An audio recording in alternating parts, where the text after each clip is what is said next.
ಆರೈಕೆಯಲ್ಲಿ ಬೆಳೆದು ನಿಂತ ಗಿಡ, ಮಾಲೀಕನ ಪ್ರೀತಿಗೆ ಕಾಣಿಕೆಯಾಗಿ ಸಿಕ್ಕ ಫಸಲು, ಅಚ್ಚ ಹಸಿರಿನ ತೋಟದ ತುಂಬ ಹಸಿರು ಬೆಳೆ. ಇದೇ ಹೊತ್ತಿನ ವಿಶೇಷ ಕೃಷಿ ಸಮಾವೇಶ. ನಾನು ನಿಧಿ ಆಚಾರ್ಯ.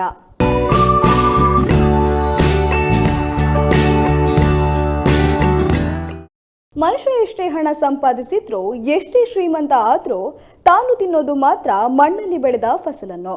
ಅದಕ್ಕೆ ಹೇಳೋದು ರೈತ ಈ ದೇಶದ ಬೆನ್ನೆಲುಬು ಅಂತ.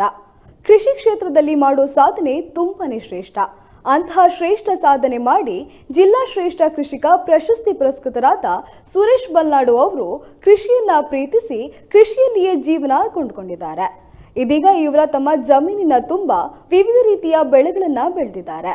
ಅಷ್ಟೇ ಅಲ್ಲದೆ ಸುರೇಶ್ ಬಲ್ನಾಡು ಅವರ ಸ್ವಗೃಹದಲ್ಲಿ ಕೃಷಿ ಸಮಾವೇಶ ಮತ್ತು ಮಾಹಿತಿ ಶಿಬಿರದ ಸಮಾರೋಪ ಸಮಾರಂಭ ಕಾರ್ಯಕ್ರಮ ಕೂಡ ನಡೆದಿದೆ. ಹಾಗಾದ್ರೆ ಬನ್ನಿ, ಸುರೇಶ್ ಬಲ್ನಾಡು ಅವರ ಕೃಷಿ ಭೂಮಿ ಹೇಗಿದೆ ಅನ್ನೋದನ್ನ ನೋಡ್ಕೊಂಡು ಬರೋಣ.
ಪೂರ್ವಜರು ಹೇಳ್ತಾರೆ, ಕೃಷಿತೋ ನಾಸ್ತಿ ದುರ್ಭಿಕ್ಷಂ ಅಂತೇಳಿ.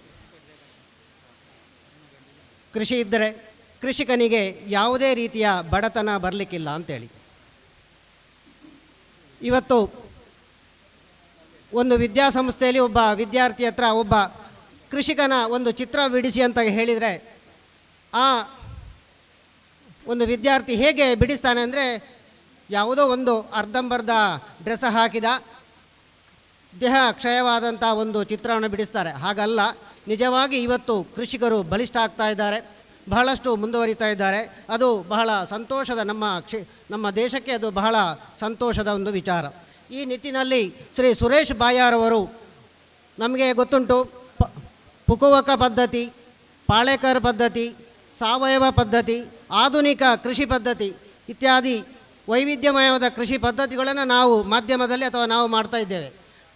ಈ ನಮ್ಮ ಇವತ್ತಿನ ಈ ಕ್ಷೇತ್ರದ ಕೃಷಿ ಕ್ಷೇತ್ರದ ರೂವಾರಿ ಶ್ರೀ ಸುರೇಶ್ ಬಲ್ನಾಡ್ ಅವರು ತನ್ನದೇ ಆದಂಥ ಒಂದು ವಿಶೇಷವಾದಂಥ, ಅದನ್ನು ಬಾಯಾರು ಪದ್ಧತಿ ಅಂತಲೇ ಹೇಳ್ಬೋದು. ಯಾಕಂದರೆ ಅವರು ಇಡೀ ಜೀವನದ ಒಂದು ಸಾಧನೆಯನ್ನು ಈ ಕ್ಷೇತ್ರದಲ್ಲಿ ಮಾಡಿದ್ದೀರಿ, ನೀವೆಲ್ಲ ಈಗ ವೀಕ್ಷಣೆ ಮಾಡಿದ್ದೀರಿ. ಅವರು ಈ ಕ್ಷೇತ್ರದಲ್ಲಿ ಇವತ್ತಿನ ದಿನ ಈ ರೈತ ಸಮಾವೇಶವನ್ನು ಮಾಡಿದ್ದಾರೆ. ಈ ರೈತ ಸಮಾವೇಶದ ಪ್ರಥಮವಾಗಿ ಇವತ್ತು ಈ ಸಮಾವೇಶಕ್ಕೆ ಬಹಳಷ್ಟು ಗಣ್ಯರನ್ನು ಇವತ್ತು ಆಮಂತ್ರಿಸಿದ್ದೇವೆ.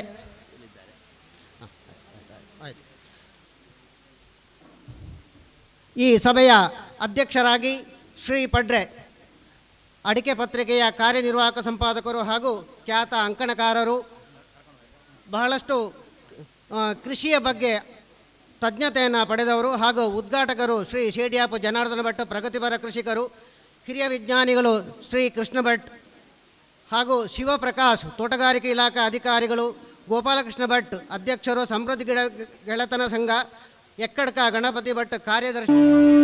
ಬಹಳ ಸುಂದರವಾದ ಒಂದು ಕಾರ್ಯಕ್ರಮ. ಈ ಕಾರ್ಯಕ್ರಮ ಆದ ನಂತರ ಇನ್ನೊಂದು ಕಾರ್ಯಕ್ರಮ ನಡೀಲಿಕ್ಕಿದೆ. ಹಾಗಾಗಿ ಎಲ್ಲ ಟೈಟ್ ಶೆಡ್ಯೂಲ್ಡ್ ಕಾರ್ಯಕ್ರಮ ಆಗ್ತಾ ಇದೆ. ಹೆಚ್ಚು ಕಾಲಾವಕಾಶವನ್ನು ನಾವು ವೇಸ್ಟ್ ಮಾಡದೆ ಈಗ ಪರಮಾತ್ಮನನ್ನು ನಾವು ಪ್ರಾರ್ಥನೆ ಮಾಡ್ತಾ ಇದ್ದೇವೆ. ಕುಮಾರಿ ಗರಿಮಾ, ಬಾಲೆ ಕುಮಾರಿ ಗರಿಮಾ ಅವಳು ಈಗ ಈ ಸಭೆಗೆ ದೇವತಾ ಪ್ರಾರ್ಥನೆಯನ್ನು ಮಾಡಲಿಕ್ಕಿದ್ದಾಳೆ. ವಾಣಿ ಸರಸ್ವತಿ ದೇವಿ ನಮೋಸ್ತುತೆ,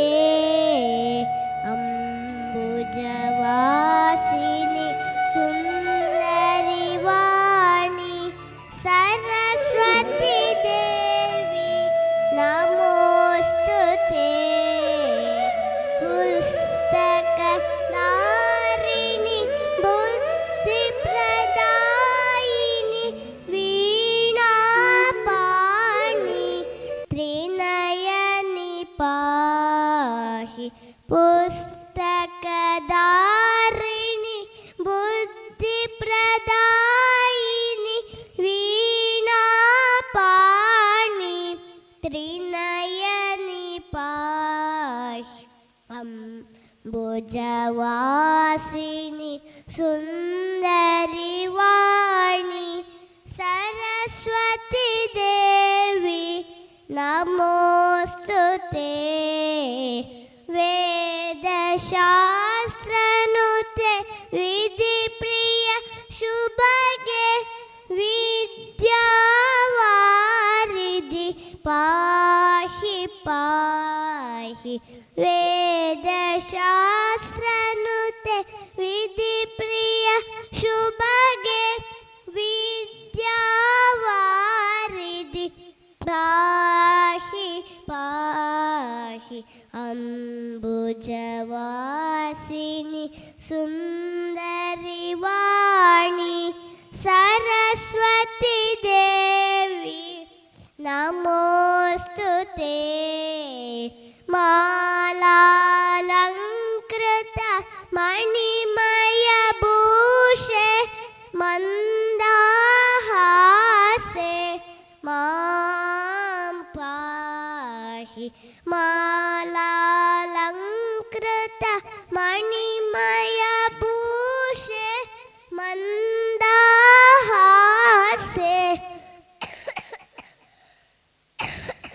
ಮಾಂ ಪಾಹಿ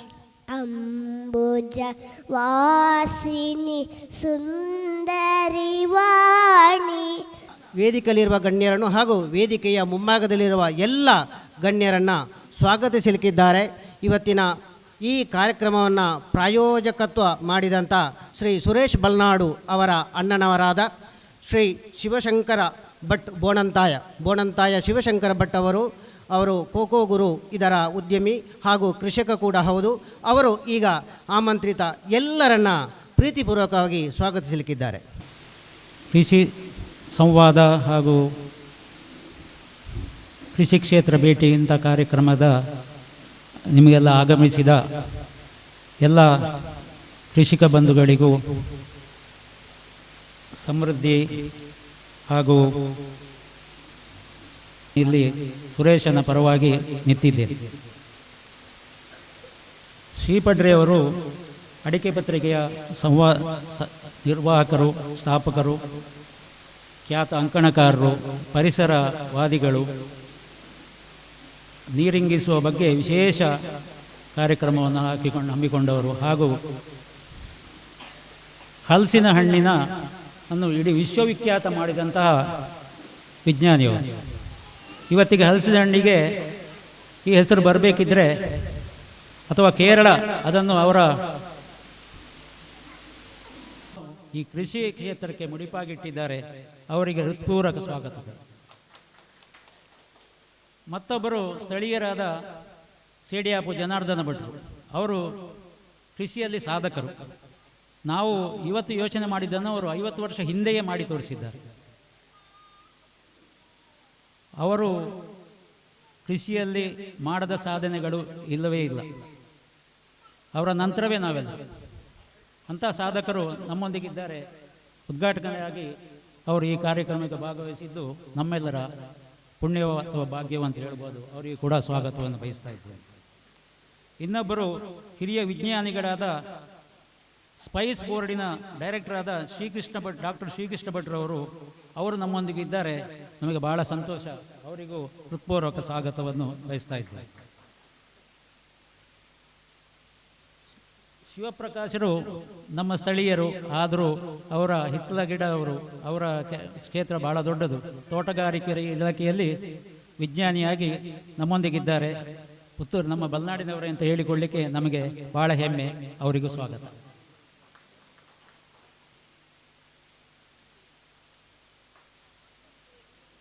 ಕೃಷಿ ಇಲಾಖೆಯವರು ಬರಬೇಕಾಗಿತ್ತು, ಯಾವುದೋ ಕಾರಣದಿಂದ ಅವರು ಅನಾನುಕೂಲ ಅಂತೇಳಿ ಹೇಳಿದ್ದಾರೆ.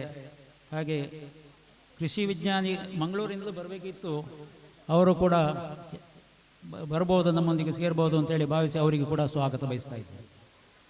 ಇನ್ನು ಮುಖ್ಯವಾಗಿ ನಮ್ಮೆಲ್ಲರ ಸಂಯೋಜಕರಾದ ಸಮೃದ್ಧಿ ಗಿಡಗೆಳತನ ಸಂಘದ ಅಧ್ಯಕ್ಷರಾದ ಶ್ರೀ ಗೋಪಾಲಕೃಷ್ಣ ಭಟ್ ಅವರಿಗೂ ಸ್ವಾಗತ ಬಯಸ್ತಾ ಇದ್ದೇನೆ. ಅವರ ಪ್ರೇರಣೆ ನಮಗೆಲ್ಲರಿಗೂ ಮಾರ್ಗದರ್ಶಕ. ಅವರು ಕೃಷಿಕರು ಹೌದು, ನಮಗೆಲ್ಲ ನೀರು ಒದಗಿಸುವ ನೀರಿನ ತಜ್ಞರು ಹೌದು. ಎಕ್ಕಕಡಕ ಗಣಪತಿ ಭಟ್ರು ಉತ್ಸಾಹಿಗಳು, ತರುಣರಿಗಿಂತ ಹೆಚ್ಚು ಉತ್ಸಾಹಿಗಳು. ಅವರ ಮಾರ್ಗದರ್ಶನ, ಕಾರ್ಯದರ್ಶಿಯಾಗಿ ಸಮೃದ್ಧಿಗೆ ಮಾರ್ಗದರ್ಶನ ಕೊಡ್ತಾ ಇರೋದು ನಮ್ಮೆಲ್ಲರ ಭಾಗ್ಯ. ಅವರ ಪ್ರೇರಣೆಯಿಂದ ಈ ಕಾರ್ಯಕ್ರಮ ಕೂಡ ಇವತ್ತು ಹಮ್ಮಿಕೊಂಡಿದೆ. ಅವರ ಈ ಕಾರ್ಯಕ್ರಮದ ಬೆನ್ನೆಲುಬು ಅಂತ ಹೇಳಲಿಕ್ಕೆ ಕೂಡ ಏನು ಅತಿಶಯೋಕ್ತಿ ಅಲ್ಲ. ಅಂಥವರಿಗೆ ಕೂಡ ಸ್ವಾಗತವನ್ನು ಬಯಸ್ತಾ ಇದ್ದೇನೆ.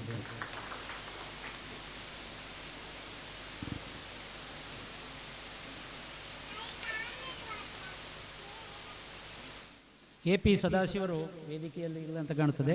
ಅವರು ಸಮೃದ್ಧಿಯ ಕೋಶಾಧಿಕಾರಿಗಳು. ಅವರಿಗೂ ಕೂಡ ಸ್ವಾಗತವನ್ನು ಬಯಸ್ತಾ ಇದ್ದೇನೆ. ಇಲ್ಲೇ ಇದ್ದಾರೆ.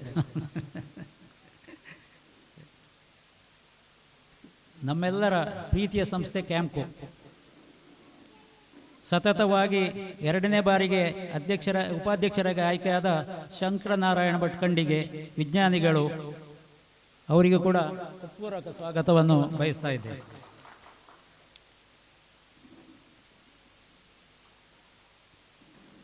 ಅಶೋಕ ಕಿನಿಲ ಅಡಿಕೆ ಬೆಳೆಗಾರರ ಸಂಘದ ಅಧ್ಯಕ್ಷರು. ಇದೆಲ್ಲ ಈ ಸಮೃದ್ಧಿಗೆ ಅಥವಾ ಮತ್ತೊಂದು ಯಾವುದೇ ಈ ಕೃಷಿ ಸಂಘಟನೆಗಳಿಗೆ ಅವರು ಅಡಿಕೆ ಬೆಳೆಗಾರರ ಸಂಘ ಮೂಲ ಸಂಘ ಅದು.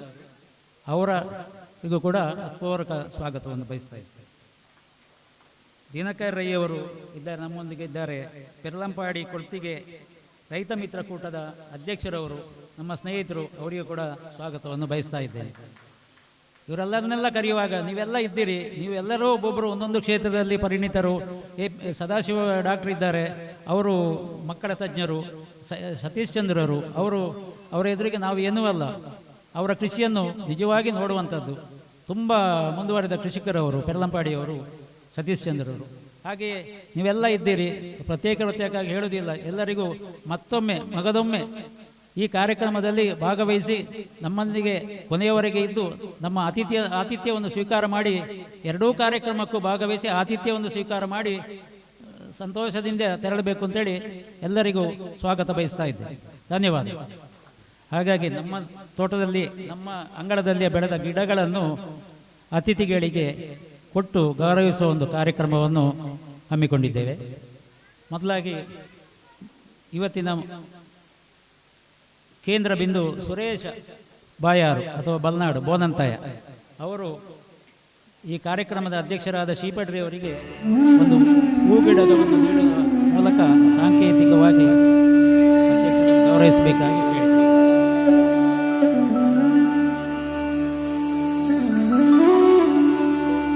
ಸೇಡಿಯಾಪು ಜನಾರ್ದನ ಭಟ್ರಿಗೆ ಶ್ರೀಮತಿ ಗೀತಾ ಸುರೇಶ್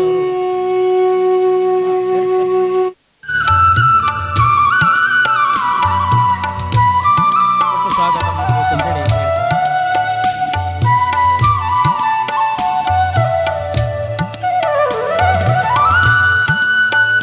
ಶ್ರೀಕೃಷ್ಣ ಭಟ್ ಹಿರಿಯ ವಿಜ್ಞಾನಿಗಳಿಗೆ ನನ್ನ ಹೂಗಿಡ ನೀಡಿ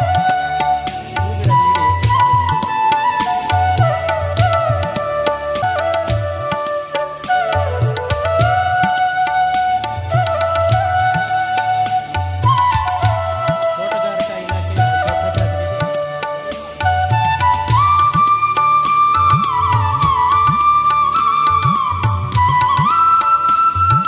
ಪುಟಾಣಿಗಳಿಂದ ಹೂಗಿಡದೊಂದಿಗೆ ಗೌರವ ಸಮರ್ಪಣೆ.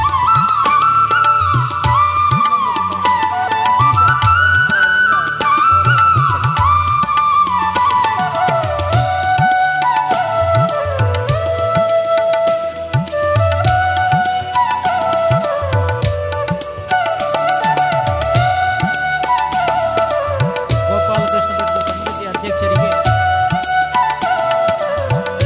ಅನಿಮಾ ಬೋಧನ್ ಗೌರವ ಸಮರ್ಪಿಸಿದೆ.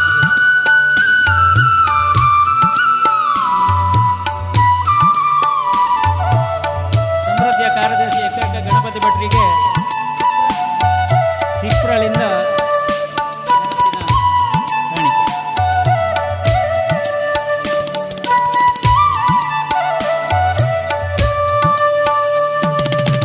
ಪವನ್ ರಾಮನಿಂದ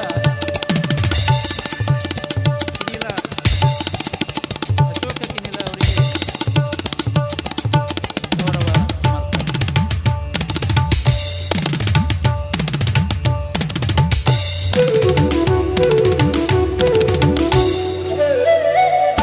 ದಿವಾಕರ್ ರೈ ಅವರಿಗೆ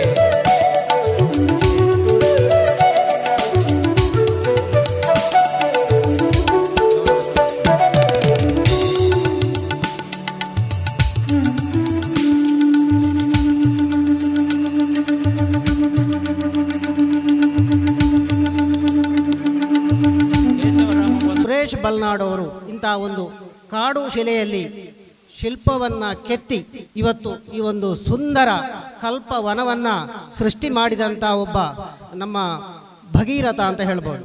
ಅವರು ಭಾಳ ಸುಂದರವಾದಂಥ ಒಂದು ಕೃಷಿ ವನವನ್ನೇ ಇಲ್ಲಿ ಸೃಷ್ಟಿ ಮಾಡಿದ್ದಾರೆ ತನ್ನ ವಿಶೇಷವಾದಂಥ ಬಾಯಾರು ಕೃಷಿ ಪದ್ಧತಿಯಲ್ಲಿ.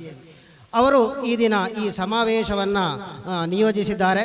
ಅವರು ಈಗ ಪ್ರಾಸ್ತಾವಿಕವಾಗಿ ಎಲ್ಲ ಈ ಗಣ್ಯರನ್ನು ಉದ್ದೇಶಿಸಿ ಪ್ರಾಸ್ತಾವಿಕ ಮಾತುಗಳನ್ನು ಆಡಲಿಕ್ಕಿದ್ದಾರೆ. ಈಗ ಶ್ರೀ ಸುರೇಶ್ ಬಲ್ನಾಡು.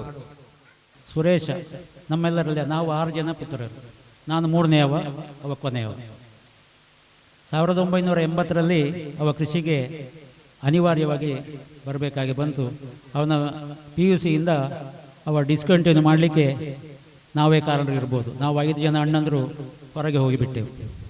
ಅನಿವಾರ್ಯವಾಗಿ ಅವ ಕೃಷಿಗೆ ಅವನ ಎಜುಕೇಷನ್ ಮುಂದೆ ಕೊಂಡೋಗ್ಲಿಕ್ಕೆ ಸಾಧ್ಯ ಆಗಲಿಲ್ಲ. ಎಜುಕೇಷನ್ ಅಂದರೆ ಈ ಅಕಾಡೆಮಿಕ್. ಆದರೆ ಇವತ್ತು ದಕ್ಷಿಣ ಕನ್ನಡದ ಅತ್ಯುತ್ತಮ ಕೃಷಿಕ ಅಂತೇಳಿ ಪ್ರಶಸ್ತಿ ತಗೊಂಡ ನಂತರ ನಮಗೂ ಕೂಡ ಅದು ಅನುಭವ ಆಯಿತು. ನಾವು ಏನೂ ಅಲ್ಲ, ನಾವು 6ನೇ ಅವನನ್ನು ಏನು ಕಡೆಗಣಿಸಿದ್ದೇವೆ ಅಂತೇಳಿ ಇದು ಮಾಡಿದ್ದೇವೋ ಅವ ನಮ್ಮೆಲ್ಲರಿಗಿಂತ ಉನ್ನತ ಸ್ಥಾನದಕ್ಕೆ ಪಡ್ಕೊಂಡಿದ್ದಾನೆ. ಈ ವಿಷಯವನ್ನು ನಿಮಗೆ ತಿಳಿಸಬೇಕು ಅಂತೇಳಿ ಇತ್ತು. ಸ್ವಲ್ಪ ಹೆಚ್ಚು ಕಮ್ಮಿ ಆಯಿತು. ಧನ್ಯವಾದ. ಮತ್ತು ನನ್ನ ಎದುರು ಇರುವಂಥ ಎಲ್ಲ ಕೃಷಿಕ ಬಾಂಧವರು ಅಂತ ಹೇಳ್ತೇನೆ ನಾನು. ಮತ್ತೆಲ್ಲ ನಮ್ಮ ಕೃಷಿಯಲ್ಲಿ ನಮ್ಮ ಎಲ್ಲ ಅಣ್ಣ ತಮ್ಮಂದಿರು ಮತ್ತು ಹಿರಿಯರಿಗೆ ಎಲ್ಲರಲ್ಲಿಯೂ ಪ್ರಾರ್ಥಿಸುತ್ತಾ ಎಲ್ಲರಿಗೆ ಶಿರಸಾ ಹೊಂದಿಸ್ತಾ ನಾನು ಒಂದೆರಡು ಮಾತುಗಳನ್ನು ಹೇಳ್ತೇನೆ. ಇವತ್ತು ಈ ಕಾರ್ಯಕ್ರಮ ಹೇಗೆ ಈ ರೀತಿಯಾಗಿ ನಡೆಯಲಿಕ್ಕೆ ಏನು ಕಾರಣ ಅಂತ ಹೇಳಿದರೆ, ಸಮೃದ್ಧಿ ಗಿಡಗೆಳತನ ಸಂಘದವರು ಕೆಲವು ಸಮಯದಿಂದ ನನ್ನ ಹತ್ರ ಕೇಳ್ತಾ ಇದ್ದರು, ನಿಮ್ಮಲ್ಲಿ ನಮ್ಮದು ಅವರು ತಿಂಗಳು ಏನೋ ಮೀಟಿಂಗ್ ಆಗ್ತಾಯಿದ್ರು. ನಾನು ಸಹ ಪ್ರಾರಂಭಿಕ ಹಂತದಲ್ಲಿ ಅದರ ಮೆಂಬರ್ ಆಗಿದ್ದೆ. ಶ್ರೀಪಡ್ರೆಯವರು ಅದರ ಸ್ಥಾಪನಾಧ್ಯಕ್ಷರು, CDFನವರು ಎಲ್ಲ ನಾವೆಲ್ಲ ಒಟ್ಟಿಗೆ ಸೇರಿ ಸುಮಾರು ಎಷ್ಟು ವರ್ಷ ಆಯ್ತು, 27 ವರ್ಷ ಹಿಂದೆ ನಾನು ಆವಾಗ ಯಾವಾಗಲೂ ಹೋಗ್ತಾ ಇದ್ದೆ. ಈಗಲೂ ಆ ಸಂಸ್ಥೆ ನಡೀತಾ ಉಂಟು ಅಂತ ಹೇಳೋದೇ ನಮಗೆ ಸಂತೋಷದ ವಿಚಾರ. ಈಗ ನಾನು ಸಹ ಅದರ ಮೆಂಬರೇ. ಹಾಗೆ ಅವರು ಹೇಳಿದ ಕಾರಣ ಅಥವಾ ಒಂದು ಪ್ರಸ್ತಾವ ಇಟ್ಟ ಕಾರಣ ನಾವು ಇಲ್ಲಿ ಅವರ ಮೀಟಿಂಗ್ ಮಾಡುವ ಅಂತ ಪ್ರಾರಂಭಿಕ ಹಂತದಲ್ಲಿ ಏನು ಎಕ್ಕಡ್ಕದವರಿದ್ದಾರೆ, ಶ್ರೀನಿಧಿ ಗೋಪಾಲಕೃಷ್ಣ ಅಧ್ಯಕ್ಷರಿದ್ದಾರೆ, ಇವರೆಲ್ಲ ನಮ್ಮಲ್ಲಿ ಮಾಡುವ ಅಂತ. ಅದರೊಟ್ಟಿಗೆ ಸುಮಾರು ಜನ ಹೇಳ್ತಾ ಇದ್ರು, ನಿಮ್ಮಲ್ಲಿಗೆ ಬರಬೇಕು, ನಿಮ್ಮ ಕೃಷಿ ನೋಡಬೇಕು ಅಂತ ಹೇಳುವ ಒಂದು ಆಶಯವನ್ನು. ಹಾಗೆಯೇ ಮತ್ತೆ 2-3 ಗುಂಪು ರೈತ ಮಿತ್ರ ಕೂಟ ಪೆರ್ಲಂಪಾಡಿ, ಆಮೇಲೆ ಇಲ್ಲಿ ಬಲ್ನಾಡಿದೆ ಅಂತ ಲಹರಿ ಮತ್ತು ಲಾವಣ್ಯ ಅಂತ ಹೇಳುವ ಗುಂಪು, ಇನ್ನು ಕೃಷಿಕರೇ ಇರೋದರಲ್ಲಿ ಅವರೆಲ್ಲ ಬರ್ತೇನೆ. ಆ ಕಂಡಿದ್ದು ನನಗೆ ಎಲ್ಲರನ್ನೂ ಸೇರಿಸಿ ನನ್ನ ಆತ್ಮೀಯರನ್ನು ನಮ್ಮಲ್ಲಿಗೆ ನೋಡಲಿಕ್ಕೆ ಬರುವಂತೆಲ್ಲ ಎಲ್ಲರನ್ನೂ ಸೇರಿಸಿ ಒಂದು ಕಾರ್ಯಕ್ರಮ ಮಾಡುವ ಅಂತ. ಆವಾಗ ಏನಾಯಿತು ಅಂದರೆ, ನಮಗೆ ಈ ನಮ್ಮ ಏನು ವಿಜ್ಞಾನಿಗಳು, ಕೃಷಿ ವಿಜ್ಞಾನಿಗಳು ಅಥವಾ ಅಧಿಕಾರಿಗಳು ಎಲ್ಲ ನಾವು ಬರ್ತೇವೆ ಅಂತ ಹೇಳುವಂಥ ಒಂದು ಆಶಯವನ್ನು ವ್ಯಕ್ತಪಡಿಸಿದರು. ಅದೇ ರೀತಿ ನಮ್ಮ ಕ್ಯಾಂಪ್ಕೋದವರು ಅವರ ಇದರಲ್ಲಿ ಎಲ್ಲ ಹೇಳ್ತಾರೆ, ನಮಗೆ ಬರಬೇಕು ನಿಮ್ಮಲ್ಲಿಗೆ ಅಂತ. ಅದೆಲ್ಲವನ್ನು ಸೇರಿಸಿ ನಾನು ಈ ಒಂದು ಕಾರ್ಯಕ್ರಮ ಮಾಡಲಿಕ್ಕೆ ಅನುವಾಯಿತು. ಅದರೊಟ್ಟಿಗೆ ಅಧಿಕಾರಿಗಳ ಹತ್ರ ಹೇಳಿದೆ, ನೀವು ಬಂದರೆ ಸಾಲದು, ಸ್ವಲ್ಪ ಮಾಹಿತಿಗಳನ್ನು ಕೊಡಬೇಕು ಅಂತ, ಕೃಷಿಯ ಏನು ಸೌಲಭ್ಯಗಳು ಸಿಗ್ತದೆ ಅಂತ ಹೇಳುವ ಬಗ್ಗೆ ಅಲ್ಲ. ಆಗ ಅವರು ನಮ್ಮ ಆಮಂತ್ರಣಕ್ಕೆ ಅವರೂ ಬಂದಿದ್ದಾರೆ, ಕ್ಯಾಂಪ್ಕೋದ ಉಪಾಧ್ಯಕ್ಷರು ಬಂದಿದ್ದಾರೆ, ಮತ್ತು ಸತೀಶ್ ಚಂದ್ರು ಡೈರೆಕ್ಟ್ರು, ಮಾಜಿ ಅಧ್ಯಕ್ಷರು ಅವರು ಬಂದು ಅನಿವಾರ್ಯ ಕಾರಣಗಳಿಂದ ಸ್ವಲ್ಪ ಬೇಗ ಹೋಗಿದ್ದಾರೆ. ಬಾಕಿ ಎಲ್ಲವರು ಇದ್ದಾರೆ. ಈ ಕಾರ್ಯಕ್ರಮ ಈ ರೀತಿಯಾಗಿ ಒಂದು ರೂಪುಗೊಂಡಿತ್ತು. ನೀವೆಲ್ಲರೂ ಬಂದಿದ್ದೀರಿ ನನ್ನ ಆಮಂತ್ರಣಕ್ಕೆ ಅಥವಾ ಗುಂಪಿನ ಲೆಕ್ಕದಲ್ಲೆಲ್ಲ ಬಂದರೆ ನೆಲ್ಲ ನೋಡಿ ನಮಗೆ ಭಾಳ ಸಂತೋಷ ಆಯಿತು. ಮತ್ತು ನನ್ನ ಕೃಷಿಯ ಬಗ್ಗೆ ನಾನು ಸಂಸ್ಕೃತವಾಗಿ 4 ಮಾತಾಡ್ತೇನೆ, ಹೆಚ್ಚು ಸಮಯ ತಗೊಳ್ಳೋದಿಲ್ಲ. ನಾನು ಸಾಧಾರಣ 80ನೇ ಇಸ್ವಿಯಿಂದ 4 ದಶಕದ ಹಿಂದೆ ನಾನು ಕೃಷಿಗೆ ಇಳಿದವ. ಆವಾಗಿನ ಕಾಲಕ್ಕೂ ಈಗಿನ ಕಾಲಕ್ಕೂ ತುಂಬ ವ್ಯತ್ಯಾಸ ಇದೆ. ಈಗ ತುಂಬ ವಿಷಯಗಳು ನಮಗೆ ಸುಲಭದಲ್ಲಿ ಸಿಗ್ತದೆ. ಕೃಷಿಯ ಬಗ್ಗೆ ನೀವು ಯುವಕರೆಲ್ಲ ಬರ್ತಾರೆ, ಗೂಗಲಲ್ಲೆಲ್ಲ ಕಾಣ್ತದೆ. ಆವಾಗ ನಮಗೆ ಯಾವುದು ಈ ರಸ್ತೆ ಸಂಪರ್ಕ ಆಗಲಿ, ಫೋನ್ ಕನೆಕ್ಷನ್ ಅಥವಾ ಲ್ಯಾಂಡ್ಲೈನ್ ಯಾವುದು ಸರಿಯಾಗಿ, ವಿದ್ಯುತ್ ಇಲ್ಲ, ರೋಡ್ ಇಲ್ಲ, ಯಾವುದೂ ಇಲ್ಲ. ಈಗ ಅದೆಲ್ಲ ಒಂದು ಹಂತಕ್ಕೆ ಬಂದಿದೆ. ಎಲ್ಲರೂ ಕೃಷಿಕರು ನಿಜವಾಗಿ ಈಗ ಖುಷಿಯಲ್ಲಿ ಇರಬೇಕಾದಂಥ ಕಾಲ. ಹಾಗೆ ಈಗ ಇದರೊಟ್ಟಿಗೆ ಇಲ್ಲಿ ನೋಡಿ ಸುಮಾರು ಜನ ಯುವಕರು ಬರ್ತಾ ಇದ್ದಾರೆ, ತಂದೆ ತಾಯಿಗಳು ಇಲ್ಲಿ ಬಂದು ನೋಡುವ ಅಂತ, ನೋಡಿ ಮಾಡುವ ಅಂತ. ಅದು ನಮಗೆ ಭಾಳ ಖುಷಿ ಕೊಟ್ಟಿದೆ. ಇನ್ನು ಇಲ್ಲಿ ನಂದು ವಿದ್ಯುತ್ ಉತ್ಪಾದನಾ ಘಟಕ ಇದೆ. ಅದು ನಾನು ಹೀಗೆ ನಮ್ಮಲ್ಲಿ ಉಂಟು ಅಂತ ಮಾಡುವ ಅಂತ ಹೇಳುವ, ಬೇರೆ ಯಾವ ಉದ್ದೇಶಕ್ಕಾಗಲ್ಲ, ನಮ್ಮಲ್ಲಿ ಉಂಟು ನಾನು ಮಾಡುವ ಅಂತ ನನಗೆ ಅಂತ ಮಾಡಿದ್ದು. ಅದು ಭಾಳ ಜನ ಅದನ್ನು ಮೆಚ್ಚಿಕೊಂಡ್ರು, ತುಂಬ ತುಂಬ ಮೀಡಿಯಾದವರು ಇರ್ಬೋದು, ಯಾರಿಲ್ಲ, ನೀವು ಮಾಡಿದ್ದೀರಿ ಅಂತ. ನನಗೆ ಮಾಡುವಾಗ ಅಂಥ ಯೋಚನೆ ಏನು ಬಂದಿಲ್ಲ ಇತ್ತು. ನಾನು ಎಲ್ಲ ಕೆಲಸಗಳನ್ನು ನನ್ನ ಖುಷಿಗಾಗಿ, ಅಂದರೆ ನಾನು ಮಾಡಬೇಕು, ನನಗೆ ಮಾಡಬೇಕು ಅಂತ. ಅದು ತುಂಬ ಸುದ್ದಿ ಆಯಿತು. ಈ ಘಟಕಕ್ಕೆ ನೋಡಲಿಕ್ಕೆ ಸುಮಾರು ಯುವಕರು ಬರ್ತಾರೆ, ಇಂಜಿನಿಯರ್ ಸ್ಟೂಡೆಂಟ್ ಬರ್ತಾರೆ, ಅಧಿಕಾರಿ ವರ್ಗದವರು ಬರ್ತಾರೆ. ಮುಖ್ಯವಾಗಿ ಸಣ್ಣ ಸಣ್ಣ ಎಲಿಮೆಂಟ್ರಿ ಶಾಲೆಯಿಂದ ಹಿಡಿದು ಹೈಸ್ಕೂಲ್ನ ಮಕ್ಕಳು ಸುಮಾರು ಸಂಖ್ಯೆಯಲ್ಲಿ ಬರ್ತಾರೆ ಅಂತ. ವರ್ಷಕ್ಕೆ 1,000 ಜನರಷ್ಟು ಬರ್ತಾ ಇರ್ತಾರೆ. ಅದು ಈಗಲ್ಲ ಮಾಡಿದ್ದು, ನಾನು 2004ರಲ್ಲಿ. ಅದು ನನಗೆ ಅವರು ಬರೋದು ಖುಷಿಯೇ ಆಗ್ತದೆ. ಆಮೇಲೆ ಬಂದವರಿಗೆ ಇಂಥದ್ದೊಂದು ನೋಡ್ಬೋದು. ವಿದ್ಯುತ್ ಅಂದರೆ ಹೇಗೆ ಆಗ್ತದೆ ಅಂತ ಮಕ್ಕಳಿಗೆ ಗೊತ್ತಿರೋದಿಲ್ಲ. ವಿದ್ಯುತ್ತು ಸ್ವಿಚ್ ಹಾಕಿದರೆ ಉರಿಯುತ್ತದೆ, ವಿದ್ಯುತ್ ನೋಡಬೇಕಿದ್ರೆ ಜೋಗಕ್ಕೆ ಹೋಗಬೇಕಂತ. ಈಗ ನಮ್ಮಲ್ಲಿ ಅಂಥದ್ದೇನಲ್ಲ, ಒಂದು ಸಣ್ಣ ಘಟಕ 2 ಕಿಲೋವಾಟ್ ಬರ್ತಾ ಇದೆ. ನಾನು ಇಷ್ಟು ಸಮಯದಿಂದ ನಮ್ಮ ಮನೆ ಉಪಯೋಗಕ್ಕೆಲ್ಲ ಉಪಯೋಗಿಸ್ತಾ ಇದ್ದೇನೆ. ಮತ್ತು ನನ್ನ ನೀರಾವರಿಯ ಬಗ್ಗೆ ನಾನು ಎಷ್ಟು ಹೇಳಿದರೂ ಮುಗಿಲಿಕ್ಕಿಲ್ಲ. ಅಂದರೆ ನೀರಿನ ಸಂಕಷ್ಟಗಳ ಬಗ್ಗೆ ನಾನು ಫಸ್ಟಿಗೆ ಇದು ನಮ್ಮದು ಏನು ನಾವೇನು ದಂಡೆ ಮಾಡಿ ನೀರಲ್ಲಿ ಚಿಳ್ಳಿಯಲ್ಲಿ ತೂಕುವುದು ಅಂತ ಹೇಳ್ತೇವೆ, ಅದನ್ನು ಮಾಡ್ತಾ ಇದ್ದೇವೆ ನಮ್ಮ ಹಿರಿಯರ ಕಾಲದಿಂದ. ಆಮೇಲೆ ನಿಮಗೆ 86ರಲ್ಲೇ ನಾವು ಸ್ಪ್ರಿಂಕ್ಲರಿಗೆ ಹೋದೆವು. ಆವಾಗ ನಾವು ಇಲ್ಲಿ ನಮ್ಮ ಈ ಗ್ರಾಮದಲ್ಲಿ ಸ್ಪ್ರಿಂಕ್ಲರ್ ಅಂದರೆ ಅದು ಏನು ನಿಮಗೆ PVC ಪೈಪು ಅಂದರೆ ಏನೋ ಗೊತ್ತಿಲ್ಲ, ಗಮ್ ಹಾಕಿದರೆ ಹೇಗೆ ಅಂಟ್ತದೆ ಅಂತ ಹೇಳುವ ಬಗ್ಗೆ ಮಾಹಿತಿ ಇಲ್ಲ. ಅದು ಹಾಗೆ ಬರ್ತಾ ನಾವು ಸ್ಪ್ರಿಂಕ್ಲರ್ ಹಾಕಿದೆವು. ಆಮೇಲೆ ಸ್ಪ್ರಿಂಕ್ಲರ್ ಹಾಕುವಾಗ ನಮಗೆ ನೀರಿನ ಅವಶ್ಯಕತೆ ಜಾಸ್ತಿ ಆಯಿತು. ಅಂದರೆ ಇದರಲ್ಲಿ ನೀರಾವರಿಯಲ್ಲಿ ನಾವು ಏನು ಕಣಿಯಲ್ಲಿ ಬಿಟ್ಟು ಹೋಗ್ತೇವೆ, ಅದಕ್ಕಿಂತ ಎಷ್ಟೋ ಪಾಲು ಜಾಸ್ತಿ ಖರ್ಚು ಬಂತು. ಬರ್ತಾ ಬರ್ತಾ ನಮ್ಮ ಕೆರೆಯಲ್ಲಿ ನೀರು ಕಮ್ಮಿ ಆಯಿತು. ಬೋರು ತೆಗೆದೆವು, ಬೋರ್ದು ಒಂದರಲ್ಲಿ ನೀರು ಸಿಕ್ಕಿತು, ನೀರು ಖಾಲಿ ಆಯಿತು. ಇದು ಎಲ್ಲ ಕೃಷಿಗಳಿಗೂ ಆಗುವಂಥ ಕಥೆ ಇದು. ಸಾಮಾನ್ಯವಾಗಿ ಒಂದು ಬೋರ್ ಹೋದ್ರೆ ಇನ್ನೊಂದು ತೆಗೆಯುವ ಅಂತ. ಆದರೆ ನಮ್ಮದೊಂದು ಬರ್ತಾ ಬರ್ತಾ ನಾನು ತೆಗೆದಿದ್ದೇನೆ ಕೆಲವು ಬೋರು, ಅದು ನಮಗೆಲ್ಲ ಫೈಲ್ ಆಯಿತು. ಅಕ್ಕಿಯರಿಗೆ ಕೇವಲ ನನ್ನ ಈ ಕೃಷಿ ಭೂಮಿಗೆ ದಿವಸಕ್ಕೆ 10,000 ಲೀಟ್ರು ಸಿಗುವಂಥ ಒಂದು ಸಂದರ್ಭ ಆಯಿತು. ಇನ್ನೇನು ಮಾಡೋದು ಅಂತ ದಿಕ್ಕು ತೋಚದೆ ಆದಾಗ ಕೆಲವು ಈ ನೀರಾವರಿ ವ್ಯವಸ್ಥೆಯನ್ನು ಚೇಂಜ್ ಮಾಡಬೇಕು ನಮ್ಮ, ಅಂದರೆ ಸ್ಪ್ರಿಂಕ್ಲರಿಗೆಲ್ಲ ತುಂಬ ನೀರು ಮುಗೀತದೆ ಅಂತ. ನಾನು ಫಸ್ಟಿಗೆ ಏನು ಮಾಡಿದರೆ ಡ್ರಿಪ್ಪಿಗೆ ಹೋದೆ. ಡ್ರಿಪ್ಪಲ್ಲಿ ನಮಗೆ 60% ನೀರು ಉಳಿತದೆ, ಹಿತಮಿತವಾಗಿ ಬಳಸಲಿಕ್ಕಾಗ್ತದೆ. ಯಾರೂ ನೀರಿಲ್ಲ ಅಂತ ನನ್ನ ಅನುಭವದಲ್ಲಿ ನೀರಿಲ್ಲ ಅಂತ ಹೇಳಿ ಗಾಬರಿ ಪಡುವಂಥ ವಿಷಯ ಇಲ್ಲ. ಅದಕ್ಕೆ ಬೇಕಾದಂಥ ವ್ಯವಸ್ಥೆಗಳನ್ನು ನಾವು ಮಾಡಿಕೊಂಡ್ರೆ ಒಳ್ಳೆಯದಾದೀತು ಅಂತ ನನ್ನ ಒಂದು ವ್ಯಕ್ತಿಗತ. ಈಗ ನನ್ನ ಹತ್ರ ಸಾಧಾರಣ ಎಲ್ಲ ಮರಗಳೆಲ್ಲ ಸೇರಿ 6,000 to 7,000 ಎಲ್ಲ ಜಾತಿ ರಬ್ಬರು ಇದೆಲ್ಲವೂ ಬಂತು. 7,000 ಮರಕ್ಕೆ ನಾನು ನೀರು ಉಣಿಸ್ತಾ ಇದ್ದೇನೆ. ಏನು ಅಂತಾರೆ ಲೀಟರ್ ಲೆಕ್ಕದಲ್ಲಿ ಕೊಡ್ತಾ ಇದ್ದೇನೆ. ದಿವಸಕ್ಕೆ 15 ಲೀಟ್ರು, ಒಂದು ಅಡಿಕೆ ಮರಕ್ಕೆ 15-16 ಲೀಟ್ರು ಆ ಸೀಸನಲ್ಲಿ ನಾವು ಕೊಡ್ತಾ ಇದ್ದೇನೆ. ಆದ ಕಾರಣ ನಮಗೆ ಈಗ ನೀರಿನ ಮಿತ ಬಳಕೆ ಮಾಡಿದರೆ ಬೆಳೆ ಹೆಚ್ಚು ಉತ್ಪತ್ತಿಯೂ ತೆಗೀಲಿಕ್ಕೆ ಆಗ್ತದೆ, ನೀರು ಹಾಳಾಗುವುದಿಲ್ಲ. ಆಮೇಲೆ ಕೊನೆಯದಾಗಿ ಇನ್ನೊಂದು ಮಾತು, ನಾವು ಈ ರಬ್ಬರ್ ಮಾಡಿದ್ದೇನೆ. ಈ ಹೋಗದವರಿಗೆ ಹೇಳೋದು, ನಾನು ರಬ್ಬರಿಗೆ ಪೆಪ್ಪರ ಬಳ್ಳಿಯನ್ನು ಹಬ್ಬಿಸಿದ್ದೇನೆ. ಅದು ಈಗ ಒಂದು ಹೊಸ ಇದದು, ಯಾರು ರಬ್ಬರಿಗೆ ಕಾಳುಮೆಣಸನ್ನು ಬಳ್ಳಿ ಹಬ್ಬಿಸುವ ಕ್ರಮ ಇಲ್ಲ, ನಡ್ಕೊಂಡು ಬಂದಿಲ್ಲ. ನನಗೆ ಏನೋ ಖಂಡಿತ ಅದಕ್ಕೆ ಹಾಕುವ ನೋಡುವ ಅಂತ, ಆಗಲಿಕ್ಕಿಲ್ಲ ಅಂತ ಹೇಳುವಂಥ ಯೋಚನೆ ಇತ್ತು, ಪ್ರಯತ್ನ ಮಾಡುವಂಥ. ದೇವರದಿಂದ ಅದು ನಮಗೆ ಒಳ್ಳೆ ಸಕ್ಸಸ್ ಆಗಿದೆ. ನೀವೆಲ್ಲ ನೋಡಿ ಬಂದಿದ್ದೀರಿ ಅದನ್ನು. ಆಮೇಲೆ ಇನ್ನೊಂದು, ನಾವೀಗ ನೀರಿನ ವ್ಯವಸ್ಥೆಗೆ ಏನು ಆದಾಗ ಏನು ಮಾಡಿದ್ದೇನೆ ಅಂತ, ಈ ಮಳೆ ಕೊಯ್ಲು ಅಥವಾ ನೀರು ಸಂಗ್ರಹಣಾ ಘಟಕ ಅಂತ ಅಳವಡಿಸಿಕೊಂಡಿದ್ದೇನೆ. ಅದರಲ್ಲಿ ನಮ್ಮ ಡ್ರಿಪ್ಪಲ್ಲಿ ನಮಗೆ ದಿವಸಕ್ಕೆ ಇಷ್ಟು ಲೀಟರ್ ನೀರು ಮುಗಿತಾನೆ ಅಂತ ನಮಗೆ ಒಂದು ಲೆಕ್ಕಾಚಾರ ಉಂಟು. ನಮ್ಮ ಇಷ್ಟು ಸೋದಕ್ಕೆ ನಮಗೆ ದಿವಸಕ್ಕೆ 60,000 ಲೀಟರ್ ದಿವಸಕ್ಕೆ ಬೇಕು. ಅಷ್ಟು ಈಗ ನಿಮಗೆ ಲಾಸ್ಟಿಗೆ ನಮಗೆ ನೀರು ಏಪ್ರಿಲ್ ಮೇಗೆ ಆಗುವ ನೀರು ಕಡಿಮೆ ಆಗೋದು, ಮಳೆ ಬರದೇ ಇರೋದು.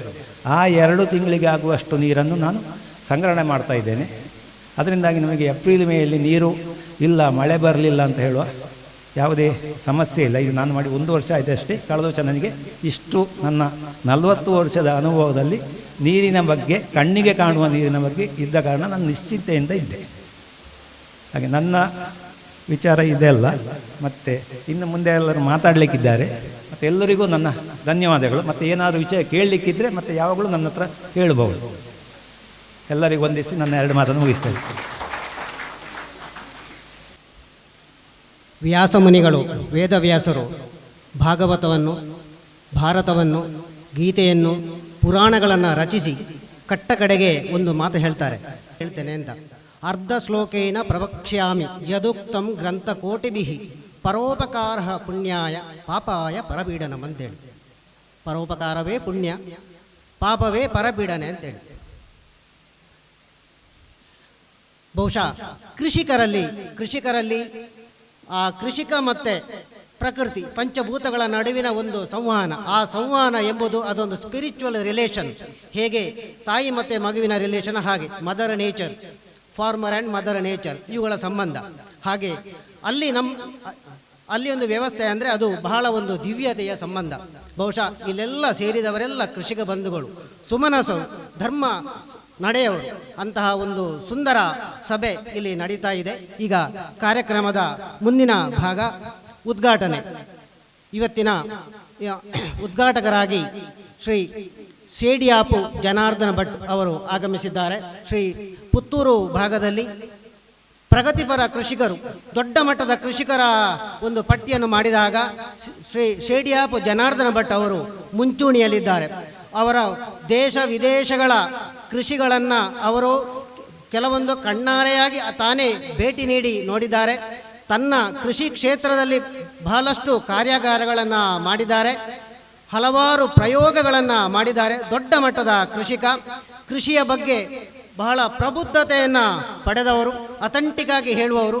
ಅವರು ಇವತ್ತು ಈ ಕೃಷಿ ಸಮಾವೇಶದ ಉದ್ಘಾಟಕರಾಗಿ ಆಗಮಿಸಿದ್ದಾರೆ. ಮಾನ್ಯರು ಇವತ್ತು ನಮ್ಮ ಕಲ್ಪ ವೃಕ್ಷದ ಆ ಒಂದು ಚಿಗುರು ಗಿಡಕ್ಕೆ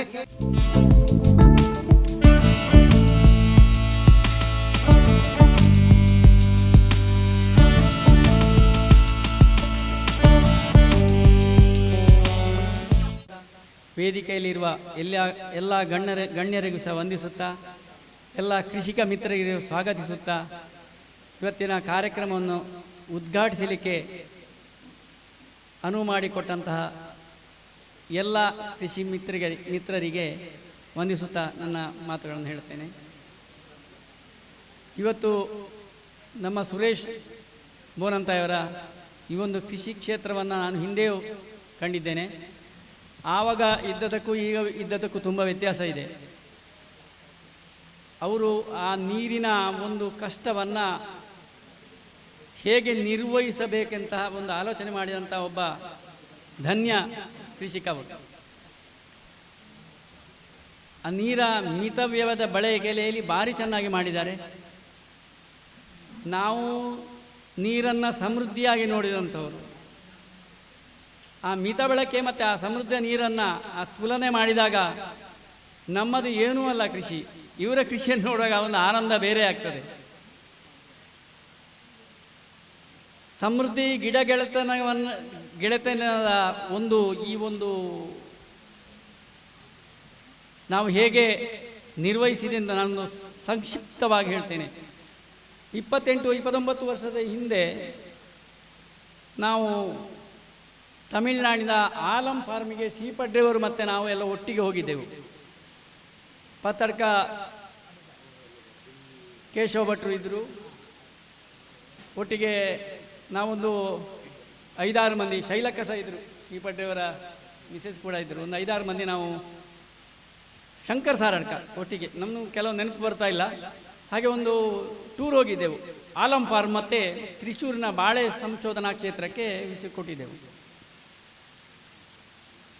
ಆ ಹೋದಾಗ ನಾವು ಮಾತಾಡ್ತಾ ಶ್ರೀಪಡ್ರೆಯವರನ್ನು ಮಾತಾಡಿದ್ದು, ನಾವೊಂದು ಈ ಒಂದು ಕೃಷಿಕರ ಒಂದು ವೇದಿಕೆಯನ್ನು ಹೇಗೆ ನಾವು ಮಾಡಬಹುದು ಅಂತೇಳಿ ನಾವು ಆಲೋಚನೆ ಮಾತಾಡ್ತಾ ಶ್ರೀಪಡ್ರೆಯವರ ಒಂದು ಆ ಪ್ರೇರಣೆಯಲ್ಲಿ ಈ ಸಮೃದ್ಧಿ ಗಿಡಕಳತನ ಹುಟ್ಟಿಕೊಂಡಿತ್ತು. ಈಗ ಬೇರೆ ಬೇರೆ ರೀತಿಯ ಆಯಾಮದಲ್ಲಿ ಎಷ್ಟೋ ಗುಂಪುಗಳು ಸೇರಿಕೊಂಡಿವೆ.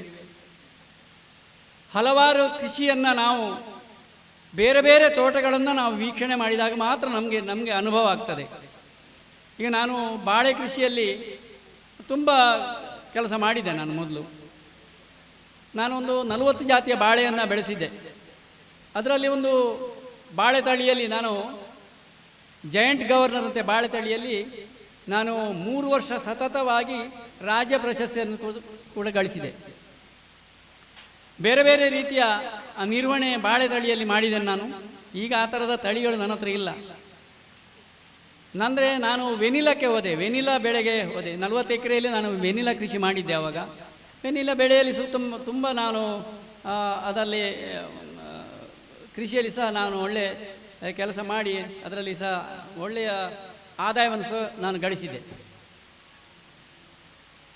ಈಗ ಹೊಸ ಎಷ್ಟೋ ತಳಿಗಳು ನಮ್ಮ ಕೃಷಿಕರಲ್ಲಿ ಇವೆ, ತುಂಬ ತಳಿಗಳು. ಅದರಲ್ಲಿ ಕೆಲವು ಇನ್ನೂ ಸಹ ಅಭ್ಯಾಸ ಮಾಡದಂತಹ ತಳಿಗಳಿವೆ, ಎಷ್ಟೋ ತಳಿಗಳು. ಆದರೆ ಕೆಲವು ತಳಿಗಳು ಮೇಲೆ ಬಂದಿದೆ. ಈಗ ರಂಬುಟಾನು ಅಂತಹ ತಳಿಗಳು ಮೇಲೆ ಬಂದಿದೆ. ಹಾಗೆ ನಮ್ಮಲ್ಲಿ ಒಂದು ತೆಂಗಿನ ತಳಿ ಇದೆ. ನಾನೀಗ ಕೋಕೋ ಗುರುವರ ಅವರಿಗೆ ನಾನು ಕಳಿಸ್ತೇನೆ. ನಮ್ಮಲ್ಲಿ ಒಂದು ತಳಿ ಇದೆ, ಆ ತೆಂಗಿನ ತಳಿ. ಆ ತಳಿ ಹೇಗೆ ಅಂದರೆ, ಅದು ತೆಂಗಿನ ಸಿಪ್ಪೆ ಸುಲಿಲಿಕ್ಕೆ ಭಾರಿ ಸುಲಭ. ಅದನ್ನು ಕೈಯಲ್ಲಿ ಸುಲಿಬಹುದು ತೆಂಗಿನಕಾಯಿಯನ್ನು. ಮತ್ತು ಅದು ಆ ಸಿಪ್ಪೆ ಎಷ್ಟು ಸಾಫ್ಟ್ ಅಂದರೆ 2 ಸಲ ಪೆಟ್ಟು ಹಾಕಿ ಹೀಗೆ ಸುಲಿಬಹುದು. ಮತ್ತು ಒಳಗೆ ಅದು ಅದರ ತೆಂಗಿನಕಾಯಿಯ ಶೆಲ್ಲು ಕಪ್ಪಾಗಿದೆ, ಮೇಲಿನ ಹೊರಗಿನ ಭಾಗ ಕಪ್ಪು, ಒಳಗೆ ತೆಂಗಿನಕಾಯಿಯ ಆ ಹಾಲು ಉಂಟಲ್ಲ, ಬಾಕಿಯೆಲ್ಲ ತೆಂಗಿನ ಬೆಳೆಯ ಕ್ರಮ ಅಲ್ಲ ಹಾಗೆ. ತೆಂಗಿನಕಾಯಿ ಹಾಲು ತುಂಬ ಸಿಹಿ, ಸುಮಧುರ.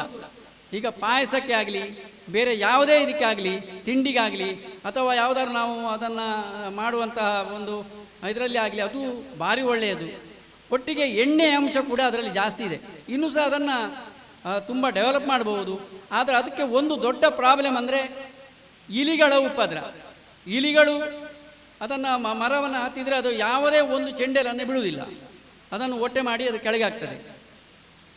ಅದಕ್ಕೆ ನಾವು ತುಂಬ ಆಲೋಚನೆ ಮಾಡಬೇಕಾಗ್ತದೆ. ಅಂತಹ ತಳಿಗಳನ್ನು ಗುರುತಿಸಿ ಅದನ್ನು ಡೆವಲಪ್ ಮಾಡುವಂಥ ತುಂಬ ಕಾರ್ಯಕ್ರಮ ನಮ್ಮ ಹಳ್ಳಿಗಳಲ್ಲಿ ಇವೆ. ಅದನ್ನು ನಾವು ಮುಂದೆ ಸಹ ಬೆಳೆಯುವಂಥ ಒಂದು ಒಳ್ಳೆಯ ತಳಿ ಕೂಡ ನಮ್ಮಲ್ಲಿ ಇರುವಂಥದ್ದು ಕೂಡ. ಹಾಗೆ ಕೆಲವೊಂದು ಆವಿಷ್ಕಾರಗಳು, ನಾನು ಕೆಲವು ಆವಿಷ್ಕಾರಗಳನ್ನು ನೋಡ್ತಾ ಕೆಲವು ಮನೆಯಲ್ಲಿ ಪ್ರಯೋಗಗಳನ್ನು ಮಾಡ್ತಾ ಇರ್ತೇನೆ. ಮೊನ್ನೆ ನಾನು ಸುಮ್ಮನೆ ಈಗ ಆಲೋಚನೆ ಹೋಯಿತು ನಮಗೆ, ಬಾಳೆ ನಾರಿನ ಬಗ್ಗೆ ಅದರ ನೀರಿನ ಬಗ್ಗೆ ಏನು ಮಾಡ್ಬೋದು ಅಂತೇಳಿ. ಶ್ರೀಪಟ್ರೆ ಹತ್ರ ಈಗ ನಾನು ಮಾತಾಡಿದೆ, ಅದರಿಂದ ಕಲರ್ ಮಾಡ್ತಾರೆ ಅಂತ ಅವರು ಹೇಳಿದರು. ಅದರಿಂದ ನಾನು ಬಾಳೆಯ ನೀರು ಮತ್ತು ಅಡಿಕೆ ಚೊಗರನ್ನು ಒಟ್ಟಿಗೆ ಸೇರಿಸಿ ಒಂದು ಟವೆಲಿಗೆ ಮಿಕ್ಸ್ ಮಾಡಿ ಒಟ್ಟಿಗೆ ನಾನು ಅರಸಿನ ಪುಡಿಯನ್ನು ಮತ್ತು ಅದನ್ನು ಹಾಕಿ ಬೆರಕೆ ಮಾಡಿ ನೋಡಿ, ಅದನ್ನು ಕುದಿಸಿ ಎಲ್ಲ ಮಾಡಿ ನೋಡಿದೆ. ಭಾರಿ ಚೆನ್ನಾದ ಬಟ್ಟೆಯ ಕಲರ್ ಆಯ್ತದೆ. ಅಂತಹ ಕೆಲವು ಆವಿಷ್ಕಾರಗಳು ನಾವು ಮಾಡಬಹುದು. ಮುಂದೆ ಅಂತಹ ಒಂದು ವೇಗವಾಗಿ ಅದನ್ನು ಪಡ್ಕೊಳ್ಬೋದು. ನನಗೆ ಮಾತಾಡಲಿಕ್ಕೆ ಸ್ವಲ್ಪ ಕಷ್ಟ ಆಗುವುದು.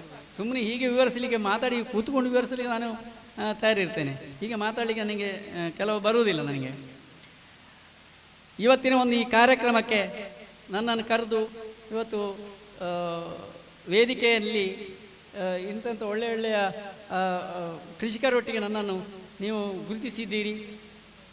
ಇವತ್ತಿನ ಈ ಕಾರ್ಯಕ್ರಮಕ್ಕೆ ಒಳ್ಳೆಯ ಆಗಲಿ, ಕೃಷಿಕರು ಇನ್ನೂ ಸಹ ಒಳ್ಳೆಯ ಕೃಷಿಕರ ಮೇಲೆ ಬರಲಿ ಹೇಳ್ತಾ ನನ್ನ 2 ಮಾತುಗಳನ್ನು ಮುಗಿಸ್ತೇನೆ. ಡಾಕ್ಟರ್ ಶ್ರೀ ಕೃಷ್ಣ ಭಟ್ ಅವರು ಬಂದಿದ್ದಾರೆ. ಅವರು ಈ ವೆನಿಲ್ಲದ ಬಗ್ಗೆಯೇ ವಿಶೇಷವಾದಂಥ ಸಂಶೋಧನೆ ಮಾಡಿದ್ದಾರೆ. ಅಂದರೆ ಅದರ ಪೋಲನ್, ಅದರ ಪರಾಗ ರೇಣುವನ್ನು ಉತ್ತೇಜಿಸಿ ಅದರ ಪಾಲಿನೇಷನ್ ಬಹಳ ಸುಲಭೀಕರಿಸುವ ರೀತಿಯ ಒಂದು ವಿಶೇಷವಾದಂಥ ಸಂಶೋಧನೆಯ ಪ್ರಬಂಧವನ್ನು ಮಂಡಿಸಿ ಅದರಲ್ಲಿ ಅವರು ರಾಷ್ಟ್ರ ಪ್ರಶಸ್ತಿಯನ್ನು ಪಡೆದಿದ್ದಾರೆ. ನ್ಯಾಷನಲ್ ಅವಾರ್ಡ್ ಬಂದಿದೆ. ಈ ಸಭೆಯಲ್ಲಿ ಅವರಿಗೆ ಅಭಿನಂದನೆಗಳನ್ನು ಸಲ್ಲಿಸ್ತಾ ಇದ್ದೇವೆ. ಅಂಥ ಒಬ್ಬ ಹಿರಿಯ ವಿಜ್ಞಾನಿ ಇವತ್ತು ಈ ಸಮಾವೇಶಕ್ಕೆ ಆಗಮಿಸಿದ್ದಾರೆ. ಬಹಳ ಸಂತೋಷ. ಅವರು ಈಗ ನಮ್ಮ ಈ ಸಮಾರಂಭವನ್ನು ಉದ್ದೇಶಿಸಿ, ನಮ್ಮ ಕೃಷಿ ಮಿತ್ರರನ್ನು ಉದ್ದೇಶಿಸಿ ಕೃಷಿ ಸಂವಾದ ಕಾರ್ಯಕ್ರಮದಲ್ಲಿ ಪಾಲ್ಗೊಳ್ಳಬೇಕು ಹಾಗೂ ಉತ್ತಮ ಮಾಹಿತಿಗಳನ್ನು ನೀಡಬೇಕು ಅಂತ ಕೇಳಿಕೊಳ್ತಾ ಇದ್ದೇನೆ. ಸೇಡಿಯಾಪು ಜನಾರ್ದನ ಭಟ್, ಆಮೇಲೆ ಖಂಡಿಗೆ ಇದ್ದಾರೆ. ಆಮೇಲೆ ಮುಖ್ಯವಾಗಿ ಈ ಕೃಷಿ ಋಷಿಯಾಗಿರುವಂತಹ ಈ ಸಮಾರಂಭವನ್ನು ಆಯೋಜಿಸಿರುವಂತಹ ಶ್ರೀ ಸುರೇಶ್ ಬಲ್ನಾಡು ಅವರಿಗೆ ವಿಶೇಷವಾಗಿ ನಾನು ಸಾಷ್ಟಾಂಗ ನಮಸ್ಕಾರವನ್ನು ಸಲ್ಲಿಸುತ್ತಾ, ಯಾಕಂದರೆ ಇದೊಂದು ಮತ್ತು ಅಭಿನಂದನೆಯನ್ನು ಹೇಳ್ತಾ, ಇದೊಂದು ವಿಶಿಷ್ಟವಾದ ಒಂದು ಕಾರ್ಯಕ್ರಮ. ನಾನು ಈ ಥರ ಎಲ್ಲೂ ನೋಡಿಲ್ಲ. ಸುಮಾರು ನಾವು 20 ವರ್ಷದಲ್ಲಿ ಚೆನ್ನಾಗಿ ಆಯೋಜಿಸಿದ್ದಾರೆ ಹಾಗೂ ಬಹಳ ಚೆನ್ನಾಗಿ ಕೃಷಿ ಕಾರ್ಯ ಇಲ್ಲಿ ನಡೀತಾ ಇದೆ. ಬಹಳ ಖುಷಿ ಆಗ್ತಾ ಇದೆ. ಆ್ಯಕ್ಚುಲಿ ಕೃಷಿ ಇನ್ನೊಂದು ಮುಖ್ಯವಾಗಿ ಈ ಕೃಷಿ ದಿಗ್ಗಜರು ಇಲ್ಲೆಲ್ಲ ಸೇರಿದರೆ ನಿಮಗೆಲ್ಲ ಆತ್ಮೀಯವಾದ ಸ್ವಾಗತವನ್ನು ಸಹ ಬಯಸ್ತಾ ಇದ್ದೇನೆ. ನಾನು ಸ್ವತಃ ಕೃಷಿಕನಾಗಿ ನನಗೆ ಹೆಮ್ಮೆ ಆಗ್ತಾ ಇದೆ, ಗರ್ವದಿಂದ ಹೇಳ್ತಾ ಇದ್ದೇನೆ. ಆ್ಯಕ್ಚುಲಿ ಕೃಷಿ ಒಂದು ಶ್ರೇಷ್ಠವಾದ ಉದ್ಯೋಗ ಅಲ್ವಾ? ಹೌದು ಅಲ್ಲ, ಡಿಫ್ರೆನ್ಸ್ ಆಫ್ ಒಪಿನಿಯನ್ ಇರ್ಬೋದು. ಹೌದು ಅಲ್ಲವನ್ನು ನಾವು ಈಗ ಕಡಿಮೆ ಮಾಡಬೇಕಾಗತ್ತೆ. ನೆಕ್ಸ್ಟ್, ಈಗ ನಮ್ಮಲ್ಲಿ ಶ್ರದ್ಧೆ, ಶಿಸ್ತು, ಆಮೇಲೆ ಆ ಇನ್ವಾಲ್ವ್ಮೆಂಟ್ ಇದ್ದರೆ ಯಾವುದೇ ಕೃಷಿ ಇರಲಿ, ಯಾವುದೇ ಉದ್ಯೋಗ ಇರಲಿ, ನಾವು ಸಕ್ಸೀಡ್ ಆಗ್ಬೋದು. ಎಲ್ಲ ಕ್ಷೇತ್ರದಲ್ಲೂ ಕಷ್ಟ ನಷ್ಟ ಸಮಸ್ಯೆ ಇದ್ದೇ ಇದೆ. ಆದರೆ ನಮಗೆ 3 ಡಿಗಳನ್ನು ಅಳವಡಿಸಿಕೊಂಡ್ರೆ, ಡ್ಯೂಟಿ, ಡಿವೋಷನ್, ಡಿಸಿಪ್ಲಿನ್, ಈ 3 ಇದ್ದರೆ ಖಂಡಿತವಾಗಿಯೂ ನಾವು ಗೆಲ್ಲಬಹುದು. ಕೃಷಿಯಲ್ಲಿರ್ಬೋದು, ಯಾವುದೇ ಕ್ಷೇತ್ರ ಇರ್ಬೋದು. ಇದಕ್ಕೆ ಜ್ವಲಂತ ಉದಾಹರಣೆ ನಮ್ಮ ಶ್ರೀ ಸುರೇಶ್ ಬಲ್ನಾಡು. ಹಾಗೂ ಇಲ್ಲಿ ನಾನು ಸುಮಾರು ಈ ಪುತ್ತೂರಲ್ಲಿ ನಂದು ಇದು ತವರೂರು ಇದೆ, ಇಲ್ಲಿ ಕಾಸರಗೋಡು. ನಾನು ಇಲ್ಲಿ ಬಹುಶಃ ಮುರಳಿ ಬಂಗಾರಕ್ಕೆ ಬಂದಿರಬೇಕು. ಆಮೇಲೆ ರಾಮಕೃಷ್ಣ ಭಟ್ ಮುಳ್ಳಂಜಿ ಅವರ ತೋಟ ಹೋಗಿದ್ದೇನೆ. ನೋಡಿ, ಕೃಷಿ ಉದ್ಯೋಗವನ್ನು ಮಾಡಿಕೊಂಡು ಕೃಷಿ ಚೆನ್ನಾಗಿ ಮಾಡ್ತಾ ಇದ್ದೀರಾ. ಹಿಂದೆ ಇರುವ ತತ್ವವನ್ನು, ಆ ವೈಜ್ಞಾನಿಕ ತತ್ವವನ್ನು ಅಳವಡಿಸಿಕೊಂಡು ಕೃಷಿ ಮಾಡ್ತಾ ಇದ್ದಾರೆ. ಅದಕ್ಕೆ ನಾನು ರಿಯಲಿ ಅಭಿನಂದನೆಯನ್ನು ಸಲ್ಲಿಸ್ತಾ ಇದ್ದೇನೆ. ಕೃಷಿ, ನಾನು ಇದರನ್ನು ಉತ್ಪ್ರೇಕ್ಷವಾಗಿ ಹೇಳ್ತಾ ಇಲ್ಲ. ಕೃಷಿಕನಾಗಿ ನಮಗೆ ಗರ್ವ ಇರಬೇಕು, ಹೆಮ್ಮೆ ಇರಬೇಕು. Agriculture is the most helpful, most useful and most noble employment for mankind. ನಾನು ಈ ಮಾತನ್ನು ಹೇಳಿಲ್ಲ, ಜಾರ್ಜ್ ವಾಷಿಂಗ್ಟನ್, ಅಮೇರಿಕದ ಅಧ್ಯಕ್ಷನಾಗಿರುವಂತಹ ಜಾರ್ಜ್ ವಾಷಿಂಗ್ಟನ್ ಹೇಳ್ತಾ ಇದ್ದಾರೆ. ಇದೊಂದು most peaceful, most useful and most noble employment. ನನಗೂ ಅನುಭವ ಅಲ್ಲ, ಕಷ್ಟ ಇದೆ. ಆದರೆ ಅದರ ಹಿಂದೆ ಇರುವ ವೈಜ್ಞಾನಿಕ ಸತ್ಯವನ್ನು ತಿಳ್ಕೊಂಡ್ರೆ, ಹಿಂದೆ ಇರುವ ತತ್ವವನ್ನು ತಿಳ್ಕೊಂಡ್ರೆ ನಮಗೆ ಸುಲಲಿತವಾಗಿ ಕೃಷಿ ಮಾಡ್ಬೋದು. ಜಾಸ್ತಿ 20 ಎಕರೆ 30 ಎಕರೆ ಅಗತ್ಯ ಇಲ್ಲ. ಕಡಿಮೆ ಪ್ರಿಸೈಸ್ ಅಗ್ರಿಕಲ್ಚರ್, ಪ್ರಿಸಿಷನ್ ಅಗ್ರಿಕಲ್ಚರ್, ಕಡಿಮೆ ಜಾಗದಲ್ಲಿ ಜಾಸ್ತಿ ಕೃಷಿ. ನಾನು ಎರಡು ವರ್ಷ ಇಡುಕಿ ಡಿಸ್ಟ್ರಿಕ್ಟಲ್ಲಿ ವರ್ಕ್ ಮಾಡ್ತಾ ಇದ್ದೆ. ನನಗೆ ಆಶ್ಚರ್ಯ ಆಯಿತು. ಒಂದು ಗಿಡ ಏಲಕ್ಕಿಯಲ್ಲಿ ಎಷ್ಟು ಏಲಕ್ಕಿ ಕೊಯ್ಬೋದು? Beyond our expectation. ಬರೀ ನಾವು ಸಾಧಾರಣವಾಗಿ ನಮ್ಮ ಇಳುವರಿ ಎಷ್ಟಂದರೆ ಒಂದು ಹೆಕ್ಟೇರಿಗೆ 137 kg. ಅವರು ಒಂದು ಗಿಡಕ್ಕೆ ಎಷ್ಟು kg ಕೊಯ್ತಾ ಇದ್ದಾರೆ ನೋಡಿ, ಆಶ್ಚರ್ಯ ನೀವು ಪಡ್ಬೋದು. 7 kg ಏಲಕ್ಕಿಯನ್ನು ಒಂದು ಗಿಡಕ್ಕೆ ಕೊಯ್ತಾ ಇದ್ದಾರೆ. ಅಂದರೆ ಅಷ್ಟು ಇನ್ಪುಟ್, ಅಷ್ಟು ನೀವು ಬೇಸಾಯ ಸರಿಯಾದ ಸಮಯಕ್ಕೆ ಬೇಸಾಯವನ್ನು ಮಾಡಿದರೆ ಯಾವಾಗ ಏನು ಮಾಡಬೇಕು ಅದರ ಬಗ್ಗೆ ನಮಗೆ ಚೆನ್ನಾಗಿ ಅರಿವಿರಬೇಕು. ನೀರು ಇದ್ರೂ ಉಪಯೋಗ ಇಲ್ಲ. ಯಾವ ಟೈಮಲ್ಲಿ ಎಷ್ಟು ನೀರು ಕೊಡಬೇಕು, ಗೊಬ್ಬರ ಎಷ್ಟು ಕೊಡಬೇಕು, ಯಾವ ಗೊಬ್ಬರ ಕೊಡಬೇಕು. ಆಮೇಲೆ ಅದೇ ಒಂದೊಂದು ಕೃಷಿಗೆ ಒಂದೊಂದು ಬೇಸಾಯ ಕ್ರಮ ಇದೆ. ಅದನ್ನು ನಾವು ಸರಿಯಾದ ಸಮಯಕ್ಕೆ ಅಳವಡಿಸಿಕೊಂಡ್ರೆ ಖಂಡಿತವಾಗಿಯೂ ಕೃಷಿಯಲ್ಲಿ ಬಹುಶಃ ಅವರನ್ನೇ ಕೇಳಿದರೆ ಗೊತ್ತಾಗುತ್ತೆ. ನಿಮಗೆಲ್ಲರ ಅನುಭವ ಇರ್ಬೋದು. ಕಷ್ಟ ಇದೆ, ನಷ್ಟ ಇದೆ. ಅದೇ ನಾನಾಗಲೇ ಹೇಳಿದಲ್ಲ, ವಾಷಿಂಗ್ಟನ್ ಅವರು ಇದನ್ನೆಲ್ಲ ತುಲನಾತ್ಮಕವಾಗಿ ನೋಡಿ ಮಾಡಬಹುದು. ಜಾಸ್ತಿ ಬೇಡ. ಇದೇ ನೋಡಿ, ನೀವು 7 kg ಬಿಡಿ. ನಾನು ಲೆಕ್ಕ ಮಾಡಿದೆ, ಅದರಲ್ಲಿ 70,000 ಕಾಯಿ ಲೆಕ್ಕ ಮಾಡಿದೆ ಒಂದು ಗಿಡಕ್ಕೆ. ಬೇಡ ನಮಗೆ. ಒಂದು ಗಿಡಕ್ಕೆ ನಮಗೆ 5 kg 2 kg ಸಾಕು. ಈಗ ನೋಡಿ 2,000 ರೂಪಾಯಿ ಇದೆ ನೋಡಿ. ಇನ್ನೊಂದು, ಇದೆಲ್ಲ ಲೊಕೇಶನ್ ಸ್ಪೆಸಿಫಿಕ್, ನಿಮಗೆ ಬೆಳೆಯೋಕ್ಕಾಗಲ್ಲ. ನಮಗೆ ಯಾವ ಸೂಕ್ತವಾದ ತಳಿಯನ್ನು ಬೆಳಿಬೇಕು. ಇಲ್ಲಿ ಯಾವುದು ಸೂಕ್ತ ಅದನ್ನು ನಾವು ಬೆಳಿಬೇಕು. ಅಡಿಕೆಯಲ್ಲೂ ಅಷ್ಟೇ. ಅಡಿಕೆಯಲ್ಲಿ ಸುಮಾರು ವೆರೈಟಿ ಇರ್ಬೋದು, ಅದು ಎಲ್ಲ ಈ ಜಾಗಕ್ಕೆ ಸೂಕ್ತ ಅಲ್ಲ. ಅದಕ್ಕೆ ನೋಡಿಕೊಂಡು, ಈ ಮೆಣಸಲ್ಲಿ ನೋಡಿ ಎಷ್ಟು ವೆರೈಟಿ ಇದೆ. ನನಗೆ ಆಶ್ಚರ್ಯ ಆಗ್ತಾ ಇದೆ. ನಾವು ಇಲ್ಲಿ ಮ್ಯಾಕ್ಸಿಮಮ್ 1-2 ತಳಿ ಬೆಳೀತೇವೆ ಇದ್ದೇವೆ. 16 ಒಳ್ಳೆಯ ಲೊಕೇಶನ್ ಸ್ಪೆಸಿಫಿಕ್ ನಮಗೆ ತಳಿ ಸಿಗ್ತಾ ಇದೆ. ಅದನ್ನು ಉಪಯೋಗ ಮಾಡ್ತಾ ಇಲ್ಲ. ಈಗ ನೆರಳಲ್ಲಿ ಬೆಳೆಯುವ ತಳಿನೇ ಬೇರೆ ಇದೆ. ಪನ್ನೀರು 5 ಇರ್ಬೋದು, ಪನ್ನೀರು 2 ಇರ್ಬೋದು, ಶ್ರೀಕರ, ಶುಭಕರ, ಅದನ್ನು ಸೆಲೆಕ್ಟ್ ಮಾಡಿ ನಾವು ಬೆಳಿಬೇಕು. ಆಮೇಲೆ ಬಿಸಿಲಲ್ಲಿ ಬೆಳೆಯುವ ತಳಿನೇ ಬೇರೆ ಇದೆ. ನೀವು ಪನ್ನೀರು 2 ಬಿಸಿಲಲ್ಲಿ ಬೆಳೆದರೆ ಆಗೋಲ್ಲ. ಪನ್ನೀರು 1 ನೆರಳು ಜಾಸ್ತಿ ಇದ್ದರೆ ಬರೋಲ್ಲ. ಅದರ ಹಿಂದೆ ಇರೋ ವೈಜ್ಞಾನಿಕ ಹಿನ್ನೆಲೆಯನ್ನು ನಾನು ಬೇಕಾದ್ರೆ ಆಮೇಲೆ ಹೇಳ್ತೀನಿ. ನನಗೆ ಇನ್ನೊಂದು ವಿಚಾರ ಇಲ್ಲಿ ನೆನಪಾಗ್ತಾ ಇದೆ. ಯಾವುದು, ಭಗವದ್ಗೀತೆಯಲ್ಲಿ ಒಂದು ಮಾತಿದೆ, ಸಹನಾ ಭವತು ಸಹನೌ ಭುನಕ್ತು ಸಹೋ ವೀರ್ಯಂ ಕರವಾವಹೈ. ನಾವೆಲ್ಲ ಇಲ್ಲಿ ಸೇರಿದ್ದೀವಿ. Coming together is the beginning. Actually ನಾವು ನೋಡಿ, ಕೃಷಿ ಅಧಿಕಾರಿಗಳಿದ್ದಾರೆ, ಹಾರ್ಟಿಕಲ್ಚರ್ ಕೃಷಿಕರಿದ್ದಾರೆ, ಬೇರೆ ಬೇರೆ ವಿಭಾಗದವರು ಇದ್ದೀವಿ. ಇದೊಂದು ಬಿಗಿನಿಂಗ್. ಆಮೇಲೆ moving together for development and joining together for the success. So ನಮ್ಮದಿಷ್ಟೇ ಅಭಿಲಾಷೆ, ಅಂದರೆ ಎಲ್ಲರೂ ಸೇರಿಕೊಂಡು ಒಂದೊಂದು ವಿಚಾರ ನಾವು ವಿನಿಮಯ ಮಾಡಿದರೆ ಇದೊಂದು ವೇದಿಕೆ ಅವಕಾಶ ಮಾಡಿಕೊಟ್ಟಿದೆ. ನಾವು ಖಂಡಿತವಾಗಿಯೂ ಈ ಯಾವುದೇ ಕ್ಷೇತ್ರದಲ್ಲಿ ಮುನ್ನಡಿಬೋದು. ಆಮೇಲೆ ನೋಡಿ, ಈಗ ವಾತಾವರಣದಲ್ಲಿ ನ್ಯಾಚುರಲ್ ಸ್ವಾಭಾವಿಕವಾಗಿ ವ್ಯತ್ಯಾಸವನ್ನು ಕಾಣ್ತಾ ಇದ್ವಿ. ಅಕಾಲಿಕ ಮಳೆ ಬರ್ತಾ ಇದೆ, ಬರಗಾಲ ಬರ್ತಾ ಇದೆ, ಉಷ್ಣತೆ ಜಾಸ್ತಿ ಆಗ್ತಾ ಇದೆ. ಇದು ಏನಿದ್ರೂ ಅದಕ್ಕೆ ರಿಸಿಲಿಯಂಟ್ ಅಗ್ರಿಕಲ್ಚರ್, ಅದಕ್ಕೆ ಪೂರಕವಾದ ಕೃಷಿಯನ್ನು ನಾವು ಅಳವಡಿಸಿಕೊಂಡ್ರೆ ಇದನ್ನೆಲ್ಲ ಹಿಮ್ಮೆಟ್ಟಿಸ್ಬೋದು. ಕಷ್ಟ ಇರ್ಬೋದು, ಈಗ ಲೇಬರ್ ಪ್ರಾಬ್ಲಮ್ ಹೇಳ್ಬೋದು. ಜಾಸ್ತಿ ಕೃಷಿ ಬೇಡ, ಕಡಿಮೆ ಜಾಗದಲ್ಲಿ. ನಾನೇ ಈಗ ನೋಡಿ, ಒಂದು ನಮ್ಮ ಸಕಲೇಶ್ಪುರದಲ್ಲಿ ನಮ್ಮ ತೋಟದಲ್ಲಿ ನನ್ನ ಇಳುವರಿ ಗೊತ್ತು ನನಗೆ, 56 ಎಕರೆ ಇದೆ. ಒಂದು ಗಿಡಕ್ಕೆ 100 ಗ್ರಾಮ್ ಕೊಯ್ಯೋಕ್ಕಾಗಲ್ಲ. ಆದರೆ ಇದೇ ಇಂಟೆನ್ಸಿವ್ ಅಗ್ರಿಕಲ್ಚರ್ ಮಾಡಿದರೆ ಬರೀ 50 ಗಿಡ ಹಾಕಿ, ಈಗ ಜೂನಲ್ಲಿ ನೆಟ್ಟ ಗಿಡದಲ್ಲಿ ಈಗ 60 ಕಂದು ಬರ್ತಾ ಇದೆ. ಒಂದು ವರ್ಷದಲ್ಲಿ ಗ್ಯಾರಂಟಿ, ನಾನು ಚಾಲೆಂಜ್ ಮಾಡ್ತೀನಿ, ನಿಮಗೆ 2 kg ಕೊಯ್ಬೋದು. ಈಗಿನ ರೇಟು 2,000 ರೂಪಾಯಿ. ಅದು 2 ವರ್ಷ ಹಿಂದೆ 5,000 ರೂಪಾಯಿ ಆಗಿತ್ತು. ಆದರೆ ಏಲಕ್ಕಿ ಬೆಳಿಬೇಕು ಅನ್ನೋಲ್ಲ, ಆದರೂ ಸಮೇತ ನಾವು ಅದೊಂದು ಪ್ರಯೋಗ ಇಲ್ಲಿ ಮಾಡ್ತಾ ಇದ್ವಿ. ಯಾಕಂದರೆ ನಾನು ಸ್ವತಃ ಪ್ಲ್ಯಾಂಟ್ ಬ್ರೀಡರ್ ಆಗಿ, ಅಂದರೆ ನಾವು ಕ್ರಾಸ್ ಮಾಡಿ, ಕೇರಳದ ವೆರೈಟಿ ಬೇರೆ, ಇಲ್ಲಿ ಏಲಕ್ಕಿಗೆ ಸೂಕ್ತ ಈ ಪ್ರದೇಶ ಅಲ್ಲ. ಯಾಕೆಂದರೆ ಇದು ಹೂ ಅರಳುವ ಟೈಮ್ ಯಾವಾಗ ಅಂದರೆ ಮಾರ್ಚ್, ಏಪ್ರಿಲ್, ಮೇ ತಿಂಗಳು. ಅಂದರೆ ಜಾಸ್ತಿ ಉಷ್ಣತೆ, ಜಾಸ್ತಿ ಟೆಂಪರೇಚರ್ ಇರೋ ಟೈಮಲ್ಲಿ ಹೂ ಅರಳಿದರೆ ಏನಾಗುತ್ತೆ, if it goes beyond 36 degree ಎಲ್ಲ ಡ್ರಾಪ್ ಆಗುತ್ತೆ. ಸೊ ಆ ವೆರೈಟಿ, ಘಟ್ಟದ ಮೇಲಿನ ವೆರೈಟಿ, ಇಡುಕಿ ವೆರೈಟಿ ಇಲ್ಲಿ ಸೂಕ್ತ ಅಲ್ಲ. ಅದಕ್ಕೆ ನಾವು ಏನು ಮಾಡಿದ್ವಿ ಅಂದರೆ ಎಲ್ಲ ಕ್ರಾಸ್ ಮಾಡಿ, ಕೇರಳದಲ್ಲೂ ಸಹ 5-6 ವೆರೈಟಿ ಇದೆ ಕೆಲವು ಪ್ರದೇಶಕ್ಕೆ ಸೂಕ್ತವಾದ, ಅದನ್ನು ಕ್ರಾಸ್ ಮಾಡಿ F1 ಹೈಬ್ರಿಡ್ನಲ್ಲಿ ಇಲ್ಲಿ ಒಂದು 2-3 ತೋಟದಲ್ಲಿ ನಿಮಗೆ ಮುಂದೆ ನೋಡ್ಬೋದು. ಸಕ್ಸಸ್ ಆದರೆ really we are lucky, great ಅಂದರೆ ಹೇಳೋಕ್ಕಾಗಲ್ಲ. ಆ ಡಿಫ್ರೆಂಟ್ ಜೀನನ್ನು ಕಂಬೈನ್ ಮಾಡಿ, ಕ್ರಾಸ್ ಮಾಡಿ ನಮಗೆ ಹೋಪ್ ಇದೆ. ಯಾಕಂದರೆ ಆ ಈಲ್ಡ್ ಕಾಂಟ್ರಿಬ್ಯೂಟಿಂಗ್ ಕ್ಯಾರೆಕ್ಟರ್ಸ್ ನೋಡಿದರೆ ಚೆನ್ನಾಗಿದೆ, ಗೆರೆ ಉದ್ದ ಇದೆ, ಕಾಯಿಗಳ ಸಂಖ್ಯೆ ಜಾಸ್ತಿ ಇದೆ, ಇದೆಲ್ಲ ಇದೆ. ಸೊ ನಾವು ಅದಕ್ಕೆ ಪೂರಕವಾದ ಕೃಷಿಯನ್ನು ಮಾಡಬೇಕು. ತಳಿಗಳ ಬಗ್ಗೆ ಇವರು ಹೇಳಿದರು, ಅದು ರಿಯಲಿ ನಿಮಗೆ ಎಲ್ಲ ಸಕ್ಸಸ್ ಅದರ ಮೇಲೆ ಅವಲಂಬಿತವಾಗಿದೆ. ನಾನು ಮೊದಲಿಗೆ ಈಗ ನಮ್ಮ ಮೆಣಸಿನ ಬಗ್ಗೆ ಹೇಳಬೇಕಾಗತ್ತೆ. ನಾನು ಪನ್ನೀರು ಒಂದು ಬಗ್ಗೆ ನೋಡಿ, ಇನ್ನೊಂದು, ನಾನು ಈಗ ಘಟ್ಟದ ಮೇಲೆ ಕೆಲಸ ಮಾಡ್ತಾ ಇದ್ದೀನಿ ಸಕಲೇಶ್ಪುರದಲ್ಲಿ.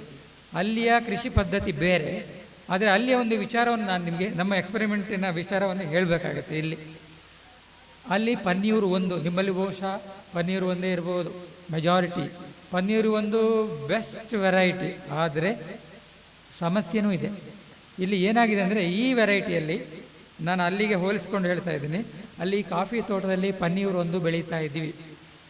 ಅಲ್ಲಿ ನೋಡಿ ರಿಯಲಿ ಗ್ರೇಟ್, ಒಂದು ಗಿಡಕ್ಕೆ ಅವರೇಜ್ 10 kg 20 kg ಕೊಯ್ತಾ ಇದ್ದಾರೆ. ಪಾಸಿಬಿಲಿಟಿ ಇದೆ 20 kg. ಏನು ಮಾಡಬೇಕು ಅಂದರೆ, ಅಲ್ಲಿಯ ಕಂಡೀಷನ್ಗೆ ಇದರ ಕ್ಯಾರೆಕ್ಟರ್ ಏನಂದರೆ, ನಾನು ವೈಜ್ಞಾನಿಕವಾದ 2 ವಿಚಾರ ಹೇಳ್ತೀನಿ. ಅಲ್ಲಿ ಕೆಲವು ತೋಟದ ಎಲ್ರಿಗೂ ನೀರು ಬೇಕಾದಷ್ಟಿದೆ. ಹಾಗೇಳಿ ನಾವು ಡಿಸೆಂಬರ್ ಜನವರಿಲಿ ನೀರು ಕೊಡಬಾರ್ದು, ಆ ಗಿಡ ಬತ್ತಿರಬೇಕು. ಆಮೇಲೆ ಮಾರ್ಚ್ ಏಪ್ರಿಲ್ ತಿಂಗಳಲ್ಲಿ ನೀರು ಕೊಡಬೇಕು. ನಾನು ಯಾಕೆ ಹೇಳ್ತಾ ಇದ್ದೀನಿ ಅಂದರೆ, ನಾವೊಂದು ಎಕ್ಸ್ಪೆರಿಮೆಂಟ್ ಮಾಡಿ ನೋಡಿದ್ವಿ. ಈ ನೀರು ಫಸ್ಟಿಗೆ ನಾವು ಗಿಡ ಬತ್ತಿರುತ್ತೆ, ಆಮೇಲೆ ಈ ಹೊಸ ಕ್ಯಾಟ್ಕಿನ್ ಬರೋಕ್ಕೆ, ಈ ಹೂವಿನ ಗೊಂಚಲು ಬರೋಕ್ಕೆ ಶುರುವಾಗುತ್ತೆ. ಅದರಲ್ಲಿ ಹೆಣ್ಣು ಮತ್ತು ಗಂಡಿನ ಪ್ರಮಾಣ ಜಾಸ್ತಿ ಇರುತ್ತೆ. ಮೊದಲೆಲ್ಲ ರೇವತಿ ಮಳೆ ಬರ್ತಾಯಿತ್ತು, ಮಾರ್ಚ್ 31 ಏಪ್ರಿಲ್ ತಿಂಗಳಲ್ಲಿ. ಈಗ ಮಳೆ ಬರೋಲ್ಲ, ಅಲ್ಲೂ ಅಷ್ಟೇ ಅದೇ ಥರ. ಸೊ ಆ ಟೈಮಲ್ಲಿ ನೀವು ನೀರು ಚೆನ್ನಾಗಿ ಕೊಟ್ಟ ತೋಟದಲ್ಲಿ ಈ ಕ್ಯಾಟ್ಕಿನ್ ಯಾವುದು ಹೂತೇನೆ ಹೊರಡುತ್ತಲ್ಲ, ಅದರಲ್ಲಿ ಗಂಡು ಹೆಣ್ಣಿನ ಪ್ರಮಾಣ ಜಾಸ್ತಿ ಇರುತ್ತೆ. ಹೆಣ್ಣು ನ್ಯಾಚುರಲಿ ನಿಮಗೆ 100-150 ಹೆಣ್ಣು ಹೂ ಓವರಿಯನ್ನು ನೋಡ್ಬೋದು. ಆದರೆ ಗಂಡು ಹೂವಿನ ಉತ್ಪಾದನೆಗೆ ಟು ಇಂಡ್ಯೂಸ್ ಮೇಲ್ ಫ್ಲವರ್ ನಾವು ಗಿಡ ಬತ್ತಿರಬೇಕು, ನೀರು ಚೆನ್ನಾಗಿ ಆ ಟೈಮಲ್ಲಿ ಕೊಡಬೇಕು. ಆ ಥರ ಕೊಟ್ಟರೆ ನಿಮಗೆ ಮೇ ಜೂನಲ್ಲಿ ಚೆನ್ನಾಗಿ ಈ ಹೂವು ಗೆರೆ ಬರಲಿಕ್ಕೆ ಶುರು ಆಗುತ್ತೆ. ಅದರಲ್ಲಿ ನೀವು ಮೈಕ್ರೋಸ್ಕೋಪಲ್ಲಿ ಪರೀಕ್ಷೆ ಮಾಡಿ ನೋಡಿದರೆ ಈ ಗಂಡು ಹೂವಿನ ಪ್ರಮಾಣ ಜಾಸ್ತಿ ಇರುತ್ತೆ. ಗಂಡು ಹೂವು ಅಂದರೆ ಮೇಲ್ಗಡೆ ಇರುತ್ತೆ. ಕ್ಯಾಟ್ಕಿನ್ನಿನ ಮೇಲ್ಗಡೆ ಗಂಡು ಹೂವಿನ ಪ್ರಮಾಣ ಜಾಸ್ತಿ ಇರುತ್ತೆ. ನ್ಯಾಚುರಲಿ ಗಂಡು ಹೂವಿನ ಪ್ರಮಾಣ ಜಾಸ್ತಿ ಇದ್ದರೆ ಏನಾಗುತ್ತೆ, ಪರಾಗಸ್ಪರ್ಶ ಆಗಿ, ಪರಾಗಸ್ಪರ್ಶ ಯಾವ ಥರ ಆಗುತ್ತೆ, ಅದೇನು ಗಾಳಿಯಲ್ಲಿ ಆಗೋಲ್ಲ, ಈ ಗ್ರಾವಿಟಿ ಫೋರ್ಸಲ್ಲಿ ಬೆಳಗ್ಗಿನ ಮಂಜು ಇದ್ದರೆ ಸಾಕಾಗುತ್ತೆ. ಮೇಲ್ಗಡೆಯಿಂದ ಪೋಲನ್ ಗ್ರೇನ್ ಕೆಳಗಡೆ ಬಂದು ಎಲ್ಲ ಓವರಿ ಪರಾಗಸ್ಪರ್ಶ ಆಗಿ ಸೆಟ್ ಆಗುತ್ತೆ. ನಾನು ಬೇಕಾದ್ರೆ ಒಂದೆರಡು ನೀವು ನೋಡಿ, ಬಹುಶಃ ನನಗೆ ರಿಯಲಿ ನಾನು ಇವರಿಗೆ ಸಲ್ಯೂಟ್ ಕೊಡಬೇಕು. ಇಲ್ಲಿ ಎಲ್ಲವೂ ಚೆನ್ನಾಗಿ ಬರ್ತಾ ಇದೆ. ನಿಮ್ಮ ಅವರು ನೀರು ಕೊಡ್ತಾ ಇದ್ದಾರೆ. ಇಲ್ಲಿಯ ಕಂಡೀಷನ್ ಅಂದರೆ ಡ್ರೈ ವೆದರ್ ಅಲ್ವಾ, ನೀರು ಕೊಟ್ಟರೆ ತಪ್ಪಿಲ್ಲ ಅನಿಸ್ತಾ ಇದೆ ಈಗ ನಾನು ನೋಡುವಾಗ. ನಾನೊಂದು ನಿಮಗೆ ಇದನ್ನು ತೋರಿಸ್ತೇನೆ. ಇಲ್ಲಿ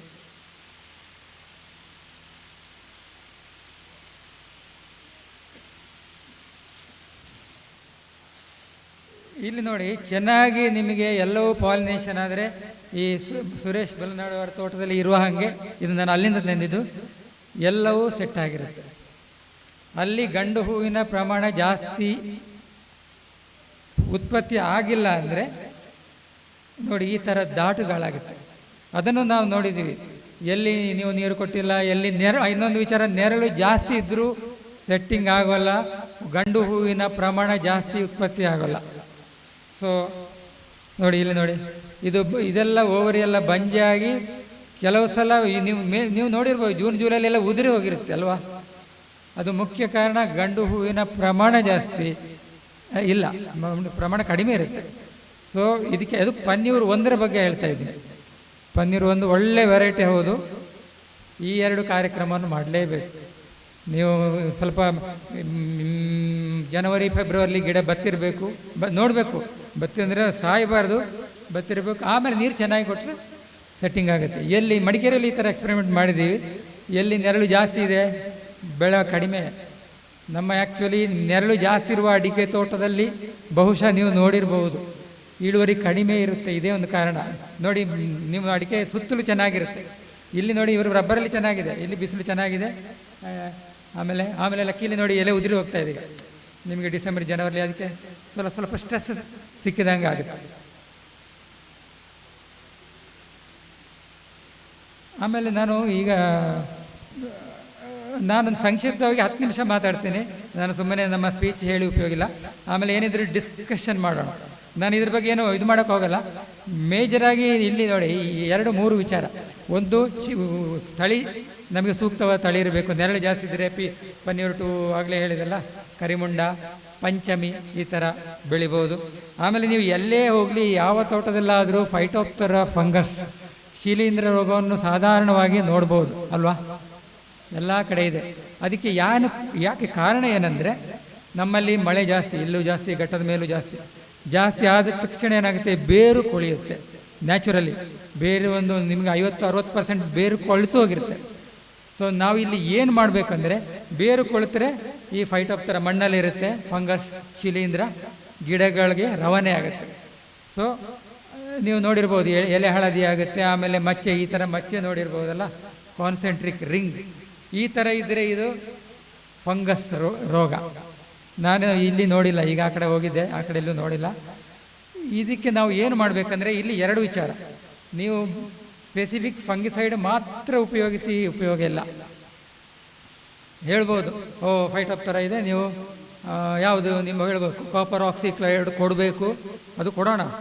ಇಲ್ಲಿ ಏನು ಮಾಡಬೇಕಂದ್ರೆ ಇನ್ನೊಂದು ವಿಚಾರ, ಅದರ ಮೊದಲು ಇನ್ನೊಂದು ವಿಚಾರ ಹೇಳ್ತೀನಿ. ನೀವು ಈ ಥರ ನೀರು ಕೊಟ್ಟ ಮೇಲೆ ಏನಾಗುತ್ತೆ, ಮೇ ಜೂನಲ್ಲಿ ಹೊಸ ಚಿಗುರು ಬರುತ್ತೆ. ಚಿಗುರಿನ ಜೊತೆ ಈ ಕ್ಯಾಟ್ಕಿನ್, ಈ ತೆನೆ ಬರಲಿಕ್ಕೆ ಶುರುವಾಗುತ್ತೆ. ಈ ಟೈಮಲ್ಲಿ ನಾವೊಂದು ಕಡ್ಡಾಯವಾಗಿ ಒಂದು ಬೋರ್ಡೋ ಸ್ಪ್ರೇ ಮಾಡಬೇಕು. ಇದರಿಂದ 2 ಉಪಯೋಗ ಇದೆ. ಒಂದು, ಅದಕ್ಕೆ ಬರುವಂಥ ಎಲೆ ಚುಕ್ಕಿ ರೋಗ, ಅಂದರೆ ಕೊಲೆಟೋಟ್ರೈಕಮ್ ಫಂಗಸ್ಸಿಂದ ಬರೋ ರೋಗ, ಇದು ಖಂಡಿತವಾಗಿಯೂ ಬರಲ್ಲ. ಆಮೇಲೆ ಈ ಫೈಟೋಪ್ತರಾ ರೋಗನೂ ಬರಲ್ಲ. ಅದರ ಜೊತೆಗೆ ಈ ಎಲ್ಲೆಲ್ಲಿ ರೋಗ ಜಾಸ್ತಿ ಇರುವ ತೋಟದಲ್ಲಿ ಕಾಪರ್ ಆಕ್ಸಿಕ್ಲೋರೈಡ್, ನೀವು ಬ್ಲೈಟಾಕ್ಸ್ ಕೇಳಿರ್ಬೋದು, ಅದನ್ನು ಹಾಕಬೇಕು.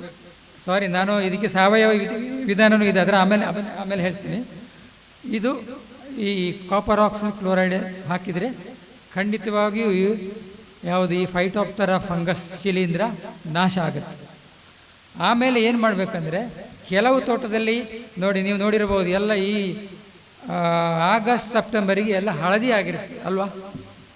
ಎಲೆ ಎಲ್ಲ ಹಳದಿ ಆಗಿರುತ್ತೆ. ಅದು ಈ ರೋಗದಿಂದ ಹಳದಿ ಆಗಿಲ್ಲ, ಅದು ಏನಾಗಿರುತ್ತೆ ಅಂದರೆ ಈ ರೂಟ್ ಸಿಸ್ಟಮ್ ಡ್ಯಾಮೇಜ್ ಆಗಿರುತ್ತೆ. ಮೋರ್ ದೆನ್ 50-60% ಕೊಳೆತು ಹೋಗಿರುತ್ತೆ. ಇಲ್ಲಿ ನಾವು ಏನು ಮಾಡಬೇಕಂದ್ರೆ ಹೊಸ ರೂಟ್ ರೀಜುವನೇಟ್ ಅಂದರೆ ಹೊಸ ರೂಟ್ ಉತ್ಪಾದನೆ ಮಾಡಬೇಕು. ಅದಕ್ಕೆ ಏನು ಮಾಡಬೇಕು, ನಾವು ಈಗ ಪೊಟ್ಯಾಷಿಯಂ ಫಾಸ್ಫನೇಟ್ ಅಂದರೆ ಈ ಫಾಸ್ಫರಸ್ ಇರುವಂತಹ ಲವಣ ಅಕೋಮೇನ್ ಅಂತ ಬರುತ್ತೆ. ಅದನ್ನು ನೀವು ಬಡ್ಡೆಗೆ ಹೋಯಿದರೆ ಏನಾಗುತ್ತೆ, ಹೊಸ ಬೇರು ಬರುತ್ತೆ.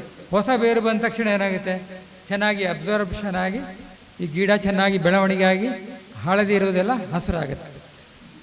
ಒಂದು ನಂಬರ್ 1. ಆಮೇಲೆ ನಾವು ಇಲ್ಲಿ ಹ್ಯೂಮಿಕ್ ಆ್ಯಸಿಡ್ ನೀವು ಕೇಳಿರ್ಬೋದು, ಅದನ್ನು ಚೆನ್ನಾಗಿ ಹಾಕ್ಬೋದು. ಇದರ ಜೊತೆಗೆ ಟ್ರೈಕೋಡರ್ಮ, ನೀವು ಬಯೋ ಏಜೆಂಟ್ಸ್ ಬಗ್ಗೆ ಕೇಳಿರ್ಬೋದು, ಅದನ್ನು ಹಾಕಿದರೆ ಹೊಸ ಬೇರುಗಳ ಉತ್ಪಾದನೆ ಆಗುತ್ತೆ.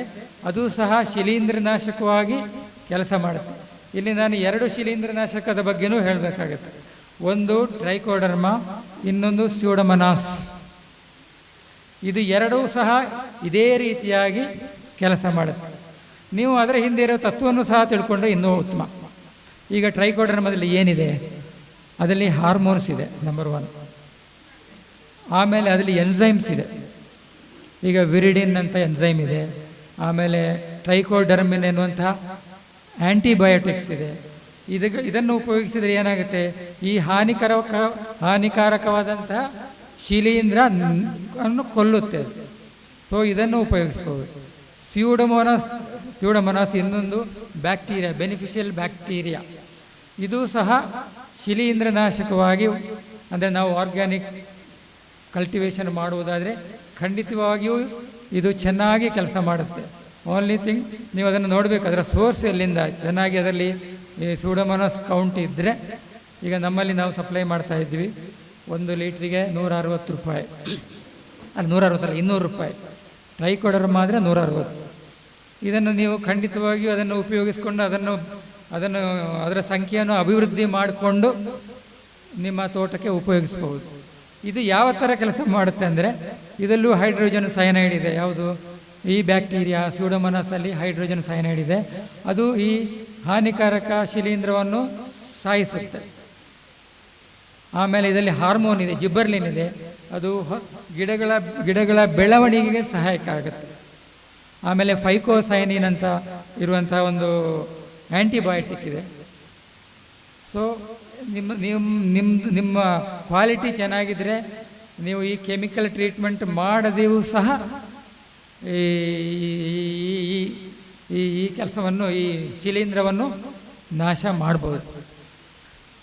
ಆಮೇಲೆ ಏನಾದರೂ ಸಮಸ್ಯೆ ಇದ್ದರೆ ದಯಮಾಡಿ ನೀವು ನನಗೆ ಹೇಳಿದರೆ ಅದರ ಬಗ್ಗೆ ನಾನು ಹೇಳ್ಬೋದು. ಇನ್ನು ಇದರ ಜೊತೆಗೆ ಒಂದು 2-3 ವಿಚಾರ ನೀವು ಗಮನದಲ್ಲಿ ಇಡಬೇಕಾಗತ್ತೆ. ಒಂದು ಏನು ನೋಡಿ, ಒಂದು ಬ್ಯಾಂಡ್ ನೀವು ಒಂದೊಂದು ಏರಿಯಾದಲ್ಲಿ ಒಂದೊಂದು ಸರ್ಕಲಲ್ಲಿ ಎಲೆ ಹಳದಿಯಾಗಿರುತ್ತೆ, ಉದುರುವುದನ್ನು ನೋಡ್ಬೋದು. ಅದು ಎಲೆ ಎಲ್ಲ ಹಳದಿಯಾಗಿರುತ್ತೆ. ಅದರ ಹಿಂದುಗಡೆ ಒಂದು ರಸ ಹೀರುವ ಕೀಟ ಇದೆ, ಕೋಕೋನಟ್ ಸ್ಕೇಲ್ ಅಂತೀವಿ, ಮಸೂಲ್ ಸ್ಕೇಲ್ ಅಂತೀವಿ.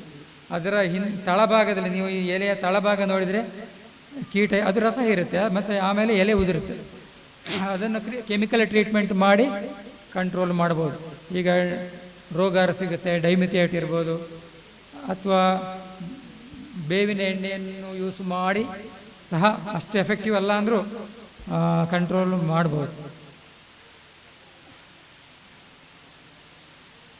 ಆಮೇಲೆ ಇನ್ನು ನೀವು ಬಡ್ಡೆಯಲ್ಲಿ ಕೆಲವು ಡ್ರೈ ಏರಿಯಾದಲ್ಲಿ ಏನಂದರೆ ಇದು ಮೀಲಿ ಬಿಳಿ ಹಿಟ್ಟಿನ ಹುಳ ನೀವು ನೋಡಿರ್ಬೋದು. ಅದನ್ನು ಸಹ ಕೆಮಿಕಲ್ ಟ್ರೀಟಿಂದ ಒಮ್ಮೆ ನೀವು ಕಂಟ್ರೋಲ್ ಮಾಡಿದರೆ ಉತ್ತಮ. ಕಾರ್ಬೋಸಲ್ಫಾನ್ ಸಿಗುತ್ತೆ. ಈಗ ಥಿಮೆಟ್, ನೀವು ಕಾರ್ಬೋಫ್ಯೂರೋನ್ ಕೇಳಿರ್ಬೋದು. ಅಥವಾ ಇದು ಯಾವುದೂ ಬೇಡ, ನೀವು ನಾಟಿ ಮಾಡುವ ಟೈಮಲ್ಲಿ ಬೇವಿನ ಹಿಂಡಿಯನ್ನು ಉಪಯೋಗಿಸಿದರೆ ಇದರ ಹಾವಳಿ ಕಡಿಮೆ. ಸೊ ನಾವು ಏನು ಮಾಡಬೇಕಂದ್ರೆ, ನಡುವ ಟೈಮಲ್ಲೇ ನೀವು ಬೇವಿನ ಹಿಂಡಿ ಯೂಸ್ ಮಾಡಿ, ಆಮೇಲೆ ವ್ಯಾಮ್ ಮೈಕ್ರೋ ಇದೆಯಲ್ಲ ಅದನ್ನು ಯೂಸ್ ಮಾಡಿಕೊಳ್ಳಿ. ಅದೊಂದು ಫಂಗಸ್, ಬೆನಿಫಿಷಿಯಲ್ ಫಂಗಸ್, ಅದನ್ನು ಯೂಸ್ ಮಾಡಿ. ಆಮೇಲೆ ಬೇವಿನ ಹಿಂಡಿ, ಆಮೇಲೆ ರಾಕ್ ಫಾಸ್ಫೇಟ್, ಈ 2-3 ಉಪಯೋಗಿಸಿದರೆ ನಿಮಗೆ ಸಮಸ್ಯೆ ಸಾಧಾರಣವಾಗಿ ಬರಲ್ಲ. ಬಂದರೆ ನಮಗೆ ಪರಿಹಾರ ಇದೆ. ಆಮೇಲೆ ಜಾಸ್ತಿ ಇನ್ನೆಲ್ಲ ನಮಗೆ ಅಂಥ ಇದು ನಾನು ನೋಡಿಲ್ಲ, ಇಂಥ ಇದನ್ನು ನೋಡಿಲ್ಲ. ಆಮೇಲೆ ಇನ್ನು ನಾನು ಆಗ ಹೇಳಿದ 16 ತಳಿ ಬಗ್ಗೆ, ಪುನಃ ಈಗ ತಳಿ ಬಗ್ಗೆ ಬರ್ತಾ ಇದ್ದೀನಿ. 16 ವೆರೈಟಿ ಇದೆ. ಇಲ್ಲಿ ಡಿಸೀಸ್ ಟಾಲರೆಂಟ್ ವೆರೈಟಿನೂ ಸಹ ಇದೆ. ಅಲ್ಲಿ ತೇವಂ IASR ತೇವಂ ನೀವು ಕೇಳಿರ್ಬೋದು, ಅದು ರಿಯಲಿ ಉತ್ತಮವಾದಂಥ ತಳಿ. ಅಥವಾ IASR ಶಕ್ತಿ. ನಾವು ಏನು ಮಾಡಬೇಕಂದ್ರೆ ಅದೇ ನಮಗೆ ಬಹುಶಃ ದೂರ ಆಗ್ಬೋದು, ಒಬ್ಬರು ಇಬ್ಬರು ಒಂದು ಜೀಪಲ್ಲಿ ಹೋಗಿ ತಗೊಂಬಂದರೆ ಅದನ್ನು ಅಭಿವೃದ್ಧಿ ಮಾಡುವ ವಿಧಾನ ಸಹ ನಾವು ಬೇಕಾದ್ರೆ ನಾನಲ್ಲಿ ಆಮೇಲೆ ಎಕ್ಸ್ಪ್ಲೇನ್ ಮಾಡ್ತೀನಿ. ಸುಲಭವಾಗಿ ಇದನ್ನು ಅಭಿವೃದ್ಧಿ ಮಾಡ್ಬೋದು. IASR ಶಕ್ತಿ, IASR ತೇವಂ, ಆಮೇಲೆ ಪನ್ಯೂರ್ 9, ಈ 3 ವೆರೈಟಿ ಡಿಸೀಸ್ ಟಾಲರೆಂಟ್. ಆಮೇಲೆ ಇನ್ನೊಂದು ಏನಂದರೆ ನೆಮೆಟೋಡ್ ಟಾಲರೆಂಟ್ ವೆರೈಟಿ ಇದೆ ನೋಡಿ. ಇನ್ನು ನೀವು ಕೆಲವು ತೋಟದಲ್ಲಿ ನೋಡಿರ್ಬೋದು, ನಮ್ಮ ಈ ಮೆಣಸಿನ ಗಿಡ ಹಳದಿ ಆಗಿರುತ್ತೆ. ಯಾಕೆ? ಅದರಲ್ಲಿ ಒಂದು ನೆಮೆಟೋಡ್ ಇದೆ, ಅಂದರೆ ಒಂದು ಕೀಟ ಇದೆ, ಬೇರಿನಲ್ಲಿ ಒಂದು ಕೀಟ ಇದೆ. ನೀವು ಈ ಬೇವಿನ ಹಿಂಡಿ ಆ ಥರ ಎಲ್ಲ ಟ್ರೀಟ್ಮೆಂಟ್ ಮಾಡಿದರೆ ಅದು ಬರೋಲ್ಲ, ಇಲ್ಲಾಂದರೆ ಆ ಕೀಟ ಇರುತ್ತೆ. ಅಥವಾ ವ್ಯಾಮ್ ಉಪಯೋಗಿಸಿದ್ರು ಅದರ ಸಮಸ್ಯೆ ಬರೋಲ್ಲ. ಬಂದ ಮೇಲೆ ಕಂಟ್ರೋಲ್ ಮಾಡೋಕ್ಕೆ ಬೇವಿನ ಹಿಂಡಿಯಿಂದ ಆಗೋಲ್ಲ. ನೀವು ಕಾರ್ಬೋಸಲ್ಫಾನ್ ಬೇರೆ ಇನ್ಸೆಕ್ಟಿಸೈಡನ್ನು ಉಪಯೋಗಿಸಬೇಕಾಗತ್ತೆ. ಅಥವಾ ಹೌದು, ಕಾರ್ಬೋಸಲ್ಫಾನ್, ತಿಮೆಟ್, ಆಮೇಲೆ ಕಾರ್ಬೋಫ್ಯೂರಾನ್, ಇದನ್ನು ಯೂಸ್ ಮಾಡಿದರೆ ಕಂಟ್ರೋಲ್ ಮಾಡ್ಬೋದು. ಇನ್ನು ನೋಡಿ, ನಮ್ಮ ತೋಟದಲ್ಲಿ ಬೆಳೆಯುವಂಥ ತಳಿ ಯಾವುದಂದರೆ, ನಮ್ಮ ಈ ಸಮುದ್ರ ಮಟ್ಟದಲ್ಲಿ ನಾವು ನೋಡಿದ ಹಾಗೆ ಪನ್ಯೂರ್ 1 ಬೆಸ್ಟ್ ವೆರೈಟಿ. ಸ್ವಲ್ಪ ಬಿಸಿಲು ಇರಬೇಕು. ಆಮೇಲೆ ತೋಟದ ಒಳಗೆ ಪನ್ಯೂರ್ 2 ಚೆನ್ನಾಗಿ ಬರುತ್ತೆ. ಆಮೇಲೆ 3, 4, 3 ಅಂದರೆ ಅದು ಕಾಳು ದಪ್ಪವಾಗಿರುತ್ತೆ.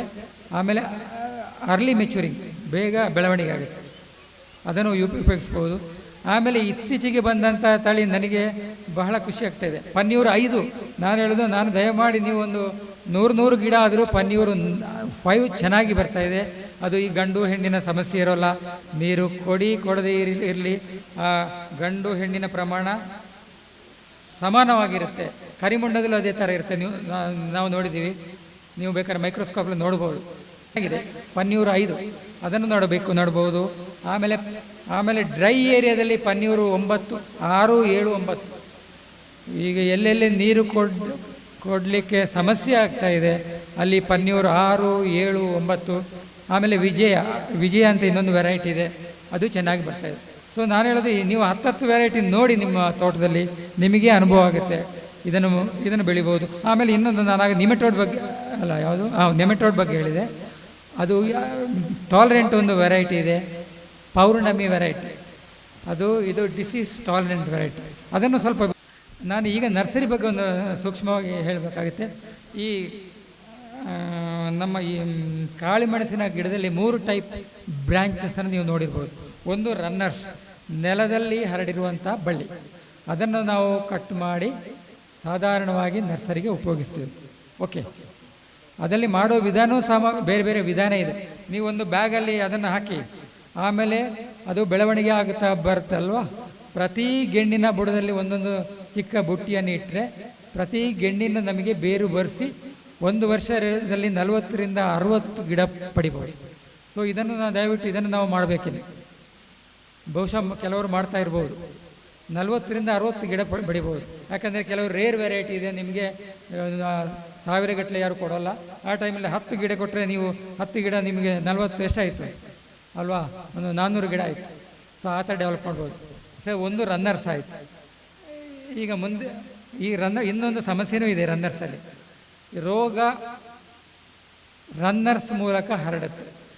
ಯಾವುದೇ ಕಾರಣಕ್ಕೂ ಬೇರಿಗೆ ಏಟಾದರೆ ಖಂಡಿತವಾಗಿಯೂ ಈ ಕರಿಮೆಣಸಿನ ಬೇಸಾಯ ಫೇಲಿಯರ್ ಆಗುತ್ತೆ. ಒಂದು, ಬೇರಿಗೆ ಏಟಾದ ತಕ್ಷಣ ರೋಗ ಪಾಸಾಗುತ್ತೆ. ನಮಗೆ ಕೈ ಏಟಾದರೆ ನೋಡಿ ಇನ್ಫೆಕ್ಷನ್ ಆಗುತ್ತೆ, ಅದೇ ಥರ. ಸೊ ದಯವಿಟ್ಟು ಬೇರಿಗೆ ಏಟಾಗುವ ಹಾಗೆ ನೋಡ್ಕೋಬೇಕು. ಸೊ ನಾವು ಏನು ಮಾಡಬೇಕಂದ್ರೆ, ಇದು ಅಲ್ಲಿ ಇಲ್ಲಿ ಹರಡಿದರೆ ಏನಾಗುತ್ತೆ, ಅದಕ್ಕೆ ಗಾಯ ಆಗುತ್ತೆ, ರೋಗ ಬರುತ್ತೆ. ಅದಕ್ಕೆ ಒಂದು ಗೂಟಕ್ಕೆ ಕಟ್ಟಿಡಬೇಕು.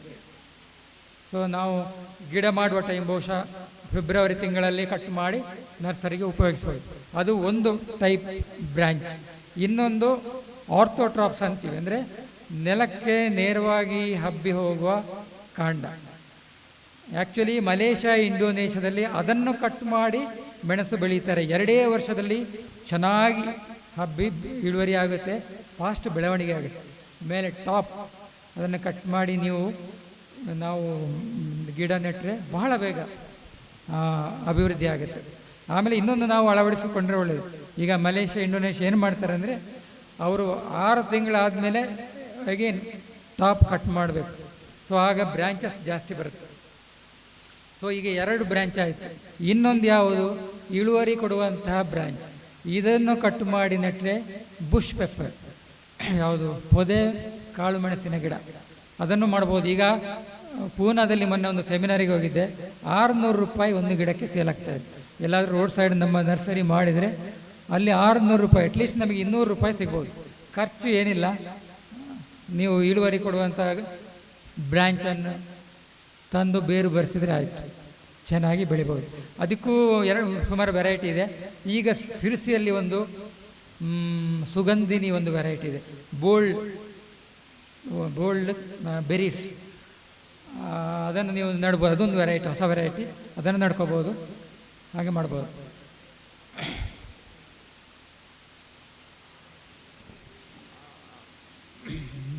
ಈಗ ನರ್ಸರಿ ಬಗ್ಗೆ ಏನಾದರೂ ಇದ್ದರೆ ನಾವು ಚರ್ಚೆ ಮಾಡೋಣ. ಆಮೇಲೆ ನಾನು ಮುಂದೆ ಹೋಗ್ತಾ ಇದ್ದೀನಿ. ನರ್ಸರಿಯಲ್ಲಿ ಏನೋ ಸಮಸ್ಯೆ ಇದೆಯಾ?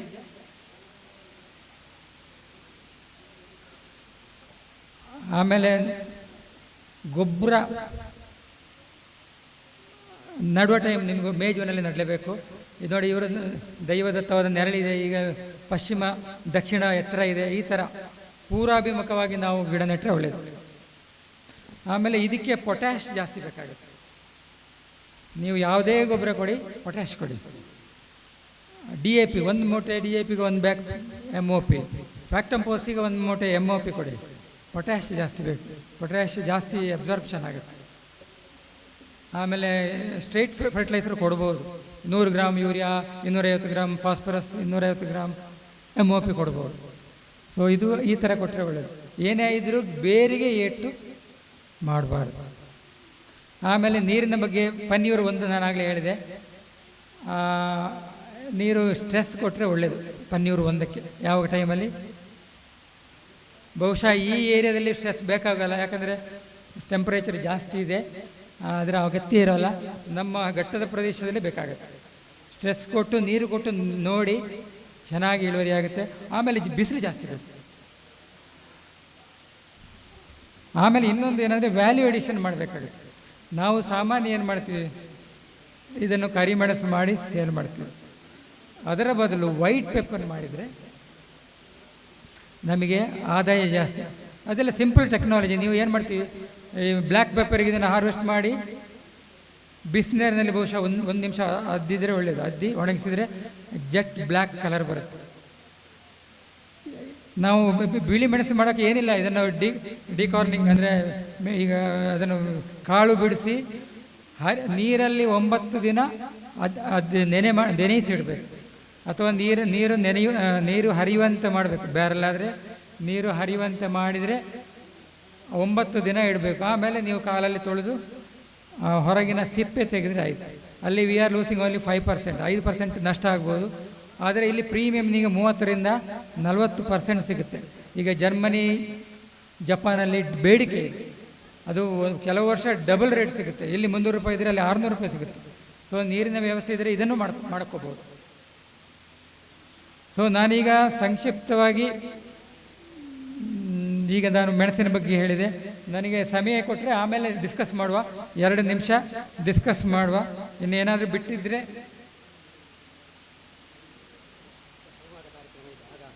ಆಯ್ತು. ಹೌದು, ಓಕೆ.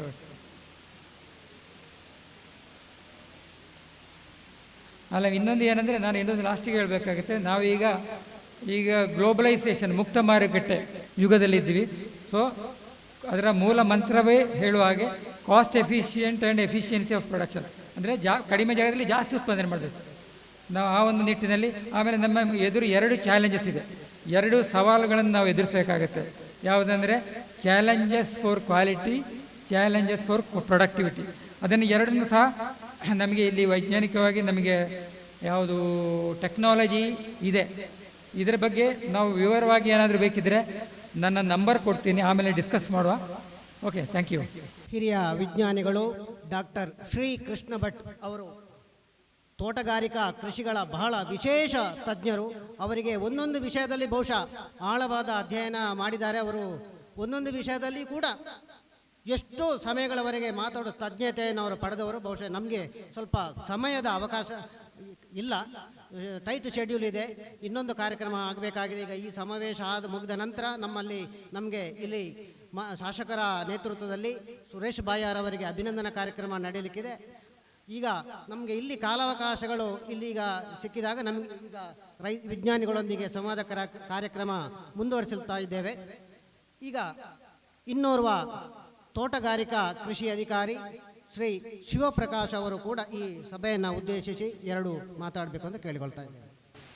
ದೇವರನ್ನು ಪ್ರಾರ್ಥಿಸ್ತಾ ಈ ಒಂದು ಸಭೆಯ ಸಭಾಧ್ಯಕ್ಷತೆಯನ್ನು ವಹಿಸಿಕೊಂಡಿರುವ ಗೌರವಾನ್ವಿತರಿಗೆ, ಹಾಗೆ ವೇದಿಕೆಯಲ್ಲಿ ಆಸೀನರಾಗಿರುವ ಎಲ್ಲ ಗೌರವಾನ್ವಿತರಿಗೆ, ಸಮ್ಮುಖದಲ್ಲಿ ಆಸೀನರಾಗಿರುವ ಎಲ್ಲ ಗೌರವಾನ್ವಿತ ಕೃಷಿಕ ಬಾಂಧವರಿಗೆ ನನ್ನ ವಂದನೆಗಳು.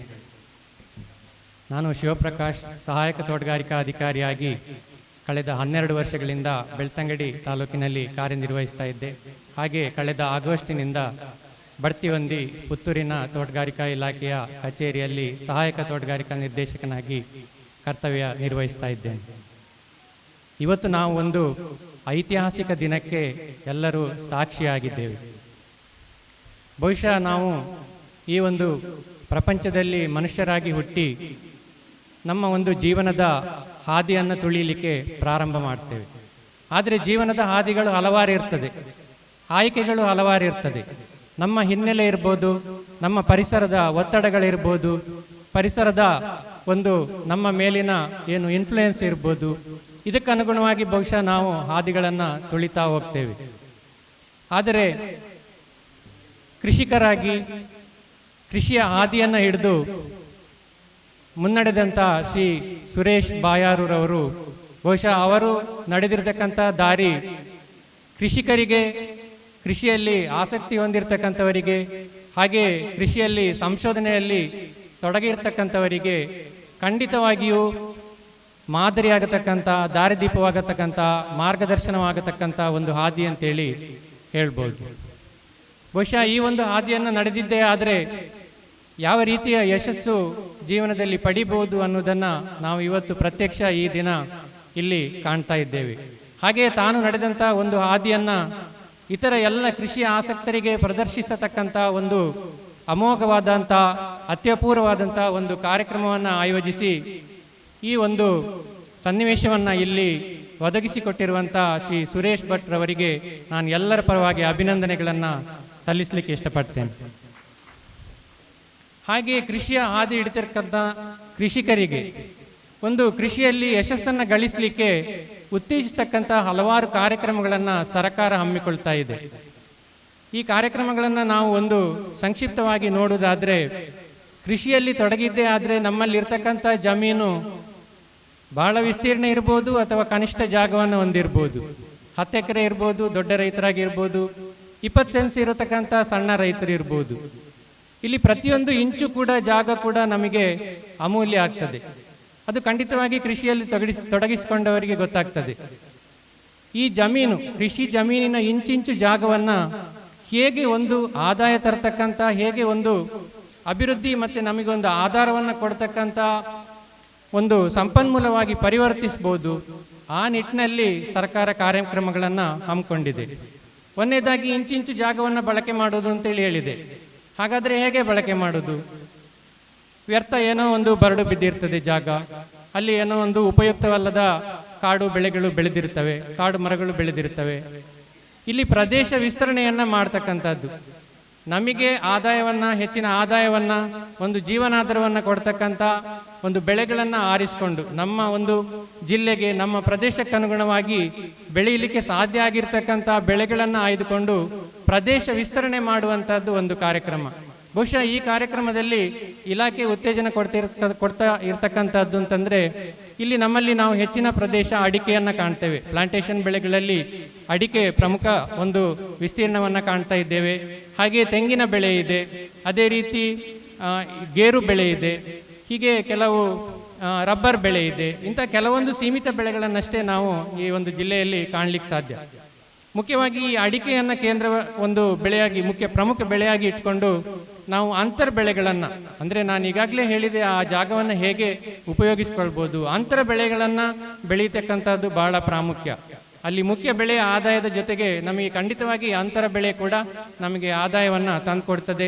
ಆ ನಿಟ್ಟಿನಲ್ಲಿ ಈ ಕಾಳುಮೆಣಸು ಮತ್ತು ಕೋಕೋ ಪ್ರಮುಖವಾದ ಅಂತರ ಬೆಳೆಗಳು ಅಡಿಕೆ ಬೆಳೆಯಲ್ಲಿ ಬೆಳೀತಕ್ಕಂಥದ್ದು. ಈ ಒಂದು ಕಾಳುಮೆಣಸು ಮತ್ತು ಕೋಕೋ ಬೆಳೆಯನ್ನು ಪ್ರದೇಶ ವಿಸ್ತರಣೆ ಮಾಡೋದಕ್ಕೆ, ಈಗಾಗಲೇ ನಾಟಿ ಮಾಡಿಲ್ಲ ಅಂದರೆ ವಿಸ್ತರಣೆ ಮಾಡೋದಕ್ಕೆ ಸರ್ಕಾರ ಸಹಾಯಧನ ಕೊಡ್ತಕ್ಕಂಥ ಒಂದು ಕಾರ್ಯಕ್ರಮಗಳನ್ನು ಈ ರಾಷ್ಟ್ರೀಯ ತೋಟಗಾರಿಕಾ ಮಿಷನ್ ಅನ್ನುವಂಥ ಯೋಜನೆಯಲ್ಲಿ ಹಮ್ಮಿಕೊಂಡಿದೆ. ಇನ್ನು ಸ್ವಲ್ಪ ಬರಡು ನೀರಾವರಿ ಕಡಿಮೆ ಇರತಕ್ಕಂಥ ಜಾಗ ಇರ್ಬೋದು, ಅಲ್ಲಿಗೆ ಯಾವ ಬೆಳೆಯನ್ನು ಬೆಳಿಬೋದು? ಗೇರು ಒಂದು ಅತ್ಯಂತ ಪ್ರಮುಖವಾದ ಪ್ಲಾಂಟೇಶನ್ ಬೆಳೆ ನಮ್ಮಲ್ಲಿ. ಹಾಗೆ ಗೇರು ಬೆಳೆಯನ್ನು ಪ್ರದೇಶ ವಿಸ್ತರಣೆ ಮಾಡುವುದಕ್ಕೆ ಕೂಡ ಈ ಒಂದು ಸರ್ಕಾರದ ರಾಷ್ಟ್ರೀಯ ತೋಟಗಾರಿಕಾ ಮಿಷನ್ ಅನ್ನುವ ಯೋಜನೆಯಲ್ಲಿ ಸಹಾಯಧನವನ್ನು ಪಡ್ಕೊಳ್ಳಿಕ್ಕೆ ಅವಕಾಶ ಇದೆ. ಅದೇ ರೀತಿಯಾಗಿ ಇನ್ನೊಂದು ಕಲ್ಪವೃಕ್ಷ ತೆಂಗು ಎಲ್ಲ ರೀತಿಯಿಂದ ಕೂಡ ನಮ್ಮ ಭಾಗದ ರೈತರ ಆಧಾರವಾಗಿ ಇರ್ತಕ್ಕಂಥದ್ದು. ಈ ತೆಂಗಿನ ಬೆಳೆ ಪ್ರದೇಶ ವಿಸ್ತರಣೆಗೂ ಕೂಡ ಸರ್ಕಾರ ಸಹಾಯಧನ ಕೊಡ್ತಕ್ಕಂಥ ಒಂದು ಕಾರ್ಯಕ್ರಮವನ್ನು ಹಮ್ಮಿಕೊಂಡಿದೆ. ಹೀಗೆ ಕೆಲವೊಂದು ಪ್ರಮುಖವಾದ ಪ್ಲಾಂಟೇಶನ್ ಬೆಳೆಗಳನ್ನು ತೋಟಗಾರಿಕಾ ಇಲಾಖೆ ಮುಖಾಂತರ ತಾವು ಸಹಾಯಧನವನ್ನು ಪಡ್ಕೊಂಡು ಬೆಳೆಸಬಹುದಾಗಿದೆ. ಇನ್ನು ಹಣ್ಣಿನ ಬೆಳೆಗಳು ನಮಗೆ ಕಂಡು ಬರ್ತದೆ. ಹಣ್ಣಿನ ಬೆಳೆ ನೀವು ಈಗಾಗಲೇ ತೋಟವನ್ನು ನೋಡಿರ್ಬೋದು. ಬಾಳೆ ಇಲ್ಲಿ ಮುಖ್ಯವಾಗಿ ಬೆಳೀತಕ್ಕಂಥ ಬೆಳೆ. ಅದರಲ್ಲೂ ನೀವು ಅಂಗಾಂಶದಿಂದ ಮಾಡಿರ್ತಕ್ಕಂಥ ಬಾಳೆಯನ್ನು ಮಾಡೋದಾದರೆ, ನೇಂದ್ರ ಬಾಳೆಯನ್ನು ಮಾಡೋದಾದರೆ, ಕ್ಯಾವೆಂಡಿಶ್ ಬಾಳೆಯನ್ನು ಮಾಡೋದಾದರೆ ಕೂಡ ಒಂದು ಸರ್ಕಾರದ ಯೋಜನೆಯಡಿ ಸಹಾಯಧನವನ್ನು ಪಡ್ಕೊಳ್ಳಿಕ್ಕೆ ಅವಕಾಶ ಇರ್ತದೆ. ಇನ್ನು ಕೆಲವು ರೈತರು ನಮ್ಮಲ್ಲಿ ಪ್ರಶ್ನೆ ಮಾಡ್ಬೋದು, ನಾನು ಈಗಾಗಲೇ ಪೂರ್ತಿ ಜಮೀನನ್ನು ಎಲ್ಲ ಬೆಳೆಗಳಿಂದ ತುಂಬಿಸಿಬಿಟ್ಟಿದ್ದೇನೆ, ಇನ್ನು ನನಗೆ ಪ್ರದೇಶ ವಿಸ್ತರಣೆ ಮಾಡೋದಕ್ಕೆ ಯಾವುದೇ ಅವಕಾಶ ಇಲ್ಲ ಅಂತೇಳಿ. ಹಾಗಿದ್ದದೇ ಆದರೆ ನಮ್ಮಲ್ಲಿ ಪುನಶ್ಚೇತನ ಅನ್ನುವಂಥ ಒಂದು ಸರ್ಕಾರದ ಯೋಜನೆ ಇದೆ. ಇದರಲ್ಲಿ ಪ್ರಮುಖವಾಗಿ 2 ಬೆಳೆಗಳಿಗೆ ನಾವು ಪುನಶ್ಚೇತನ ಕಾರ್ಯಕ್ರಮಕ್ಕೆ ಒಂದು ಸಹಾಯಧನವನ್ನು ಕೊಡುವಂಥ ಒಂದು ಅವಕಾಶ ಇದೆ. ಒಂದು ಅಡಿಕೆಯಲ್ಲಿ ಬೆಳೆದಿರತಕ್ಕಂಥ ಒಂದು ಕಾಳುಮೆಣಸನ್ನು ಪುನಶ್ಚೇತನ ಮಾಡ್ತಕ್ಕಂಥದ್ದು. ಅಂದರೆ ಈಗಾಗಲೇ ಕಾಳುಮೆಣಸು ನೀವು ನಾಟಿ ಮಾಡಿರ್ತೀರಿ. ಅಂತಹ ಕಾಳುಮೆಣಸು ಹಲವಾರು ರೋಗಗಳಿಗೆ ಈಗಾಗಲೇ ಹೇಳಿದರು. ಕೆಲವೊಂದು ರೋಗಗಳು ಕೊಳೆ ರೋಗ ಇರ್ಬೋದು, ಅಥವಾ ಅದರ ಒಂದು ಬೇರಿಗೆ ಬಾಧಿಸ್ತಕ್ಕಂಥ ನೆಮೆಟೋಡ್ ಇರ್ಬೋದು. ಇದರಿಂದಾಗಿ ಸೊರಗು ರೋಗ ಬಂದು ನಾಶ ಆಗತಕ್ಕಂಥ ಸನ್ನಿವೇಶ ಇರ್ತದೆ. ಅಂತಲ್ಲಿ ನೀವು ಹೊಸ ಗಿಡಗಳನ್ನು ನಾಟಿ ಮಾಡಿ ಇರ್ತಕ್ಕಂಥ ಒಂದು ಬಳ್ಳಿಗಳಿಗೆ ರೋಗ ಕೀಟಗಳ ನಿಯಂತ್ರಣ ಮಾಡಿದ್ದೇ ಆದರೆ ಅದನ್ನು ಪುನಶ್ಚೇತನ ಅನ್ನುವ ಯೋಜನೆಯಡಿ ಈ ಒಂದು ಸರ್ಕಾರದ ಒಂದು ಪ್ರಯೋಜನವನ್ನು ನೀಡಿರ್ತಕ್ಕಂಥ ಪ್ರಯೋಜನವನ್ನು ಪಡ್ಕೊಳ್ಬೋದು. ಹಾಗೆ ಇನ್ನೊಂದು ತೆಂಗಿನ ತೋಟದ ಪುನಶ್ಚೇತನ, ತೆಂಗಿನ ತೋಟ ಪುನಶ್ಚೇತನ ಮಾಡತಕ್ಕಂಥ ಒಂದು ಕಾರ್ಯಗಳನ್ನು ಕೂಡ ಮಾಡ್ಬೋದಾಗಿದೆ. ಅಂದರೆ ಹೋಗಿರ್ತಕ್ಕಂಥ ಒಂದು ಗಿಡಗಳೇನಿದೆ ಅಲ್ಲಿ ಹೊಸ ಗಿಡಗಳನ್ನು ನಾಟಿ ಮಾಡುವಂಥದ್ದು, ಮತ್ತು ಇರತಕ್ಕಂಥ ತೆಂಗಿನ ಮರಗಳಿಗೆ ಗೊಬ್ಬರ ನೀರಾವರಿ ವ್ಯವಸ್ಥೆಯನ್ನು ಕೊಟ್ಟು ಒಂದು ಪುನಶ್ಚೇತನ ಮಾಡುವಂಥ ಕಾರ್ಯಕ್ರಮವನ್ನು ಮಾಡ್ಬೋದು. ಇವು ಒಂದು ಬೆಳೆಗಳ ಪ್ರದೇಶ ವಿಸ್ತರಣೆ ಮತ್ತು ಪುನಶ್ಚೇತನಕ್ಕೆ ಇರುವಂಥ ಕಾರ್ಯಕ್ರಮಗಳಾಗಿರ್ಬೋದು. ಇನ್ನು ಇವನ್ನೆಲ್ಲ ಆಗಿ ನಾವು ಹೆಚ್ಚಿನ ಆದಾಯಕ್ಕೆ ಇನ್ನೇನು ಮಾಡ್ಬೋದು? ಇರತಕ್ಕಂಥ ತೋಟದಲ್ಲಿ ಉತ್ತಮ ವೈಜ್ಞಾನಿಕ ಪದ್ಧತಿಗಳನ್ನು ಅಳವಡಿಸಿಕೊಂಡು ಒಂದು ಇಳುವರಿಯನ್ನು ಹೆಚ್ಚು ಬರಲಿಕ್ಕೆ ಪೂರಕವಾದಂಥ ಅಂಶಗಳು, ಅದು ಕೀಟರೋಗ ನಿರ್ವಹಣೆ ಇರ್ಬೋದು, ನೀರಿನ ನಿರ್ವಹಣೆ ಇರ್ಬೋದು, ಗೊಬ್ಬರ ನಿರ್ವಹಣೆ ಇರ್ಬೋದು. ಈ ಎಲ್ಲ ನಿರ್ವಹಣಾ ಒಂದು ಹಂತಗಳಲ್ಲಿ ಕೂಡ ಸರ್ಕಾರದ ಯೋಜನೆಗಳನ್ನು ನೀವು ಕಾಣಬಹುದಾಗಿದೆ. ಈಗಾಗಲೇ ತಾವು ಈ ಒಂದು ಕ್ಷೇತ್ರದಲ್ಲಿ ಕಂಡಿರ್ಬೋದು ಹೇಗೆ ಒಂದು ಹನಿ ನೀರಾವರಿಯ ವ್ಯವಸ್ಥೆಯನ್ನು ಅಳವಡಿಸ್ಕೊಂಡಿದ್ದಾರೆ ಅಂತೇಳಿ. ಈ ಹನಿ ನೀರಾವರಿಯಿಂದ ಹಲವಾರು ಉಪಯೋಗಗಳು ನಮಗೆ ಕಂಡುಬರ್ತದೆ. ಅಂದರೆ ನಾವು ಒಂದು ನೀರಾವರಿಯ ಒಂದು ನೀರಿನ ಸೂಕ್ಷ್ಮತೆಯನ್ನು ಅರಿತು ವ್ಯವಸ್ಥಿತವಾಗಿ ನೀರಿನ ನಿರ್ವಹಣೆ ಮಾಡೋದು ಸಾಧ್ಯ ಇದೆ. ಹಾಗೆ ನೀರಿನ ಜೊತೆಗೆ ಒಂದು ಗಿಡಗಳಿಗೆ ಬೇಕಾದಂಥ ಪೋಷಕಾಂಶವನ್ನು ಕೊಡುವಂಥ ಈ ಫರ್ಟಿಗೇಷನ್ ಸಿಸ್ಟಮನ್ನು ಮಾಡುವಂಥ ವ್ಯವಸ್ಥೆ ಕೂಡ ಇದರಲ್ಲಿ ಸಾಧ್ಯತೆ ಇದೆ. ಇದಕ್ಕೆ ಈ ಒಂದು ನೀರಾವರಿ ವ್ಯವಸ್ಥೆ ಅಳವಡಿಸಿಕೊಳ್ಳುವುದಕ್ಕೆ ಕೂಡ ಸರ್ಕಾರದ ಒಂದು ಯೋಜನೆಗಳು ಲಭ್ಯ ಇರ್ತವೆ. ಅದೇ ರೀತಿ ಈ ಪೋಷಕಾಂಶದ ನಿರ್ವಹಣೆಯಲ್ಲಿಯೂ ಅಷ್ಟೇ ಈ ಸೂಕ್ಷ್ಮ ಪೋಷಕಾಂಶಗಳು, ಅದೇ ರೀತಿ ಜೈವಿಕ ಪೋಷಕಾಂಶಗಳು, ಹಾಗೆ ಈ ಜೈವಿಕ ಕೀಟ ರೋಗ ನಿಯಂತ್ರಕಗಳು ಈಗಾಗಲೇ ಹೇಳಿದರು. ಟ್ರೈಕೋಡರ್ಮ ಅನ್ನುವಂಥ ಒಂದು ಸೂಕ್ಷ್ಮಾಣುಜೀವಿ ಯಾವ ರೀತಿ ಒಂದು ಕಾಳುಮೆಣಸಿನ ಸೊರಗು ರೋಗ ನಿಯಂತ್ರಣದಲ್ಲಿ ಒಂದು ಪಾತ್ರವನ್ನು ವಹಿಸ್ತದೆ ಅಂತೇಳಿ. ಇಂತಹ ಒಂದು ಕೀಟರೋಗ ನಿಯಂತ್ರಣದಲ್ಲಿ ಉಪಯೋಗಿಸ್ತಕ್ಕಂಥ ಸಸ್ಯ ಸಂರಕ್ಷಕಗಳ ಖರೀದಿಗೂ ಕೂಡ ಇಲಾಖೆಯಿಂದ ಒಂದು ಸಹಾಯಧನವನ್ನು ಪಡ್ಕೊಳ್ಳಿಕ್ಕೆ ಅವಕಾಶ ಇರ್ತದೆ. ಅದೇ ರೀತಿ ನೀವು ನೋಡಿದ್ರಿ ಯಾವ ರೀತಿ ಕೃಷಿ ಹೊಂಡಗಳ ರಚನೆ ಈ ಒಂದು ಕೃಷಿ ಕ್ಷೇತ್ರದಲ್ಲಿ ಆಗಿದೆ ಅಂತೇಳಿ. ಈ ಕೃಷಿ ಹೊಂಡಗಳನ್ನು ರಚನೆ ಮಾಡುವಂಥ ಒಂದು ಯೋಜನೆಗೂ ಕೂಡ ಸರ್ಕಾರ ಒಂದು ಸಹಾಯಧನವನ್ನು ಕೊಡ್ತಾ ಇರೋದನ್ನು ನಾವು ಗಮನಿಸ್ಬೋದು. ಹಾಗೆ ತೋಟಗಾರಿಕೆಯಲ್ಲಿ ಒಂದು ಕೂಲಿಯ ಮಹತ್ವ ಬಹುಶಃ ತಮಗೆಲ್ಲ ತಿಳಿದೇ ಇದೆ. ಈ ತೋಟದ ಒಂದು ಯಶಸ್ಸು ಇರುವುದೇ ಅದರಲ್ಲಿ ನಾವು ಚಟುವಟಿಕೆ ಮಾಡ್ತಕ್ಕಂಥ ನಮ್ಮ ಕೂಲಿಗಳ ಲಭ್ಯತೆಯ ಮೇಲೆ. ಎಲ್ಲಿ ನಾವು ಕೃಷಿಯನ್ನು ಯಾಂತ್ರೀಕರಣ ಗೊಳಿಸ್ತಾ ಹೋಗ್ತೇವೆ. ಆಗ ತಂತಾನೇ ನಮಗೆ ಕೃಷಿ ಚಟುವಟಿಕೆಗಳು ಸುಲಭ ಆಗ್ತಾ ಹೋಗ್ತದೆ. ಇಂಥ ಒಂದು ಯಾಂತ್ರೀಕರಣಗೊಳಿಸುವುದಕ್ಕೆ ಬೇಕಾದಂತಹ ಯಂತ್ರೋಪಕರಣಗಳ ಖರೀದಿಗೂ ಕೂಡ ನಮ್ಮ ಒಂದು ಸರ್ಕಾರದ ಯೋಜನೆಗಳಲ್ಲಿ ಸಹಾಯಧನವನ್ನು ಪಡ್ಕೊಳ್ಳಿಕ್ಕೆ ಅವಕಾಶ ಇದೆ. ಇನ್ನು ಈ ಸಣ್ಣ ಒಂದು ಪ್ರದೇಶ ಹೊಂದಿರತಕ್ಕಂಥ ರೈತರು, ಈಗಾಗಲೇ ನಾನು ಹೇಳಿದೆ, ಜಮೀನು 10 ಎಕರೆ ಇರ್ಬೋದು ಅಥವಾ 20 ಸೆನ್ಸ್ ಇರ್ಬೋದು. ಇಲ್ಲಿ ನಾವು ಕೃಷಿ ಪೂರಕ ಚಟುವಟಿಕೆಗಳನ್ನು ಮಾಡಲಿಕ್ಕೆ ಸಾಧ್ಯ. ಮುಖ್ಯವಾಗಿ ಈ ಪಶುಸಂಗೋಪನೆ ಇರ್ಬೋದು, ಅಥವಾ ಜೇನು ಸಾಕಾಣಿಕೆ ಇರ್ಬೋದು, ಅಣಬೆ ಬೆಳೀತಕ್ಕಂಥ ಚಟುವಟಿಕೆಗಳಿರ್ಬೋದು. ಹೀಗೆ ಹಲವಾರು ಕೃಷಿ ಪೂರಕ ಚಟುವಟಿಕೆಗಳನ್ನು ಮಾಡ್ತಕ್ಕಂಥದ್ದಕ್ಕೂ ಕೂಡ ನಮ್ಮ ಒಂದು ಸರ್ಕಾರದ ಯೋಜನೆಗಳಲ್ಲಿ ಅವಕಾಶ ಇರ್ತದೆ ಅಂತೇಳಿ ಈ ಸಂದರ್ಭದಲ್ಲಿ ಹೇಳ್ತೇನೆ. ಇನ್ನು ಇದರ ಜೊತೆಗೆ ತಮಗೂ ತಿಳಿದಿರ್ಬೋದು, ಈ ಗಿಡಗಳನ್ನು ನಾವು ಪ್ರಾರಂಭದಲ್ಲಿ ನಾಟಿ ಮಾಡ್ತಕ್ಕಂಥ ಹಂತದಲ್ಲಿ ನಾವು ಗಮನಿಸಬೇಕಾಗಿರುವಂಥದ್ದು ಅದರ ಒಂದು ಉತ್ತಮ ತಳಿಗಳ ಬಗ್ಗೆ. ಉತ್ತಮ ತಳಿಗಳು, ಉತ್ತಮ ಹೈಬ್ರಿಡ್ಗಳು, ಅದೇ ರೀತಿ ಸುಧಾರಿತ ಒಂದು ತಳಿಗಳನ್ನು ನಾವು ಪಡೆದು ನಾಟಿ ಮಾಡುವಂಥದ್ದು ಬಹಳ ಮುಖ್ಯ ಇರ್ತದೆ. ಆ ನಿಟ್ಟಿನಲ್ಲಿ ಕೂಡ ಬಹುಶಃ ಇಲಾಖೆಯ ಸಾಕಷ್ಟು ನರ್ಸರಿಗಳು ವಿವಿಧ ತಾಲೂಕುಗಳಲ್ಲಿ ಗಿಡಗಳನ್ನು ಒದಗಿಸ್ತಾ ಇದೆ. ಹಾಗೆಯೇ ಸರ್ಕಾರದ ಸಂಶೋಧನಾ ಸಂಸ್ಥೆಗಳು, ಅದು ನಮ್ಮ ಆಸ್ಪಾಸಿನಲ್ಲೇ ಇದೆ. CPCRI ಇರ್ಬೋದು, ಗೇರು ಸಂಶೋಧನಾ ಕೇಂದ್ರ ಇರ್ಬೋದು, ಅದೇ ರೀತಿ ಉಳ್ಳಾಲದಲ್ಲಿ ತೋಟಗಾರಿಕಾ ಸಂಶೋಧನಾ ಕೇಂದ್ರ ಕೂಡ ಹಲವಾರು ಒಂದು ಬೆಳೆಗಳ ಒಂದು ಗಿಡಗಳನ್ನು ತಮಗೆ ಲಭ್ಯ ಆಗುವಂತೆ ಒದಗಿಸ್ತಾ ಇರೋದನ್ನು ಕಾಣ್ಬೋದು. ಹಾಗೆ ಇನ್ನು ನಮ್ಮ ಒಂದು ಪ್ರದೇಶದಲ್ಲಿ ಬೆಳೀತಕ್ಕಂಥ ಇತರ ಬೆಳೆಗಳ ಒಂದು ಅನ್ವೇಷಣೆಯ ನಿಟ್ಟಿನಲ್ಲಿ ಬಹುಶಃ ಇತ್ತೀಚೆಗೆ ಕೆಲವೊಂದು ವರ್ಷಗಳಿಂದ ಈ ತಾಳೆ ಬೆಳೆ ಒಂದು ಪ್ರಚಾರವನ್ನು ಪಡ್ಕೊಳ್ತಾ ಇದೆ. ಸರ್ಕಾರ ಕೂಡ ಈ ಮುಖ್ಯವಾಗಿ ಅಡಿಕೆಯಲ್ಲಿ ಹಳದಿ ರೋಗ ಬಾಧಿಸಿರ್ತಕ್ಕಂತಹ ಒಂದು ಪ್ರದೇಶಗಳಿಗೆ ದೃಷ್ಟಿಯಲ್ಲಿ ಇಟ್ಟುಕೊಂಡು ಈ ತಾಳೆ ಬೆಳೆ ಬೆಳೆಯುವುದಕ್ಕೆ ಕೂಡ ಸಹಾಯಧನವನ್ನು ಕೊಡ್ತಾ ಇದೆ. ಹಾಗೆ ಆ ತಾಳೆ ಬೆಳೆಯನ್ನು ಬೆಳೆದ ನಂತರ ಮರಳಿ ಅದನ್ನು ಖರೀದಿ ಮಾಡುವುದಕ್ಕೂ ಕೂಡ ಕಂಪನಿಗಳನ್ನು ನಿಯೋಜಿಸಿಕೊಂಡು ಈ ಒಂದು ಕಂಪನಿಗಳ ಸಹಕಾರದ ಜೊತೆ ಈ ಒಂದು ಯೋಜನೆ ಅನುಷ್ಠಾನಗೊಳ್ತಾ ಇದೆ ಅಂತೇಳಿ ಈ ಸಂದರ್ಭದಲ್ಲಿ ನಾನು ಹೇಳಲಿಕ್ಕೆ ಇಷ್ಟಪಡ್ತೇನೆ. ಇವು ಒಂದು ನಮ್ಮ ಇಲಾಖೆಯ ಪ್ರಮುಖ ಯೋಜನೆಗಳ ಒಂದು ಸಂಕ್ಷಿಪ್ತ ಚಿತ್ರಣ. ಬಹುಶಃ ಈ ಒಂದು ಜಗತ್ತಿನಲ್ಲಿ ಬೆಳಕನ್ನು ಕೊಡ್ತಕ್ಕಂಥದ್ದು ಅಂತ ಹೇಳಿದರೆ ಅದು ಆಕಾಶದಲ್ಲಿ ಮಿನುಗುವಂಥ ನಕ್ಷತ್ರ. ಅದೇ ರೀತಿ ಇನ್ನೊಂದು ನಮ್ಮ ಮಳೆಗಾಲದಲ್ಲಿ ಮರಗಳಲ್ಲಿ ಕಾಣತಕ್ಕಂಥ ಮಿಂಚುಗಳು. ಅದರ ನಂತರ ನಾವು ನೋಡ್ತಾ ಇರೋದು ಸುರೇಶ್ ಭಟ್ರವರ ಈ ವಿದ್ಯುತ್ ಯಂತ್ರಣೆ ಅಂತೇಳಿ ನಾನು ಹೇಳಲಿಕ್ಕೆ ಇಷ್ಟಪಡ್ತೇನೆ. ಆದ್ದರಿಂದ ಅವರ ಒಂದು ಕೃಷಿಯ ಸಾಧನೆ, ಅವರ ಬೆಳಕು ನಮ್ಮ ಕೃಷಿಕರಿಗೆಲ್ಲರಿಗೂ ಮಾರ್ಗದರ್ಶನ, ಬೆಳಕಾಗಿ ಎಲ್ಲರೂ ಕೃಷಿಯತ್ತ ಹೆಚ್ಚು ಆಸಕ್ತಿಯಿಂದ ತೊಡಗಿಕೊಳ್ಳುವ ಅಂತೇಳಿ ಹೇಳ್ತಾ ತಮಗೆಲ್ಲರಿಗೂ ವಂದನೆಗಳನ್ನು ಸಲ್ಲಿಸ್ತಾ ಇದ್ದೇನೆ.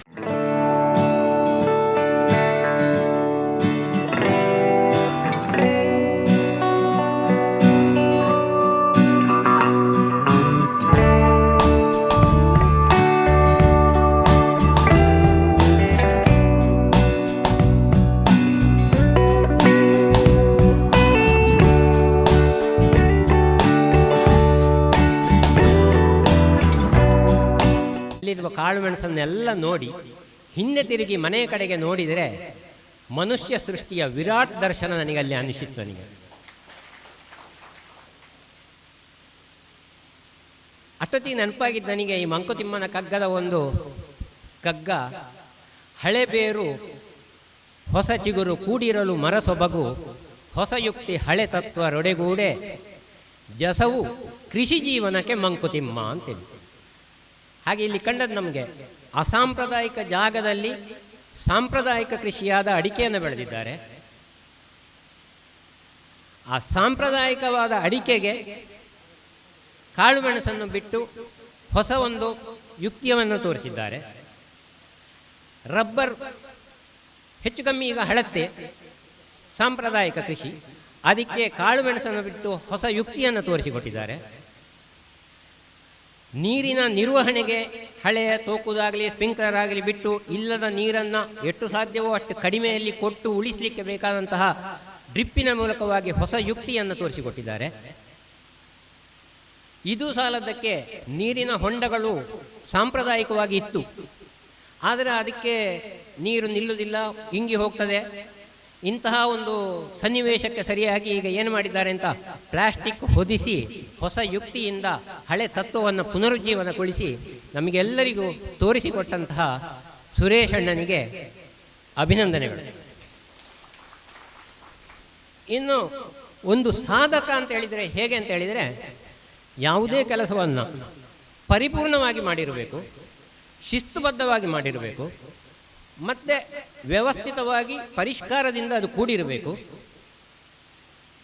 ಅಂತಹ ಕೆಲವೇ ಸಾಧಕರ ಸಾಲಿನಲ್ಲಿ ಸುರೇಶಣ್ಣ ನಿಲ್ತಾರೆ. ಅದು ನಮಗಿಲ್ಲಿನ ಈ ವ್ಯವಸ್ಥೆಯಲ್ಲಿ ಕಾಣ್ತಾ ಉಂಟು. ಒಬ್ಬ ಯಶಸ್ವಿ ಅಂತ ಹೇಳಿಕೊಳ್ಬೇಕಾದ್ರೆ ಸುಭಾಷಿತದಲ್ಲಿ ಒಂದು ಮಾತು ಉಂಟಂತೆ. ನಾನೇನು ಸುಭಾಷಿತ ಓದಿದವಲ್ಲ, ನಾನು ಎಲ್ಲೆಲ್ಲೋ ಓದಿದ್ದನ್ನು ಕೇಳಿಕೊಂಡದ್ದಷ್ಟೇ. ಅದರಲ್ಲಿ ಯಶಸ್ವಿ ಅಂದರೆ ಏನು ಅಂತ ಹೇಳಿದರೆ, ಒಂದು ಕೆಲಸವನ್ನು ಪರಿಪೂರ್ಣವಾಗಿ ಮಾಡಿ ಮುಗಿಸುವುದು ಮಾತ್ರ ಅಲ್ಲ, ಆ ಮಾಡಿ ಮುಗಿಸಿದ ಕೆಲಸ ಇನ್ನೊಬ್ಬನಿಗೆ ಮಾಡಲಿಕ್ಕೆ ಅಸಾಧ್ಯ, ಇನ್ನೊಬ್ಬ ಯಾರು ಮಾಡಿದರೂ ಇದರಿಂದ ಚಂದ ಮಾಡಲಿಕ್ಕೆ ಸಾಧ್ಯ ಇಲ್ಲ ಅಂತೇಳಿ ಹಾಗೆ ಉಂಟು ಅಂತಾದರೆ ಅದು ನಿಜವಾದ ಯಶಸ್ಸು ಅಂತ ಹೇಳಿಕೊಂಡು, ಅಂಥ ಯಶಸ್ಸಿನ ಸಾಲಿನಲ್ಲಿ ಸುರೇಶಣ್ಣ ಇದ್ದಾರೆ ಅಂತ ಹೇಳಿಕೊಂಡು ನನಗೆ ಕಾಣ್ತದೆ. ಇದಿಷ್ಟು ನನಗೆ ಇವತ್ತು ನೋಡಿದ ಒಂದು ಅನಿಸಿಕೆಗಳು. ಇದು ಮಧ್ಯದಲ್ಲಿ ಒಂದು ಕೃಷಿ ಸಮಾವೇಶ ಮಾಹಿತಿ ಶಿಬಿರ ಆದ ಕಾರಣ ನನಗೆ ಒಂದು ಮಾಹಿತಿಯನ್ನು ಒಂದು ಹಂಚಿಕೊಳ್ಳುವ ಅಂತೇಳಿ ಆಗ್ತಾ ಉಂಟು. ಎಲ್ಲರೂ ಕೃಷಿಕರೇ ಇದ್ದೀರಿ.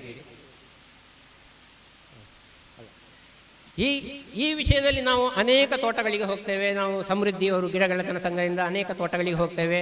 ಹಾಗೆ ಅಲ್ಲದೆಯೂ ಹೋಗ್ತೇವೆ, ಸ್ನೇಹಚಾರದಲ್ಲಿ ಹೋಗ್ತೇವೆ.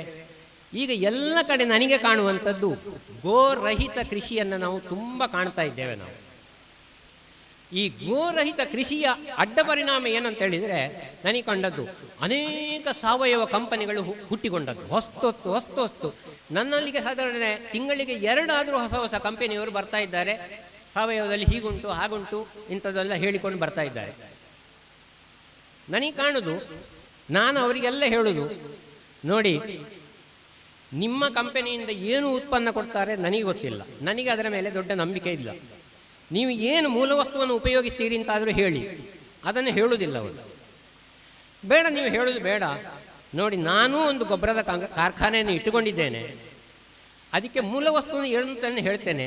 ನಮ್ಮ ತೋಟದಲ್ಲಿ ಬೆಳೆದ ಹುಲ್ಲನ್ನೇ ನಾನು ಅದಕ್ಕೆ ಹಾಕ್ತೇನೆ. ನಾನು ಆ ಹುಲ್ಲನ್ನು ಹಾಕಿ ಅದರ ಮೂಲಕವಾಗಿ ಇವತ್ತು ನಾನು ಆ ಗೊಬ್ಬರವನ್ನು ಹಾಕಿ ಒಂದು ಪರಿಪೂರ್ಣವಾದ ಗೊಬ್ಬರವನ್ನು ಅದು ತಯಾರು ಮಾಡಿಕೊಡ್ತದೆ. ಇವತ್ತು ಹಾಕಿದ ಹುಲ್ಲು ನಾಳೆಗೆ ಗೊಬ್ಬರವಾಗಿ ಸಿಗ್ತದೆ, ಪರಿಪೂರ್ಣ ಗೊಬ್ಬರ. ಅದಕ್ಕೆ ಏನು ಇತಿಹಾಸ? ನಿಮ್ಮ ಗೊಬ್ಬರಕ್ಕೆ ಏನಿದ್ದರೂ 1 ವರ್ಷವೋ 2 ವರ್ಷದ ಇತಿಹಾಸ. ಈಗ ಇಂಥ ಎಷ್ಟೋ ಕಂಪನಿಗಳು ಹೋಗಿದೆ, ಹುಟ್ಟಿದ ಹಾಗೆ ಹೋಗಿದೆ, ಯಾವುದಕ್ಕೂ ಇತಿಹಾಸ ಇಲ್ಲ. ಆದರೆ ಶತಮಾನಗಳ ಇತಿಹಾಸದ ಗೊಬ್ಬರದ ಕಾರ್ಖಾನೆ ನನ್ನ ಮನೆಯಲ್ಲಿ ಉಂಟು. ಈ ಗೊಬ್ಬರದ ಕಾರ್ಖಾನೆಯನ್ನು ಕೃಷಿ ಮಾಡ್ತಾ ಇದ್ದೇನೆ ಅಂತ ಹೇಳಿಕೊಂಡು ನಾನು ಹೇಳ್ತೇನೆ. ಅದು ಎಲ್ಲ ನಮ್ಮ ಕೃಷಿಕ ಬಂಧುಗಳು ಈ ಕಾರ್ಖಾನೆಯನ್ನು ಬೆಳೆಸಿಕೊಳ್ಳುವ ಅಂತ ಹೇಳಿಕೊಂಡು ನನ್ನ ಆಸೆ ಮತ್ತು ಒಂದು ವಿನಂತಿ ನಿಮ್ಮ ಹತ್ರ ಎಲ್ಲವನ್ನು ಮಾಡ್ತಾ ಇದ್ದೇನೆ. ನಾವು ಈ ದನಗಳನ್ನು ಬಿಟ್ಟು ಕೃಷಿಯನ್ನು ಮಾಡಲಿಕ್ಕೆ ಹೊರಟದ್ದು ಯಾಕೆ ಅಂತ ಹೇಳಿದರೆ, ಒಂದು ಮುಖ್ಯವಾಗಿ ಲೇಬರ್ ಸಮಸ್ಯೆ, ಎರಡನೇದು ದನಗಳನ್ನು ಸಾಕುವುದು, ಅದರಲ್ಲಿ ಕಾಯಿಲೆಗಳು, ಅದು ಹಾಲಿಗೆ ಕ್ರಯ ಇಲ್ಲ, ಅದು ಎಲ್ಲವೂ. ಅದು ಯಾಕೆ ಆಯಿತು ಅಂತಲ್ಲಿ ಕಾರಣಕ್ಕೆ ನಮ್ಮ ಕೃಷಿ ಮತ್ತು ಗೋವು ಇದು 2 ಒಟ್ಟಿಗೆ ಒಂದೇ ವೇದಿಕೆಯಲ್ಲಿ ನಡ್ಕೊಂಡು ಹೋದದ್ದು. ಕೃಷಿಯನ್ನು ಹೊರತು ಗೋವಿಲ್ಲ, ಗೋವನ್ನು ಹೊರತು ಕೃಷಿ ಇಲ್ಲ. ಈ ಥರದ ಒಂದು ಸಂಪ್ರದಾಯವನ್ನು ನಮ್ಮ ಹಿರಿಯರು 10,000 ವರ್ಷಗಳಿಂದ ಹಾಕಿಕೊಟ್ಟು ಇವತ್ತಿನ ಒಂದು 20 ವರ್ಷದವರೆಗೆ ನಾವು ಅದೇ ಮನೆಯಲ್ಲಿ ಬೆಳ್ಕೊಂಡು ಬಂದು, ಅದರ ನಂತರ ಏನಾಯಿತು ಅಂತ ಹೇಳಿದರೆ, ಕೃಷಿ ಬೇರೆ, ಗೋವು ಬೇರೆ. ಕೃಷಿಗೆ ಪೂರಕವಾಗಿ ಗೋವಿದ್ದರೂ ಗೋವಿನ ಹಾಲಿನಿಂದಾಗಿ ನೀವು ಇನ್ನು ನಿಮ್ಮ ಸಂಪಾದನೆಯನ್ನು ಹೆಚ್ಚು ಮಾಡಿಕೊಳ್ಳಬಹುದು ಅಂತ ಹೇಳುವ ಒಂದು ಹೊಸ ತಳಿಯನ್ನು ತಂದು ನಮಗೆಲ್ಲರಿಗೂ ಕೊಟ್ಟ ಕಾರಣ ನಾವು ಏನಾಯಿತು ಅಂತ ಹೇಳಿದರೆ, ನಮಗೆ ಹಳೆ ಗೋವುಗಳು ಮರೀತು, ಹೊಸ ಗೋವುಗಳು ಬಂತು. ಹೊಸ ಗೋವುಗಳಿಂದ ಆಗುವ ಸಮಸ್ಯೆಗಳಿಂದ ನಮಗೆ ಹಿಂದೆ ಬರಲಿಕ್ಕೆ ತಿಳಿಲಿಲ್ಲ. ಗೋವುಗಳನ್ನೆಲ್ಲ ಕೊಟ್ಟೆವು, ಹೊರಗಿನಿಂದ ಹಾಲು ತಂದು ಸುಖವಾಗಿದ್ದೇವೆ ಅಂತ ಹೇಳುವ ಭ್ರಮೆಯಲ್ಲಿ ನಾವಿದ್ದೇವೆ ವಿನಃ ಅದು ಪರಿಪೂರ್ಣತೆ ಅಲ್ಲ, ಅದು ಶಾಶ್ವತ ಅಲ್ಲ. ಇದಕ್ಕೆ ಎಲ್ಲ ಬದಲಿಯಾಗಿರುವಂಥದ್ದು ದೇಶಿ ಗೋವುಗಳು. ಈ ವಿಷಯದಲ್ಲಿ ಮಾತಾಡಿದ್ದು ತುಂಬ ಉಂಟು. ನಾನು ದೇಶಿ ಗೋವುಗಳನ್ನು ಈಗ 5 ವರ್ಷದಿಂದ ಸಾಕ್ತಾ ಇದ್ದೇನೆ. ಯಾವುದೇ ಸಮಸ್ಯೆಗಳಿಲ್ಲದೆ ಅದನ್ನು ಸಾಕಿ ಅದರ ಮೂಲಕವಾಗಿ ಕೃಷಿ ಮಾಡಲಿಕ್ಕೆ ಸಾಧ್ಯ ಎಂಬುದನ್ನು ನಿಮ್ಮೆಲ್ಲ ಎಲ್ಲ ಒಂದು ಹಂಚಿಕೊಂಡು ನನ್ನ 2 ಮಾತನ್ನು ಮುಗಿಸ್ತೇನೆ. ನಮಸ್ಕಾರ. ತುಂಬ ಖುಷಿ ಆಗ್ತಾ ಇದೆ. ಮೊನ್ನೆ ನಮ್ಮ ಸುರೇಶ್ ಬಲ್ನಾಡ್ ಅವರು ನನಗೆ ಫೋನ್ ಮಾಡಿ, ನೀವು ಆವತ್ತು ಎಲ್ಲಿಯೋ ಒಂದು ಕಾರ್ಯಕ್ರಮದಲ್ಲಿ ಹೇಳಿದ್ದೀರಿ, ನಿಮ್ಮ ತೋಟ ವೀಕ್ಷಣೆಗೊಮ್ಮೆ ಬರ್ತೇನೆ ಅಂತ ಹೇಳಿದ್ದೀರಿ. ನಾನು ಮತ್ತೆ ನೆನಪಿಸ್ತಾ ಇದ್ದೇನೆ, ನಿಮಗೆ ಅದೊಂದು ಅವಕಾಶ ಸಿಕ್ಕಿದೆ ಅಂತ. ಅದು ಇಂದು ಇಲ್ಲಿ ಪರಿಪೂರ್ಣಗೊಂಡಿದೆ. ಯಾಕಂದರೆ ಅವರು ಖುದ್ದಾಗಿ ಎಲ್ಲ ಅವರ ಕೃಷಿ ಕ್ಷೇತ್ರ ದರ್ಶನ ಮಾಡಿಸಿದ್ದಾರೆ. ಖುಷಿಯಾಗುವುದು ಯಾಕೆ ಅಂದರೆ, ಎಲ್ಲ ನಮ್ಮ ಕ್ಯಾಂಪ್ಕೋ ಸದಸ್ಯ ಬಾಂಧವರ ನಡುವೆ ಇದನ್ನು ನಾನು ಇದ್ದುಕೊಂಡು ಇದನ್ನು ಅನುಭವಿಸುವುದು, ಈ ಕೃಷಿಯ ಸಾಧನೆಯನ್ನು ಅನುಭವಿಸುವುದಂದರೆ ಇನ್ನೂ ಎಲ್ಲ ನಮ್ಮ ಈ ಯಾರೆಲ್ಲ ಇಲ್ಲಿ ಸೇರಿದ್ದೀರಿ ಅವರು ಇದರಿಂದ ಒಂದೊಂದು ಅಂಶವನ್ನು ತೆಗೆದುಕೊಂಡು ತಮ್ಮ ಕೃಷಿ ಕ್ಷೇತ್ರದಲ್ಲಿ ಕೂಡ ಅಳವಡಿಸಿಕೊಳ್ಳುವುದು. ಯಾವತ್ತೂ ಈ ಕೃಷಿಕ ಬೆಳೆಯುವುದೇ ಹೇಗೆ ಅಂದರೆ, ಪುಸ್ತಕ ಓದಿ ಬೆಳೆಯುವುದು ಒಂದು ಅಂಶ, ಇನ್ನೊಬ್ಬರ ಮಾತನ್ನು ಕೇಳಿ ಬೆಳೆಯುವುದು ಒಂದು ಸಣ್ಣ ಅಂಶ. ಆದರೆ ಈ ರೀತಿಯ ಪ್ರವಾಸಗಳು, ಕೃಷಿ ಕ್ಷೇತ್ರ ದರ್ಶನಗಳು ಪ್ರತಿಯೊಬ್ಬ ಕೃಷಿಕನನ್ನು ಬೆಳೆಸುವುದು ಅಪಾರ ಮಟ್ಟದಲ್ಲಿ. ಯಾಕೆಂದರೆ ಇಲ್ಲಿ ನಮ್ಮ ಬಲ್ನಾಡು ಈ ಸುರೇಶರು ಯಾವ ರೀತಿ ಸಂಶೋಧನೆಯನ್ನು ಮಾಡಿದ್ದಾರೆ ಅಂದರೆ ಅದರ ಹಿಂದೆ ತುಂಬ ಕಷ್ಟಗಳನ್ನು ಕೂಡ ಅನುಭವಿಸಿದ್ದಾರೆ. ಅದನ್ನು ಅವರ ಖುದ್ದಾಗಿ ನನ್ನಲ್ಲಿ ಹೇಳಿದ್ದಾರೆ. ಅವರ ಪೆಪ್ಪರ್ ಇರ್ಬೋದು, ಅಡಿಕೆ ಇರ್ಬೋದು, ಟೀಕ್ ಮರಗಳಿಗೆ ಹಬ್ಬಿಸಿದ ಕಾಳು ಮೆಣಸಿರ್ಬೋದು, ಅದರ ಹಿಂದೆ ನಿರಂತರ ಪರಿಶ್ರಮ ಇದೆ, ಪ್ರಯೋಗಶೀಲತೆ ಇದೆ, ಸಾಧನೆ ಇದೆ. ಅದಕ್ಕಾಗಿ ಕಳೆದ ಸಲ ಅವರಿಗೆ ಕೃಷಿ ಪ್ರಶಸ್ತಿ ಕೂಡ ಒಲಿದು ಬಂತು. ಅವರ ಸಾಧನೆಗೆ ಇದು ಸಣ್ಣ ಪ್ರಶಸ್ತಿ ಅಂತ ನಾನು ತಿಳ್ಕೊಂಡಿದ್ದೇನೆ. ಯಾಕೆಂದರೆ ಅವರು ಪ್ರಯೋಗಶೀಲತೆ ಎಷ್ಟಿದೆ ಅಂದರೆ ಅವರ ಮಣ್ಣಿನ ಗುಣಕ್ಕೆ ಹೊಂದಿಕೊಂಡು ಅವರು ಯಾವ ರೀತಿ ಪ್ರಯೋಗವನ್ನು ಮಾಡಬೇಕು, ಯಾವ ರೀತಿ ಉತ್ತಮ ಫಸಲನ್ನು ಪಡೆಯಬೇಕು ಅಂತ ನಿರಂತರ ಶ್ರಮ ಪಟ್ಟಿದ್ದಾರೆ. ಇದು ನಾವು ಸಂಶೋಧನಾ ಕೇಂದ್ರಗಳನ್ನು ಸಂದರ್ಶಿಸಿದಾಗ ಇಲ್ಲಿಯ ಹಾಗೆ ಜೀವಂತ ಸಂಶೋಧನೆ ಅಲ್ಲಿ ಕಾಣುವುದಿಲ್ಲ. ಜೀವಂತ ಸಂಶೋಧನೆ ಕಾಣಬೇಕಿದ್ರೆ ಬನ್ನೂರಿಗೆ ಬರಬೇಕು. ಸುರೇಶ್ ಬಲ್ನಾಡರವರ ಇದು ಕೃಷಿ ವಿಶ್ವವಿದ್ಯಾನಿಲಯದಂಥ ಈ ಕ್ಷೇತ್ರಕ್ಕೆ ಭೇಟಿ ಕೊಡಬೇಕು ಅಂತ ನಾನು ನಮ್ಮ ಸದಸ್ಯರಲ್ಲಿ, ನಮ್ಮ ನಿರ್ದೇಶಕ ಬಂಧುಗಳಲ್ಲಿ ಕೂಡ ನಾನು ಹೇಳಲಿಕ್ಕಿದೆ. ಹೋದ ಕಡೆ ಕ್ಯಾಂಪ್ಕದ ಬೆಳೆಗಾರರಲ್ಲಿ ಕೂಡ ಒಂದು ಮಾದರಿ ಕೃಷಿಕ ಅಂದರೆ ಹೇಗಿರಬೇಕು ಅಂದರೆ ಪುತ್ತೂರು ಬಲ್ನಾಡು ಸುರೇಶರಾಗಿರಬೇಕು ಅಂತ ನಾನು ಖಂಡಿತ ಹೇಳುವ ಅವಕಾಶಗಳು ಬರಲಿಕ್ಕಿದೆ. ಇದು ನಮಗೆಲ್ಲ ಮಾದರಿ ಆಗಬೇಕು. ನಾವು ಮುಂದೆ ಕೂಡ ಈ ರೀತಿಯ ಕೃಷಿಗಳನ್ನು ಅಳವಡಿಸಿಕೊಂಡು ಇಂಚು ಜಾಗದಲ್ಲಿ ಕೂಡ ನಾವು ಸಮಗ್ರ ಕೃಷಿಯನ್ನು ಯಾವ ರೀತಿ ಮಾಡಬಹುದು ಎಂಬುದನ್ನು ಕೂಡ ತಿಳಿದುಕೊಂಡು ಬೆಳೆದುಕೊಂಡು ನಾವು ಬೆಳೆಯಬೇಕು, ಸಮಾಜವನ್ನು ಬೆಳೆಸಬೇಕು, ದೇಶವನ್ನು ಬೆಳೆಸಬೇಕು. ಕಡಿಮೆ ಜಾಗದಲ್ಲಿ ಹೆಚ್ಚು ಆದಾಯ ಗಳಿಸುವ ಎಲ್ಲ ಶ್ರಮವನ್ನು ನಾವು ಮಾಡಬೇಕು. ಇಲ್ಲಿ ಅವಕಾಶ ಕೊಟ್ಟದ್ದಾಗಿ ಸಂಘಟಕರಿಗೆ ನಾನು ಮತ್ತೊಮ್ಮೆ ಹೃದಯ ತುಂಬಿದ ವಂದನೆಗಳನ್ನು ಅರ್ಪಿಸ್ತಾ ಇದ್ದೇನೆ. ಎಲ್ಲರಿಗೂ ವಂದನೆಗಳು. ಕಾರ್ಯಕ್ರಮದ ಮುಂದೆ ಸಂವಾದ ಕಾರ್ಯಕ್ರಮ ನಡೆಯಲಿಕ್ಕಿದೆ. ಅದು ಅಧ್ಯಕ್ಷರ ಭಾಷಣದ ನಂತರ ಸಂವಾದ ಕಾರ್ಯಕ್ರಮ ನಡೆಯಲಿಕ್ಕಿದೆ. ಅದರ ನಂತರ ಈ ಸಮಾವೇಶದ ವಂದನಾರ್ಪಣೆ ನಡೆಯಲಿಕ್ಕಿದೆ. ಅಷ್ಟಾಗುವಾಗ ಈ ಮುಂದಿನ ಸಮಾರಂಭದ ಮುಂದಿನ ಬಹು ಮುಖ್ಯವಾದ ಭಾಗ ಅಭಿನಂದನಾ ಕಾರ್ಯಕ್ರಮದ ಅಧ್ಯಕ್ಷರು, MLA ಮತ್ತು ಎಲ್ಲ ಜನಪ್ರತಿನಿಧಿಗಳು ಎಲ್ಲ ಭಾಗವಹಿಸಲಿಕ್ಕಿದ್ದಾರೆ. ಒಟ್ಟಿಗೆ ನೋಡುವ ಅನುಭವ ಆಗಿ ಹೀರೋಯಿನ್ ಬದಲಾವಣೆ ಆಗಲಿಕ್ಕೂ ಸಾಕು. ನನಗೆ ಗೊತ್ತಿಲ್ಲ, ನಾನು ಅವರು ಕೊಟ್ಟ ಜವಾಬ್ದಾರಿ ಮೇಲೆ ಕೆಲವು ಚುಟುಕಾದ ಮಾತುಗಳನ್ನಷ್ಟೇ ಹೇಳ್ತೇನೆ. ಮೊದಲನೇದಾಗಿ ನನಗೆ ಗೊತ್ತಿರಲಿಲ್ಲ, ಶಿವಶಂಕರನ್ನ ಹೇಳಿದರು ಅವರ ಕುಟುಂಬದ ಚರಿತ್ರೆ. SSLCಯಲ್ಲಿ ಅಥವಾ PUCಯಲ್ಲಿ ಅವರು ಶಿಕ್ಷಣ ಮುಗಿಸಿ ಬರಬೇಕಾಯಿತು, ಶಿಕ್ಷಣವನ್ನು ನಿಲ್ಲಿಸಿ ಬರಬೇಕಾಗಿತ್ತು ಸುರೇಶಣ್ಣ. ನಾನು ಅವರ ತೋಟವನ್ನು ನೇರ ನೋಡಿಲ್ಲ, ಇವತ್ತು ನನ್ನ ವೈಯಕ್ತಿಕ ಕಾರಣಗಳಿಂದಾಗಿ ನೋಡಲಿಕ್ಕಾಗಲಿಲ್ಲ. ಆದರೆ ಎಲ್ಲವೂ ನೋಡಿ ಆಗಬೇಕು ಅಂತಿಲ್ಲ. ಅವರು ಮಾಡಿದ ಸಾಧನೆ ಬಗ್ಗೆ ನನಗೆ ಚೆನ್ನಾಗಿ ತಿಳುವಳಿಕೆ ಇದೆ. ಕಳೆದ 4 ದಶಕಗಳಲ್ಲಿ ಸುರೇಶ್ ಬಲ್ನಾಡು ಅವರು ಕೃಷಿಯಲ್ಲಿ ಏನು ಸಾಧನೆ ಮಾಡಿದ್ದಾರೆ, ಅದರಲ್ಲಿ ಡಿಗ್ರಿ ಅಲ್ಲ ಸ್ನಾತಕೋತ್ತರ ಅವರು ಈಗಾಗಲೇ ಸಂಪಾದಿಸಿದ್ದಾರೆ. ಇದಕ್ಕಿಂತ ದೊಡ್ಡ ಸರ್ಟಿಫಿಕೇಟ್ ಅಥವಾ ಪದವಿ ನಿಮಗೆ ಕೊಡುವಂಥ ವಿಶ್ವವಿದ್ಯಾನಿಲಯ ಭಾರತದಲ್ಲಿ ಇಲ್ಲ ಅಣ್ಣ. ಹಾಗಾಗಿ ಯಾವುದೇ ರೀತಿಯ ಮುಜುಗರ ಇದು ಅಗತ್ಯ ಇಲ್ಲ. ಇವತ್ತು ಕೋವಿಡ್ ಬಂದ ನಂತರ ಸ್ವಲ್ಪ ಹಳ್ಳಿಯವರಿಗೆ ಹಳ್ಳಿ ಬಗ್ಗೆ ಇದ್ದ ಕೀಳರಿಮೆ ಕಡಿಮೆ ಆಗಲಿಕ್ಕೆ ಶುರುವಾಗಿದೆ. ಪೇಟೆಗೆ ಹೋದ ಅಣ್ಣನೂ ಬಂದದ್ದು ಹಳ್ಳಿಗೆ, ತಮ್ಮನೂ ಬಂದದ್ದು ಅಲ್ಲಿಗೆ ಆಯ್ತಲ್ಲ. ಬಹಳ ಸಮಯದ ನಂತರ ಹಳ್ಳಿ ಒಳ್ಳೆಯದು ಅಂತ ಮಾತುಗಳು ಬಂದಿದೆ. ಆದರೆ ಇದೆಲ್ಲ ಪುನಃ ಜನಜೀವನ ಸಾಧಾರಣ ಆಗ್ತಾ ಹೋದ ಹಾಗೆ ಸಮಸ್ಯೆಗಳು ಇವು ಜಾಸ್ತಿ ಇದೆ. ಸಮಸ್ಯೆಗಳು ಏನು ಕಡಿಮೆ ಅಲ್ಲ, ಕೃಷಿಯಲ್ಲಿ ಸಮಸ್ಯೆ ಇಲ್ಲ ಅಂತಲ್ಲ, ಸಮಸ್ಯೆ ಎಲ್ಲ ಕಡೆ ಇದೆ. ಆದರೆ ಇವತ್ತು ಅವಕಾಶಗಳು ಕೂಡ ಜೊತೆಯಲ್ಲೇ ಬಂದಿವೆ. ನನಗೆ ಮೊನ್ನೆ ದಿವಸ ನಮ್ಮ ಈ ಸರ್ತಿ ಜನವರಿ ಸಂಚಿಕೆ ಅಡಿಕೆ ಪತ್ರಿಕೆ ವಿಶೇಷಾಂಕ, ಅದರಲ್ಲಿ ಲಕ್ಷಾಂತರ ಸಂಬಳ ತರುವ ಟೆಕ್ಕಿ ಕೆಲಸ ಬಿಟ್ಟು ಉದ್ಯಮಿಯಾದವರು ಒಂದು ಮಾತು ಹೇಳಿದರು. ಅವರು ಬಾಳೆ ದಿಂಡಿನ ಒಂದು ಉದ್ದಿಮೆ ಮಾಡಿದ್ದಾರೆ. ಬಾಳೆ ದಿಂಡು ಅಂತ ಹೇಳಿದರೆ ಟ್ಯೂಬ್ಲೈಟ್, ನಿಮ್ಗೆ ಸುಲಭವಾಗಿ ಅರ್ಥ ಆಗದಿದ್ದವರಿಗೆ ಟ್ಯೂಬ್ಲೈಟು. ನಿಮ್ಮನ್ನು ಟ್ಯೂಬ್ಲೈಟ್ ಹೇಳಿದ್ದಲ್ಲ, ನಾನು ಹೇಳಿದ್ದು ಬಾಳೆ ದಿಂಡಿನ ಟ್ಯೂಬ್ಲೈಟ್. ಬಾಳೆದಿಂಡಿನ ಟ್ಯೂಬ್ಲೈಟು ಇದು ತಮಿಳುನಾಡಿನಲ್ಲಿ ಈಗಾಗಲೇ ಮಾಡಿದ್ದಾರೆ. ಏನಿಲ್ಲ, ಬಾಳೆದಿಂಡಿನ ಒಳಗಡೆಯ ದಿಂಡನ್ನು ಕೊಚ್ಚಬೇಕಿದ್ರೆ ಕೆಲಸ ಇದೆ, ಅದು ಕೊಚ್ಚಿದವರಿಗೆ ಗೊತ್ತಿದೆ. ಅದರಲ್ಲಿ ನೂಲು ಬರ್ತದೆ, ಒಂದು 6 ಮೆಷಿನ್ ಬೇಕಾಗತ್ತೆ ಮೆಷಿನ್ನಲ್ಲಿ ಮಾಡಿದಾಗ. ತಮಿಳುನಾಡಿನಲ್ಲಿ ಒಂದು ಕಾಲಘಟ್ಟದಲ್ಲಿ ಒಂದು 5-6 ಉದ್ದಿಮೆಗಳು ದಿವಸಕ್ಕೆ 1 ಟನ್ ಬಾಳೆದಿಂಡನ್ನು ಕೊಚ್ಚಿ ಮಾರಾಟ ಮಾಡ್ತಾ ಇದ್ದವು, ಹೋಟೆಲ್ಗಳು ಬಳಸ್ತಾ ಇದ್ದವು. ನಮ್ಮ ಸಾಗರ ಮೂಲದ ಒಬ್ಬರು ಯುವಕರು ಇವತ್ತು ಕರ್ನಾಟಕದಲ್ಲಿ ಅದಕ್ಕಿಂತ ದೊಡ್ಡ ಸಾಧನೆ ಅದೇ ಉದ್ದಿಮೆಯಲ್ಲಿ ಮಾಡಿದ್ದಾರೆ. ನಿನ್ನೆ ದಿವಸ ಅವ್ರ ಹತ್ರ ಮಾತಾಡಿದೆ, ನನಗೆ ಆಶ್ಚರ್ಯ ಆಯಿತು. ಬಾಳೆದಿಂಡನ್ನು ಕೇವಲ ಕಂಪೋಸ್ಟ್ ಆಗಿ ಬಳಸುವ ನಾವೆಲ್ಲರೂ ಇಲ್ಲಿದ್ದೆ ಆಗ ಇವತ್ತು ನವೀನ್ ಅಂತ ಹೇಳುವ ಈ ಉದ್ದಿಮೆಯವರ ಮನೆಗೆ ಕೂಡ ಇವರು ಕೊಚ್ಚಿದ ಬಾಳೆದಿಂಡು ಅಡಿಗೆಗೆ ಹೋಗ್ತದೆ. ಸಾಗರಕ್ಕೆ 4-5 ಕ್ವಿಂಟಾಲು ಕೊಚ್ಚಿದ ಬಾಳೆದಂಡು ಹೋಗ್ತದೆ.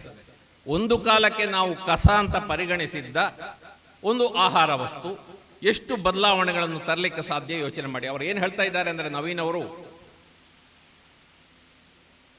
ಕೈಯಿಂದ ಬಾಯಿಗೆ ತರಲಿಕ್ಕೆ ಕಷ್ಟ ಆಗುವಂಥ ಆಹಾರ ಉತ್ಪನ್ನದಲ್ಲಿ ಕೆಲಸ ಮಾಡಬೇಕು ಅಂತಿದ್ದೇನೆ ಅಂತ. ಹಲಸು ಉದಾಹರಣೆ. ಇತ್ತೀಚೆಗೆ ನಮಗೆ ತಿಳಿದು ಬಂದಿರುವಂಥ ಒಂದು ವಿಶೇಷ ಅಂತ ಹೇಳಿದರೆ, ಎಷ್ಟು ಜನಕ್ಕೆ ಗೊತ್ತಿದೆ ನನಗೆ ಗೊತ್ತಿಲ್ಲ, ಕಾಡು ಹಲಸು ಅಂತ ಒಂದು ಪ್ರತ್ಯೇಕ ತಳಿ ಇದೆ. ಅದು ನಮ್ಮ ಇದಲ್ಲ, ಏನು ಪೆಜಕ್ಕಾಯಿ ಅಲ್ಲ, ಕಾಡು ಹಲಸು. ಎಲ್ಲಿದೆ ಅಂತ ಕೇಳಿದರೆ ಬಹಳಷ್ಟು ವಿಜ್ಞಾನಿಗಳಿಗೆ ಗೊತ್ತಿಲ್ಲ. ಇದರ ಬಗ್ಗೆ ಅಧ್ಯಯನ ಏನೇನೂ ಆಗಿಲ್ಲ ಭಾರತದಲ್ಲಿ.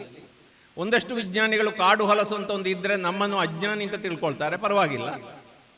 ವಯನಾಡು ಜಿಲ್ಲೆ, ಇಡುಕ್ಕಿ ಜಿಲ್ಲೆ ಮತ್ತು ಕೊಡಗು ಜಿಲ್ಲೆಯಲ್ಲಿ ಕಾಡು ಹಲಸು ಇದೆ. ಒಂದು ದೊಡ್ಡ ವ್ಯತ್ಯಾಸ ಅಂದರೆ ಅದರಲ್ಲಿ ಮಯಣ ತುಂಬ ಜಾಸ್ತಿ ಇದೆ, ಸೈಜ್ ಚಿಕ್ಕದಿದೆ, ಬೆಳೆ ಬರುವುದು ಲೇಟು, ದೊಡ್ಡ ಮರ ಇರ್ತದೆ.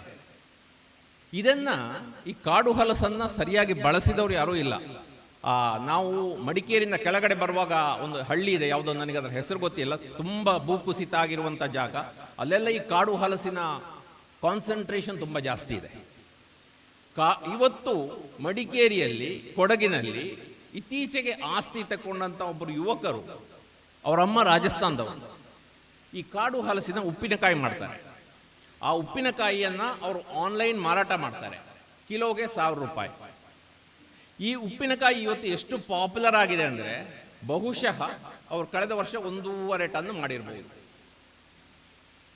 ಯಾರೂ ಆ ಕಡೆ ಮುಖ ತಿರುಗಿಸಿ ಕೂತಂಥ ಕಾಡು ಹಲಸಿಂದ ಇವರು 1.5-2 ಲಕ್ಷ ರೂಪಾಯಿ ಸಂಪಾದನೆ ಮಾಡ್ತಾ ಇದ್ದಾರೆ. ಖರ್ಚಿದೆ ಬಿಡಿ. ಹೀಗೆ ನಾವು ನೋಡ್ತಾ ಹೋದಾಗ ಪ್ರಯೋಗದ ಪಾತ್ರ, ಸಂವಹನದ ಪಾತ್ರ, ಸಂವಹನದ ಬಗ್ಗೆ ಆಗ ಹೇಳಿದೆ. ಕೃಷಿಯಲ್ಲಿ ಇವತ್ತು ಸಾಕಷ್ಟು ಹೆಚ್ಚು ಸಂವಹನ ಆಗ್ತಾ ಇದೆ. ನನಗೆ ಅತ್ಯಂತ ಖುಷಿ ಆಗ್ತಾ ಇರುವಂಥದ್ದು, ಎಷ್ಟೋ ಜನ ಕೃಷಿಯಲ್ಲಿ ತಾವು ಪಟ್ಟ ಸಾಧನೆಯನ್ನು ಗುಟ್ಟಾಗಿ ಇಡಲಿಕ್ಕೆ ಪ್ರಯತ್ನ ಮಾಡ್ತಾರೆ. ಆದರೆ ಸುರೇಶ್ ಅವರು ಅದನ್ನು ಪ್ರೀತಿಯಿಂದ ಹಂಚಲಿಕ್ಕಾಗಿ ಸಾಕಷ್ಟು ದಿವಸದಿಂದ ಶ್ರಮ ವಹಿಸಿ ಈ ಒಂದು ಕಾರ್ಯಕ್ರಮವನ್ನು ಆಯೋಜಿಸಿದ್ದಾರೆ. ಇದು ಒಂದು ದೊಡ್ಡ ಕೃಷಿ ಸಂವಹನದ ಕಾರ್ಯಕ್ರಮ. ಇಲ್ಲಿ ಎಲ್ಲವೂ ಮಾಹಿತಿ ಸಿಗದಿರಬಹುದು, ಸಾಕಷ್ಟು ಸುಳಿವುಗಳು ಸಿಗಬಹುದು. ಇತ್ತೀಚೆಗೆ ನಮ್ಮ ಆಫೀಸಿಗೆ ಒಂದು ಕೊರಿಯರ್ ಬಂತು, ನನಗೆ ಬಂತು. ಕೊರಿಯರ್ ಏನಂತ ಗೊತ್ತಿಲ್ಲದೆ ನಮ್ಮ ಆಫೀಸ್ನವರು ಸ್ವಲ್ಪ ಹೆದರಿದರು, ಯಾಕಂದರೆ ಇಷ್ಟು ಚಿಕ್ಕ ಕೊರಿಯರು ತುಂಬ ಭಾರ ಇತ್ತು. ನೋಡಿದಾಗ, ಮನೆ ತಗೊಂಡು ಹೋಗಿ ನೋಡಿದಾಗ ಅದು ಬೆಲ್ಲ, ಪುಡಿ ಬೆಲ್ಲ. ಪುಡಿ ಬೆಲ್ಲ ಯಾಕಿಷ್ಟು ಭಾರ ಅಂತ ಗೊತ್ತಾಗಲಿಲ್ಲ. ಸಿದ್ಧಿವಿನಾಯಕದವರಿಗೆ ಏನಾದ್ರು ಗೊತ್ತಿದೆಯಾ? ಏನಿಲ್ಲ, ಮನೆ ತಕ್ಕೊಂಡು ನಾನು ಅದನ್ನು ಓಪನ್ ಮಾಡಿದಾಗ ಇಟ್ಟಿಗೆ ಆಗಿದೆ. ಇದ್ಯಾಕೆ ಇಟ್ಟಿಗೆ ಆಗಿದೆ ಅಂತ ನೋಡಿದರೆ ಅವರು ಅದನ್ನು ವ್ಯಾಕ್ಯೂಮ್ ಪ್ಯಾಕ್ ಮಾಡಿದ್ದಾರೆ ಹುಡಿಯನ್ನು. ಆದರೆ ಅದು ಎಷ್ಟು ಚೆನ್ನಾಗಿ ನೀಟಾಗಿದೆ ಅಂದರೆ ಒಂದು ಇಟ್ಟಿಗೆ ಹಾಗೆ ಇದೆ. ಇದು ಕಂಡಾಗ ನನಗೆ ಆಶ್ಚರ್ಯ ಆಯಿತು. ಯಾಕಂತ ಹೇಳಿದರೆ ಬೆಲ್ಲವನ್ನು ವ್ಯಾಕ್ಯೂಮ್ ಪ್ಯಾಕಿಂಗ್ ಮಾಡಿದ್ದು ನಾನು ನೋಡಿಲ್ಲ. ಯಾಕಂದರೆ ಇವತ್ತು ಜಗತ್ತಿನಲ್ಲಿ ಎಷ್ಟೋ ನಡೆಯುತ್ತೆ ನಮ್ಗೆ ಗೊತ್ತಿರೋದಿಲ್ಲ. ಕೇಳಿದೆ ಅವರಿಗೆ, ಫೋನ್ ಮಾಡಿ ಕೇಳಿದಾಗ ಅವರು ಮಾಡಿದ ಪ್ರಯತ್ನದ ಬಗ್ಗೆ ಗೊತ್ತಾಯಿತು. ಶ್ರೀನಿಧಿ ಅಂತ ಹೇಳುವ ಒಬ್ಬರು ಟೆಕ್ಕಿ ಟರ್ನ್ಡ್ ಫಾರ್ಮರು ಕಬ್ಬಿನ ಕೃಷಿಯಲ್ಲಿ, ಬೆಲ್ಲ ತಯಾರಿಯಲ್ಲಿ, ಬೆಲ್ಲ ತಯಾರಿಯ ನಂತರ ಡೈರೆಕ್ಟ್ ಮಾರ್ಕೆಟಿಂಗ್ನಲ್ಲಿ ಮಾಡಿರುವ ಒಂದು ಸಾಧನೆ, ಒಂದು ದೊಡ್ಡ ಒಂದು ಸಾಕಷ್ಟು ಜನಕ್ಕೆ ಪ್ರೇರಣೆ ಕೊಡುವಂಥ ರೀತಿಯದ್ದಾಗಿತ್ತು. ಇತ್ತೀಚೆಗಿನ ಒಂದು ದಶಕದಲ್ಲಿ ಕೃಷಿಕರಿಗೆ ಬಂದಿರುವಂತಹ ಆದಾಯ ವರ್ಧನೆಯ, ಜೀವನದಲ್ಲಿ ಹುಮ್ಮಸ್ಸು ಹೆಚ್ಚಿಸಿಕೊಳ್ಳುವ, ಆ ನಿರಾಸೆಯನ್ನು ಕಡಿಮೆ ಮಾಡುವಂಥ 2 ದಾರಿಗಳು, ಒಂದು ಮೌಲ್ಯವರ್ಧನೆ, ಮತ್ತೊಂದು ನೇರ ಮಾರ್ಕೆಟಿಂಗ್. ಶ್ರೀನಿಧಿ ಹೇಳ್ತಾರೆ, 5 ಎಕರೆ ಕಬ್ಬು ಇದೆ ಅವರಿಗೆ, ಅವರು ಕಬ್ಬಿನ ಕೃಷಿಯಲ್ಲಿ ಮಾಡುವ ಪೂರ್ತಿ ಅವ್ರದ್ದು ನೈಸರ್ಗಿಕ ವಿಧಾನ, ಕಬ್ಬು ಕೃಷಿ ನೈಸರ್ಗಿಕ ವಿಧಾನ. ಬೆಲ್ಲ ಮಾಡುವಾಗಲೂ ಅವರು ವೈಶಿಷ್ಟ್ಯ ಉಳಿಸ್ಕೊಂಡು ರಾಸಾಯನಿಕ ಬಳಸದೆ ಮಾಡ್ತಾ ಇದ್ದಾರೆ. ಆಮೇಲೆ ಅದನ್ನೆಷ್ಟನ್ನು ಕೂಡ ಡೈರೆಕ್ಟ್ ಮಾರ್ಕೆಟಿಂಗ್ ಮಾಡಿದ್ದಾರೆ. ಅವ್ರು ಹೇಳ್ತಾರೆ, ಮುಂದಿನ ವರ್ಷ ನನ್ನ ಕಬ್ಬಿನ ಉತ್ಪನ್ನದ ಟಾರ್ಗೆಟ್ 200 ಟನ್, ನನಗೆ 20 ಟನ್ ಬೆಲ್ಲವನ್ನು ನಾನು ನೇರ ಗ್ರಾಹಕರಿಗೆ ಮಾರಾಟ ಮಾಡಲಿಕ್ಕೆ ಪ್ಲಾನ್ ಹಾಕೊಳ್ತಾ ಇದ್ದೇನೆ. ನನಗೆ ಮುಂದಿನ ವರ್ಷಕ್ಕೆ 3,000 ಮನೆಗಳು ಬೇಕು ಭಾರತದಲ್ಲಿ ಅಂತ. Is it possible? ಸಾಧ್ಯನಾ? ನಮ್ಮ ನಡುವೆ ಸಾಧ್ಯ ಅಂತ ತೋರಿಸಿದವರು ಸಾಕಷ್ಟು ಬಂದಿದ್ದಾರೆ. ನನ್ನ ದೃಷ್ಟಿಯಲ್ಲಿ ನಮ್ಮ ರೈತರಿಗೆ, ಕೃಷಿಕರಿಗೆ ಇವತ್ತು ಸಾಕಷ್ಟು ಜನ, ವಿಶ್ವೇಶ್ವರ ಭಟ್ರು ಸಾಕಷ್ಟು ವಿಶ್ಲೇಷಣೆ ಆಗಾಗ ಮಾಡ್ತಾ ಇರ್ತಾರೆ. ಒಂದು ತಳಹದಿಯ ಸಮಸ್ಯೆ ಅಂತ ಹೇಳಿದರೆ ನೆಗೆಟಿವಿಸಮ್, ಋಣಾತ್ಮಕತೆ. ಪ್ರತಿಯೊಂದರಲ್ಲೂ ಕೂಡ ಕಷ್ಟ ಕಾಣುವುದು, ಸಮಸ್ಯೆ ಕಾಣುವುದು. ಲೋಕದಲ್ಲಿ ತನ್ನಷ್ಟು ಸಮಸ್ಯೆ ಅನುಭವಿಸುವ ವ್ಯಕ್ತಿ ಇನ್ನೊಬ್ಬ ಇಲ್ಲ, ಉಳಿದವರೆಲ್ಲ ಸುಖದಲ್ಲಿದ್ದಾನೆ. ಇದೊಂದು ರೋಗ. ಆ ರೋಗ ಕಡಿಮೆ ಆದಲ್ಲಿ ಮಾತ್ರ ಸಾಧನೆಯ ಬೀಜ ಮೊಳೆಯುತ್ತದೆ. ನಾನೆಷ್ಟೋ ಮಂದಿ ಸಾಧಕರನ್ನ ಸಂದರ್ಶನ ಮಾಡಿ ನೋಡಿದ್ದೇನೆ, ತೋಟಕ್ಕೆ ಹೋಗಿ ನೋಡಿದ್ದೇನೆ. ಏನಿಲ್ಲ, ಸರಳ, ಒಂದೇ ಸಾಧ್ಯ, ಪ್ರಯತ್ನಿಸಿದರೆ ಸಾಧ್ಯ ಅಂತ ಹೇಳೋದನ್ನ ಅವರು ತೋರಿಸಿರ್ತಾರೆ. ಬೆಂಗಳೂರಿನಲ್ಲಿ ಒಬ್ಬರು ಮಾವು ಬೆಳೆಗಾರರಿದ್ದಾರೆ, ಅರುಣ್ ಅಂತ ಅವರ ಹೆಸರು. ಅವರು ನಮ್ಮ JCB ಇದೆಯಲ್ಲ, ಅದರ ಸ್ಪೇರ್ ಪಾರ್ಟು ಮಾರೋದು ಅವರ ಮುಖ್ಯ ಕೆಲಸ. ಆದರೆ ಅವರ ಪ್ರೀತಿ ಇರೋದು ಪೂರ್ತಿ ಮಾವಿನ ಕೃಷಿಯಲ್ಲಿ. 2 ಕಡೆ ಅವರಿಗೆ ಮಾವಿನ ತೋಟ ಇದೆ. ಮಾವಿನಲ್ಲಿ ಹಣ್ಣು ಹುಳ ದೊಡ್ಡ ಸಮಸ್ಯೆ, ನಮ್ಮ ವಿಜ್ಞಾನ ಮಿತ್ರರಿಗೆ ಗೊತ್ತಿರುವಂಥದ್ದು. ಮತ್ತೊಂದು ಸ್ಪಾಂಜಿ ಟಿಶ್ಯೂ. ಇದೆರಡನ್ನ ಕೂಡ ಹೋಗಲಾಡಿಸಲಿಕ್ಕೆ ಸಾಕಷ್ಟು ಪ್ರಯತ್ನ ಮಾಡಿದ್ದಾರೆ. IAHR ಅನ್ನ ಆಗಾಗ ಕಾಣ್ತಾರೆ, ತನ್ನೆಲ್ಲ ಕೆಲಸದವರಿಗೆ ಕಲಿಸಿಕೊಟ್ಟಿದ್ದಾರೆ. ಉತ್ಕೃಷ್ಟವಾದ ಮಾವಿನ ಹಣ್ಣನ್ನು ಉತ್ಪಾದನೆ ಮಾಡ್ತಾರೆ. ಈ ವ್ಯಕ್ತಿ ಒಂದು ಹಣ್ಣನ್ನು ಕೂಡ ಮಧ್ಯವರ್ತಿಗಳಿಗೆ ಮಾರೋದಿಲ್ಲ, ಪೂರ್ತಿ ಡೈರೆಕ್ಟ್ ಮಾರ್ಕೆಟಿಂಗ್ ಮಾಡ್ತಾರೆ. ಆಮೇಲೆ ಡೈರೆಕ್ಟ್ ಮಾರ್ಕೆಟಿಂಗ್ ಆಗಲಿ, ಯಾವುದೇ ಮಾರ್ಕೆಟಿಂಗ್ ಆಗಲಿ, ಇವತ್ತು ತೋಟಗಾರಿಕಾ ಉತ್ಪನ್ನಗಳ ಮಾರ್ಕೆಟಿಂಗ್ನಲ್ಲಿ ಎಷ್ಟೋ ಕಡೆ ತೆಕ್ಕೊಂಡವರು ಸೋಲೋದು ಇದೆ. ಬೆಂಗಳೂರು ರಸ್ತೆಯಲ್ಲಿ ಹಲಸಿನ ಹಣ್ಣು ತಗೊಂಡ್ರೆ ಮನೆಗೆ ಬರುವಾಗ ನೀವು ತಿಂದ ಹಣ್ಣು ಅದಾಗಿರುವುದಿಲ್ಲ. ಪ್ರಾಮಾಣಿಕತೆ ಕೊರತಿದೆ. ಅರುಣ್ ಏನು ಮಾಡ್ತಾರೆ ಅಂದರೆ, ಯಾರಿಗೆ ಡೆಲಿವರಿ ಕೊಟ್ಟಿರ್ತಾರ ಅವರಿಗೆ ಮುಂದಿನ ಒಂದು 10 ದಿವಸ ಆಗೋ ಒಂದು ಮೆಸೇಜ್ ಹೋಗ್ತದೆ, ಅಣ್ಣ ತಿಂದ ಹಣ್ಣು ಹೇಗಿತ್ತು, ನಾವು ಗಿರಾಕಿಗಳಿಗೆ ಕೊಡುವ ಹಣ್ಣನ್ನು ಅತ್ಯಂತ ಒಳ್ಳೆ ಕೊಡಬೇಕು ಅಂತ ತುಂಬ ಶ್ರಮ ವಹಿಸ್ತೇವೆ. ಆದರೆ ಅದೊಂದು ಪ್ರಾಕೃತಿಕ ಉತ್ಪನ್ನ, ಏನಾದರೂ ತೊಂದರೆ ಬಂದರೆ ದಯವಿಟ್ಟು ತಿಳಿಸಿ. ನಿಮಗೆ ನಾವು ಪೂರೈಸಿದ ಹಣ್ಣಿನಲ್ಲಿ ತೊಂದರೆ ಇದ್ದರೆ ನಿಮ್ಮ ಮುಂದಿನ ಆರ್ಡರಲ್ಲಿ ಅದನ್ನು ನಾವು ಬೆಲೆ ಸರಿಪಡಿಸಿ ಕೊಡ್ತೇವೆ ಅಂತ ಅವ್ರು ಗುಟ್ಟಿನಲ್ಲಿ ಹೇಳ್ತಾರೆ. ಸರ್ ನನಗೆ 2 ಹಕ್ಕಿ ಸರ್, ಅವರು ಅಷ್ಟಾಗುವಾಗ ಇವನಿಗೆ ಮರ್ತೋಗೋದು ಬೇಡ ಅಂತ ಮುಂದಿನ ಆರ್ಡರ್ ಬೇಗ ಕೊಡ್ತಾರೆ. ಅದರಲ್ಲಿ ನಾನು ಕಳೆದು ಕೊಡ್ತೇನೆ ಹೇಳ್ತಾರೆ. ಬೆಂಗಳೂರಿನಂಥ ಜಾಗದಲ್ಲಿ ಒಳ್ಳೊಳ್ಳೆ ಗಿರಾಕಿಗಳಿದ್ದಲ್ಲಿ, ಮಧ್ಯಮ ವರ್ಗ, ಅಪ್ಪರ್ ಮಿಡ್ಲ್ ಕ್ಲಾಸ್ ಎಲ್ಲ ಇರುವಲ್ಲಿ ನೀವು ಎಷ್ಟು ಟ್ರಾನ್ಸ್ಪೇರೆಂಟ್ ಆಗಿರ್ತೀರಾ ಅಷ್ಟು ನಿಮ್ಮ ಬಿಸ್ನೆಸ್ ಪ್ರಾಸ್ಪೆಕ್ಟ್ಸ್ ಜಾಸ್ತಿ ಆಗ್ತದೆ ಅಂತ ಅರುಣ್ ಹೇಳ್ತಾರೆ. ಇದನ್ನೆಲ್ಲ ನಾವು ಸ್ವಲ್ಪ ಅರ್ಥ ಮಾಡ್ಕೊಳ್ಬೇಕಾದ ಕಾಲಘಟ್ಟ ಬಂದಿದೆ.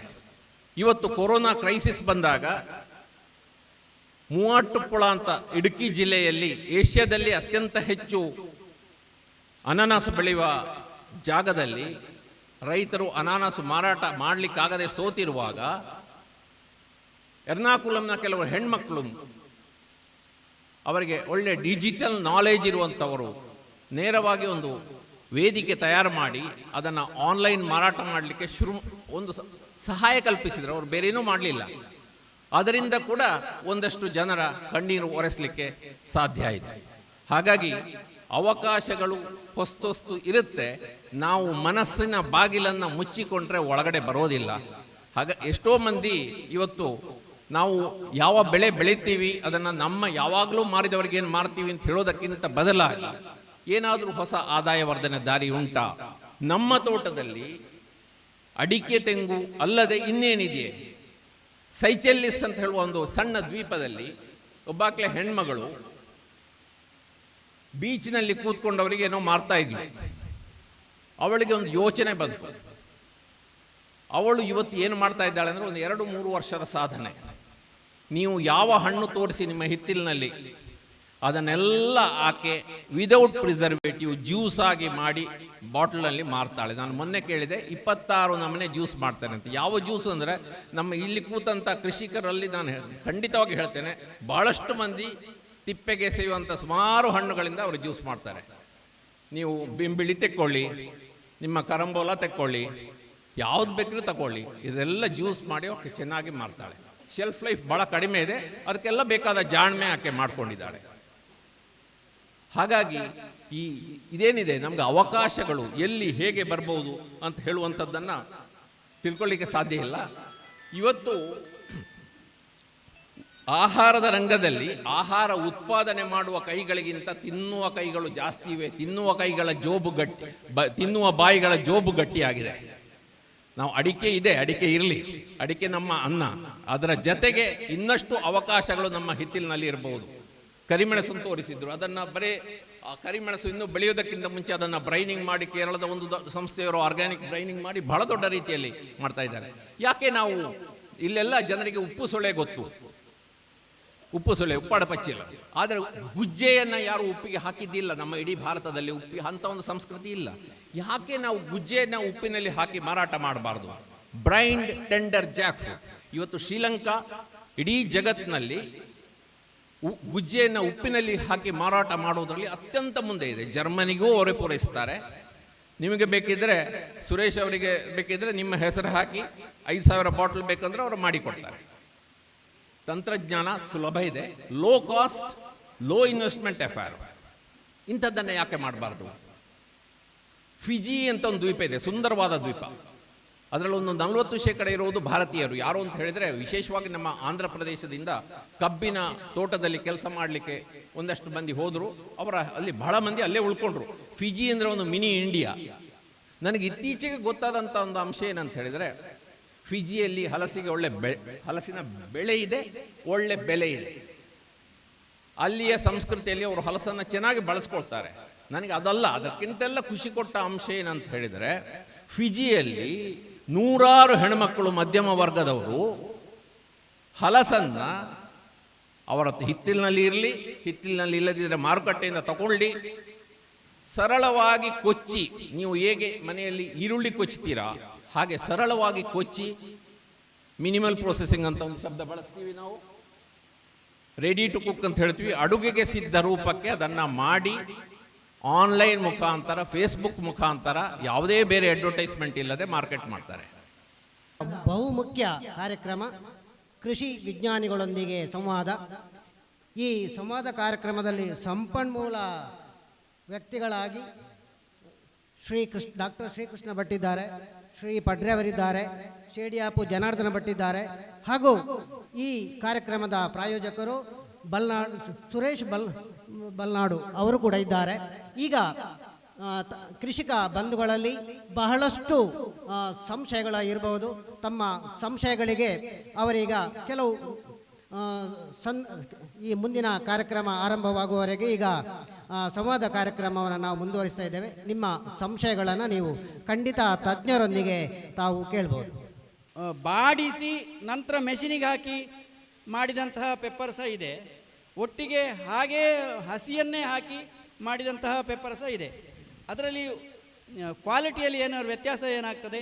ಈಗ ಗೆರೆಯನ್ನು ಒಳ್ಳೆ ಒಣಗಿಸಿ ಹಾಗೆ ಸ್ಟಾಕ್ ಇಟ್ಟು ನಂತರ ಒಮ್ಮೆ ಹನಿಗೆ ಹಾಕಿ ನಂತರ ಮೆಷಿನಿಗೆ ಹಾಕಿ ತೆಗೆದ್ರೆ ಅಂದರೆ ಚೋಲಿ ಹೋಗುವುದಿಲ್ಲ, ಸ್ವಲ್ಪ ತೂಕ ಜಾಸ್ತಿ ಬರ್ಬೋದು. ಗುಣಮಟ್ಟ ಯಾವುದು ಒಳ್ಳೆಯದು? ಇಲ್ಲ, ಡಿಕಾರ್ನಿಂಗ್ ನಮಗೆ ಸುಲಭ ಯಾವುದೇ ಡಿಕಾರ್ನಿಂಗ್ ಮಾಡಿ ಇದು ಮಾಡೋದೇ ಸುಲಭ. ಅದೇ ಹಿಡಿಯೋಕ್ಕೆ ಕಾಳು ಮೆಣಸು ಗಿಡ ನೆಟ್ಟಿದ್ದೆ.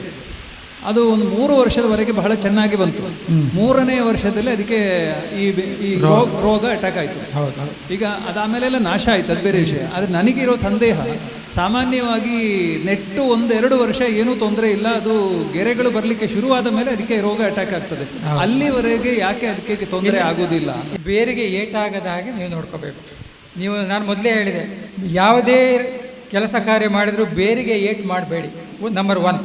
ಆಮೇಲೆ ಏನಂದರೆ, ಈ ಮಳೆ ಬಂದು 1, 2, 3 ವರ್ಷ ಆದಮೇಲೆ ಬೇರು ಕೊಳ್ತೋಗುತ್ತೆ, ಬೇರು ನ್ಯಾಚುರಲಿ ಸಾಯುತ್ತೆ. ಆ ಟೈಮಿಗೆ ಬೇರು ರೀಜುವನೇಟ್, ಬೇರು ಅಭಿವೃದ್ಧಿ ಆಗುವ ನೀವು ಗೊಬ್ಬರವನ್ನು ಕೊಡಬೇಕು. ಯಾವುದು ನಾನು ಆಗ ಹೇಳಿದೆ, ಅಕೋಮಿನ್ ಕೊಡ್ಬೋದು. ಆಮೇಲೆ ಸ್ಲರಿ ಬಗ್ಗೆ ಹೇಳಿಲ್ಲ, ಅದು ಉತ್ಕೃಷ್ಟವಾದ ಗೊಬ್ಬರ. ಒಂದು ಬ್ಯಾರಲಿಗೆ 20 kg ಸಗಣಿ, ಒಂದು 10 ಲೀಟ್ರು ಗಂಜಳ ಹಾಕಿ ಆಮೇಲೆ ನೀವು ಕೊಟ್ಟು ನೋಡಿ, ನಿಮಗೆ ಈ ಸಮಸ್ಯೆ ಎಲ್ಲ ಬಹಳಷ್ಟು ಕಡಿಮೆ ಆಗುತ್ತೆ, ಯಾವ ಸಮಸ್ಯೆ ಬರಲ್ಲ. ಬೇರಿಗೆ ಒಂದು ಏಟ್ ಮಾಡಬೇಡಿ ಅಷ್ಟೇ. ಆಮೇಲೆ ಈ ಅಕೋಮಿನ್ ಸ್ಲರಿ ಕೊಡಿ, ಜೊತೆಗೆ ಪೊಟ್ಯಾಷಿಯಂ ಫಾಸ್ಫರಸ್ ಇದೆ, ಹೊಸ ಹೊಸ ಬೇರು ಬರುತ್ತೆ, ಈ ಸಮಸ್ಯೆ ಬರಲ್ಲ. ಇಲ್ಲ ಸರ್, ಬುಡ ಬಿಡಿಸುವ ಕ್ರಮ ಅಂತೂ ನಮ್ಮಲ್ಲಿ ಇಲ್ಲವೇ ಇಲ್ಲ, ಬೇರಿಗೆ ಯಾವುದೇ ಏಟ ಆಗೋದಿಲ್ಲ. ಆದರೆ 2 ವರ್ಷಗಳ ಕಾಲ ಅದು ಚೆನ್ನಾಗಿರ್ತದೆ, 3ನೇ ವರ್ಷಕ್ಕೆ ಈಗಲೂ ಕೂಡ ಹಾಗೆ ಅದು ರೋಗ ಅಟ್ಯಾಕ್ ಅದು ಏನು ಗೊತ್ತಾ, ಇನ್ನೊಂದು ಮಾತು ಹೇಳ್ತೇನೆ ನೋಡಿ. ರೋಗ ಬರುವಾಗ ಒಂದು ಗಿಡಕ್ಕೆ ಬರುತ್ತೆ, ಆಮೇಲೆ ನಾವು ಆ ಗಿಡವನ್ನು ಇಟ್ಟರೆ ಅದು 100 ಗಿಡಕ್ಕೆ ಒಂದೇ ವರ್ಷದಲ್ಲಿ ಸ್ಪ್ರೆಡ್ ಆಗುತ್ತೆ. ಅದು ಈ ಸೌತ್ ವೆಸ್ಟ್ ಗಾಳಿ ಬರುತ್ತೆ, ಮಳೆ ನೀರಲ್ಲಿ ಆ ಕಡೆ ಹೋಗುತ್ತೆ ರೋಗ. ಸೊ ಅದನ್ನು ನೀವು ಸೋರ್ಸನ್ನು ತೆಗಿಬೇಕು. ಅದು ಪ್ರಾಕ್ಟಿಕಲಿ ಸ್ವಲ್ಪ ಕಷ್ಟ ಆದರೂ ಸಮೇತ ನಮ್ಮ ಆ ಕಡೆ ನಾವು ಮಾಡ್ತಾಯಿದ್ವಿ. ಆ ಒಂದು ಗಿಡವನ್ನು ಯಾವುದು ಸುಟ್ಟು ನಾಶ ಮಾಡಬೇಕು. 19 ತಿಂಗಳು ಆ ಸ್ಪೋರ್ಸ್ ಅಲ್ಲೇ ಇರುತ್ತೆ ಮಣ್ಣಲ್ಲಿ.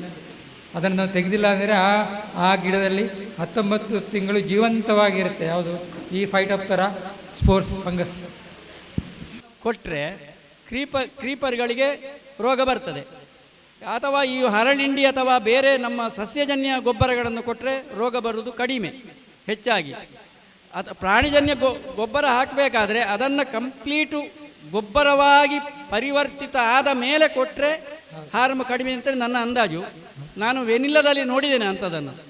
ಅದರಲ್ಲಿಯೇ ಮೊದಲೇ ಅವರು ಕೊಟ್ಟಿದ್ದರು, ವೆನಿಲ್ಲಾ ಬೆಳೆಗೆ ಯಾವುದೇ ಪ್ರಾಣಿಜನ್ಯ ಗೊಬ್ಬರ ಹಾಕಿದರೆ ಅದು ಕೂಡಲೇ ಸತ್ತು ಹೋಗ್ತದೆ ಹೆಚ್ಚಾಗಿ. ಕಂಪೋಸ್ಟ್ ಮಾಡಿರಬೇಕು, ಅದು ಇಂಪಾರ್ಟೆಂಟ್. ಏನೇ ಇರಲಿ ಕಂಪೋಸ್ಟ್ ಆಗಿರಬೇಕು. ಹಸಿ ಸಗಣಿ ಕೊಟ್ಟರೆ ಆಗಲ್ಲ, ಕಂಪೋಸ್ಟ್ ಮಾಡಿದ್ರೆ ಆಗುತ್ತೆ. ಕಾಳುಮೆಣಸಿನ ಬಗ್ಗೆ ಇರ್ಬೋದು, ನೀರಿನ ಬಗ್ಗೆ ಇರ್ಬೋದು, ಅಥವಾ ನಿಮ್ಮಲ್ಲಿ ಇಲ್ಲಿ ಏನು ನೋಡಿದ್ರಿ ಎಲ್ಲ ಕ್ವಶನಿಗೂ ನನಗೆ ತಿಳಿದ ಮಟ್ಟಿಗೆ ನನ್ನ ಅನುಭವದಲ್ಲಿ ನಾನು ಹೇಳ್ತಾ ಇದ್ದೇನೆ. ಕಾಳುಮೆಣಸಿನ ಬಗ್ಗೆ ಮಾತಾಡ್ತಾ ನಾನು ಸುಮಾರು ದಿಕ್ಕೆ ಹೋಗಿದ್ದೇನೆ. ಸಕಲೇಶ್ಪುರದ ಮೇಲೆಲ್ಲ ಒಳ್ಳೆ ಬರ್ತದೆ ಬೆಳೆಯೆಲ್ಲ. ಅವರೆಲ್ಲ ಸುಮಾರು ಮಹೇಶ್ ಕುಮಾರ್ ಅಂತ ಇದೆ, ರೋಗ ಬರುವುದು ಬಂದೇ ಬರ್ತದೆ ಅಂತ. ರೋಗ ಕೆಲವು ಸಸಿಗಳಿಗೆ ಬಂದೇ ಬರ್ತದೆ. ಅಷ್ಟು ಮಾತ್ರ ಅಲ್ಲ. ನಮ್ಮಲ್ಲೇ ನೋಡಿ, ಒಂದು ತೆಂಗಿನ ಮರದಲ್ಲಿ ಒಂದು ಬಳ್ಳಿ ಇದೆ, ಅದರಲ್ಲಿ ಒಂದು ಬಳ್ಳಿ ರೋಗದಿಂದ ಸತ್ತೋಯ್ತು, ನಾನು ತೆಗಿಲಿಕ್ಕೆ ಹೋಗಲಿಲ್ಲ. ಇನ್ನೊಂದು ಬಳ್ಳಿಯಲ್ಲಿ ಒಳ್ಳೆ ಎಳ್ದಿದೆ, ಅದೇ ಮರದಲ್ಲಿದೆ. ಹಾಗೆ ಅಂತ ರೋಗ ಬರುವುದಿಲ್ಲ ಅಂತೇಳಿ ಅಲ್ಲ, ಬಂದೇ ಬರ್ತದೆ. ಅದು ನಾನು ಕಂಡುಕೊಂಡದ್ದು ಏನು ಅಂತ ಹೇಳಿದರೆ, ಪ್ರತಿ ವರ್ಷವೂ ಮಳೆಗಾಲ ಆರಂಭದೊಮ್ಮೆ ಬೋರ್ಡರ್ ಸ್ಪ್ರೇ ನಾನು ಬುಡಕ್ಕೆ ಇರೋದೆಲ್ಲ ನೋಡಿದ್ದೇನೆ. ಅದು ದೊಡ್ಡ ಪ್ರಯೋಜನ ಅಂತ ಆಗಲಿಲ್ಲ. ಆಮೇಲೆ ಮತ್ತೊಂದು ಸಲ ಬೋರ್ಡರ್ ಮಿಸ್ಟರ್ನಷ್ಟು ಒಳ್ಳೆಯದು ನನಗೆ ಯಾವುದೂ ಕಾಣಲಿಲ್ಲ ಕಾಳುಮೆಣಸು ಬಗ್ಗೆ. ಅದು ಇವರು ಹೇಳಿದರು ಏನು ಗೆರೆ ಉದುರ್ತದೆ ಅಂತ. ಅವರು ಬೋರ್ಡ ಬಿಟ್ಟು ನೋಡಲಿ. ನನ್ನೊಂದು ರಿಕ್ವೆಸ್ಟ್, ಯಾರು ಇವರಿದೆ ಚಂದ್ರಣ್ಣ ಅಂತ, ಅವರಲ್ಲಿಗೆ ಹೋಗಿದ್ದೆ ನಾನು. ಒಳ್ಳೆ ಕೃಷಿಕರು, ಒಳ್ಳೆ ಮೆಣಸಾಗ್ತದೆ, ಒಳ್ಳೆ ಅನುಭವಸ್ಥರು. ಅವರೊಮ್ಮೆ, ಚಂದ್ರಣ್ಣ ನೀವೊಮ್ಮೆ ಬೋರ್ಡ್ ಅಂದರೆ ನಿಮಗೆ 1% ಬೋರ್ಡ್ ಆಗಬೇಕು ಅಂತಿಲ್ಲ, 4 kg ನಾವು ಇಲ್ಲಿ ಬಿಡೋದು. ನನ್ನ ಅನುಭವ 4 kgವರೆಗೆ ನಾವು ಸುಣ್ಣ ತಂದು ಬೇಯಿಸಿ ಮಾಡಿ ಅದಕ್ಕೆ ನಾವು 1.5 kg ಅಷ್ಟೇ ಇದು ಕಾಪರ್ ಸಲ್ಫೇಟ್ ಹಾಕುವ. ಸುಣ್ಣ ಜಾಸ್ತಿ. ಈಗ ನಾನು ಬಿಟ್ಟಿದ್ದೇನೆ ನೋಡಿ, ಇಲ್ಲಿ ನೀವು ನೋಡಬಹುದು. ಈಗ ಒಂದು ವೇಳೆ 4 kg ಅರಿಶಿನ ಆದರೂ ಸರಿ ಆಗ್ತದೆ ನನ್ನ ಅನುಭವದಲ್ಲಿ. ಇನ್ನು ನೀವು ಏನಾದರೂ ಕ್ವಶನ್ ಯಾವುದರ ಬಗ್ಗೆ ಇದ್ದರೂ ಹೇಳ್ಬೋದು, ಹೇಳಿ. ಏನು ಸಂಕೋಚ ಪಡಬೇಕಂತ ಇಲ್ಲ. ಎಷ್ಟು ಸಣ್ಣ ವಿಷಯ ಆದರೂ, ಇದು ಸಣ್ಣದ ಅಂತ ಹೇಳಿದ್ರು ಕೇಳಿ, ನನ್ನಿಂದ ಆದ ಸಮರ್ಪಕವಾದ ಉತ್ತರವನ್ನು ಕೊಡ್ತೇನೆ ನಾನು. ಆ ಕಾಳುಮೆಣಸಿನ ಬೇರುಗಳೆಲ್ಲ ಸ್ಪ್ರೆಡ್ ಆಗಿ ಮೇಲೆ ಇರೋದು. ಈ ಡ್ರಿಪ್ ಹಾಕಿದರೆ, ಡ್ರಿಪ್ ನಾವು 4 ಲೀಟ್ರ್ ಒಂದು ಮರಕ್ಕೆ 4 ಲೀಟ್ರ್ನ 2 ಡ್ರಿಪ್ಪರ್ಸು ಹಾಕಿದ್ದೆವು. ಅದು ಏನಾಯಿತು ಅಂತ ಹೇಳಿದರೆ, ಡ್ರಿಪ್ಪರ್ ಬಿದ್ದಲ್ಲಿಯೇ ನಿಮಗೆ ಒಳಗಿಂದ ಅದು ಸ್ಪ್ರೆಡ್ ಆಗ್ತದೆ. ನಮ್ಮ ಕಾಳುಮೆಣಸಿನ ಬಳ್ಳಿ ನೀವು ನೋಡಿ, ಅದು ಮರದ ಸುತ್ತ ಮೇಲು ಪದರದಲ್ಲಿ ಇರ್ತದೆ, ಅದಕ್ಕೆ ನೀರು ಸಾಕಾಗ್ತಾ ಇಲ್ಲ ಇತ್ತು. ಹಾಗಂತೇಳಿ ನಾವು ಮೆಣಸು ಒಣಗ್ತದೆ ಅಂತೇಳಿ ಹೋಸ್ ಪೈಪಲ್ಲಿ ಮೊದಲೇ ಸ್ಪ್ರಿಂಕ್ಲರ್ ಹಾಕಿದ್ದಿದ್ದು, ಈಗ ತೆಗೆದಿದ್ದೇವೆ ಅದನ್ನು. ಅದರಲ್ಲಿ 2 ಜನ ನೀರು ಬಿಡೋದು ಈ ದಿವಸ ಎಲ್ಲ ತೋಟಕ್ಕೆ. ಅದು ಭಾಳ ಕಷ್ಟಕರವಾಗಿ ಕಂಡಿತು. ಆಮೇಲೆ ನಾನು ಲಾಸ್ಟ್ ಇಯರ್ ಏನು ಮಾಡಿದೆ ಅಂತ ಹೇಳಿದರೆ, ಇಲ್ಲಿ ಒಂದು ಸ್ವಲ್ಪ ಟೀಕಿನ ಮರಕ್ಕೆ ಒಂದು 250 ಮರಕ್ಕೆ ನಾನು ಈ ಜೈನಿನವರದ್ದು ಸ್ಪ್ರೇ ಜೆಟ್ ಅಂತ ಬರ್ತದೆ, ಫುಲ್ ಸರ್ಕಲ್, ಅದನ್ನು ತಂದು ಹಾಕಿ ನೋಡಿದೆ. ಅದಕ್ಕೆ ಅದು ಹಾಕಿದರೆ ನಾವು ಕಂಟ್ರೋಲ್ ಮಾಡಿದರೆ ಗಂಟೆಗೆ 15 ಲೀಟ್ರ್ನಾಗೆ ನಾವು 15ರಿಂದ 20 ಲೀಟ್ರ್ನಾಗೆ ಕಂಟ್ರೋಲ್ ಮಾಡ್ತೇವೆ. ವಾಲ್ ಹಾಕ್ತಾಯಿದ್ದೆ. ಅದರಲ್ಲಿಯೂ ಸಮಸ್ಯೆ ಇದೆ, ಎಲ್ಲರೂ ಹಾಕಬೇಕು ಅಂತ ಹೇಳಿದ. ಹಾಕೋದ್ರಿಂದ ನಿಮಗೆ ಫಸ್ಟಿಗೆ ನೀರಿನ ಕ್ವಾಲಿಟಿ ಒಳ್ಳೆಯದಿರಬೇಕು. ಆಮೇಲೆ ನೀವು ಸ್ಯಾಂಡ್ ಫಿಲ್ಟ್ರು, ಡಿಸ್ಕ್ ಫಿಲ್ಟ್ರ್ ಹಾಕಬೇಕು. ಹಾಕಿ ನಾನು ಮಾಡಿ, ನನಗೆ ಎಲ್ಲಿ ಬ್ಲಾಕೇಜ್ ಬರಲಿಲ್ಲ. ಅದನ್ನೇ ಧೈರ್ಯ ಅಂತ ತಗೊಂಡು ನಾನೀಗ ಸಾಧಾರಣ ಒಂದು 5-6 ಸಾವಿರ ಎಲ್ಲ ಕೃಷಿ ನಾನೀಗ ಫುಲ್ ಸರ್ಕಲ್ ಅಲ್ಲ, ಹಾಫ್ ಸರ್ಕಲ್ ಅಂತ ಬರುತ್ತೆ. ಜೈನ್ ಹತ್ರ ಇದೆ, ಎಲ್ಲರ ಹತ್ರನೂ ಇದೆ. ನಾನೀಗ ಬೇಕಿದ್ರೆ ನಿಮಗೆ ಅಲ್ಲಿ ತೋರಿಸ್ತೇನೆ ಹೇಗೆ ನೀರು ಬೀಳ್ತದೆ ಅಂತ. ಆ ನೀರು ಬೀಳೋದು ನೋಡುವಾಗ ನಿಮಗೆ ಖುಷಿಯಾಗುತ್ತೆ. ಇಡೀ ಜಾಗಕ್ಕೆ ಒಂದು ಭಾಳ ಚೆಂದ ಆಗುತ್ತೆ. ಹೇಳ್ತಾರೆ ನೀರು ವೇಸ್ಟ್ ಆಗೋದಿಲ್ವ ಅಂತ. ವೇಸ್ಟ್ ಆದರೂ ಏನಿದ್ರು ನಾವು ನಮಗೆ ಬೆಳೆ ಒಳ್ಳೆ ಬಂದರೆ ಆಯಿತು. ನಾನು ಗಂಟೆಗೆ 20 ಲೀಟರ್ನಾಗೆ ಇಡೀ ಕಂಟ್ರೋಲ್ ಮಾಡಿ ನೋಡಿದ್ದೇನೆ. ಆಗ್ತಾ ಉಂಟು, ಈ ಸೀಸನಿಂದ ಮಾಡ್ತಾ ಇದ್ದೇನೆ. ಆ ಕಾರಣಕ್ಕಾಗಿ ನಾನು ಚೇಂಜ್ ಮಾಡಿದ್ದೆ.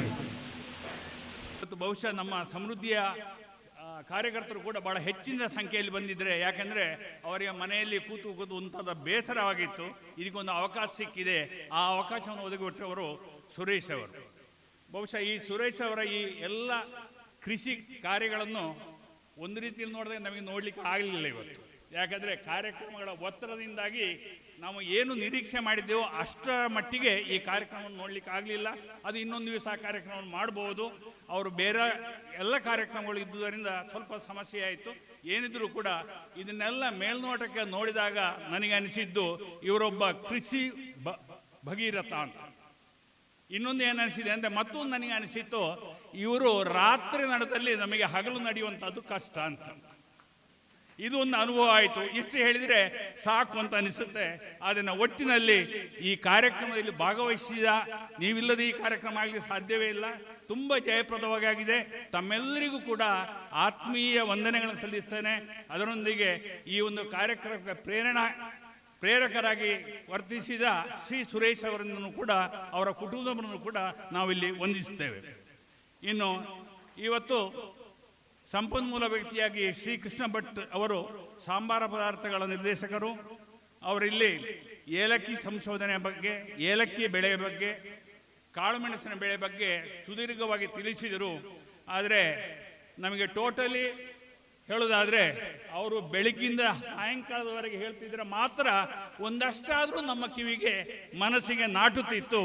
ಅವರು ಒಟ್ಟಿನಲ್ಲಿ ಅವರಿಗೆ ಗೊತ್ತಿದೆ, ಈ ವಿಷಯ ನೀವು ಗೊತ್ತಿರಲಿ, ಈ ಕೃಷಿಯನ್ನು ಮಾಡಬಹುದು ಅನ್ನೋ ಒಂದು ಪ್ರೇರಣೆಯನ್ನು ಮಾತ್ರ ಅವರು ಇವತ್ತು ನಮಗೆ ಕೊಟ್ಟಿದ್ದಾರೆ. ಅವರಿಗೆ ನಾವು ನಮ್ಮೆಲ್ಲರ ಪರವಾಗಿ ವಂದನೆಗಳನ್ನು ಅರ್ಪಿಸ್ತೇವೆ.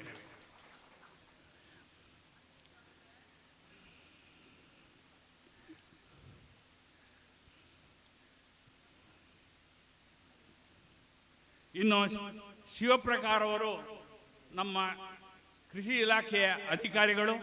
ಅವರು ಸರಕಾರದಿಂದ ದೊರಕುವಂತಹ ಸೌಲಭ್ಯಗಳ ಬಗ್ಗೆ ನಮಗೆ ತಿಳಿಸಿದ್ದಾರೆ. ನಾವೆಲ್ಲ ಆ ಸರಕಾರಿ ಸೌಲಭ್ಯಗಳನ್ನು ಬಳಸಿದಾಗ ಅವರ ಮಾರ್ಗದರ್ಶನ ಸಾರ್ಥಕವಾಗುತ್ತೆ ಅಂತ ಅನಿಸುತ್ತೆ. ಅವರನ್ನು ಕೂಡ ಈ ಸಂದರ್ಭದಲ್ಲಿ ವಂದಿಸುತ್ತೇನೆ. ಇನ್ನು AP ಸದಾಶಿವ ಅವರು ನಮ್ಮವರೇ. ಅವರು ಸಾವಯವ ಮತ್ತು AP ಸದಾಶಿವ ಅಂದರೆ ಒಂದು ನಾಣ್ಯದ ಎರಡು ಮುಖ ಅಂತ ನಾನು ಅರ್ಥ ಮಾಡಿದ್ದೇನೆ. ಆದ್ದರಿಂದ ನಮ್ಮಲ್ಲಿ ನಾಣ್ಯ ಚಲಾವಣೆಯಲ್ಲಿ ಇದೆ, ಸಮೃದ್ಧಿ ಚಲಾವಣೆಯಲ್ಲಿ ಇದೆ ಅಂತಾದರೆ AP ಸದಾಶಿವ ಇದ್ದಾರೆ. ಅವರಿಗೆ ಯಾವಾಗಲೂ ಕೂಡ ನಮ್ಮ ಧನ್ಯವಾದಗಳಿವೆ, ವಂದನೆಗಳಿವೆ. ಇವತ್ತು ವಿಶೇಷವಾದ ವಂದನೆಗಳು ಕೂಡ ಇವೆ.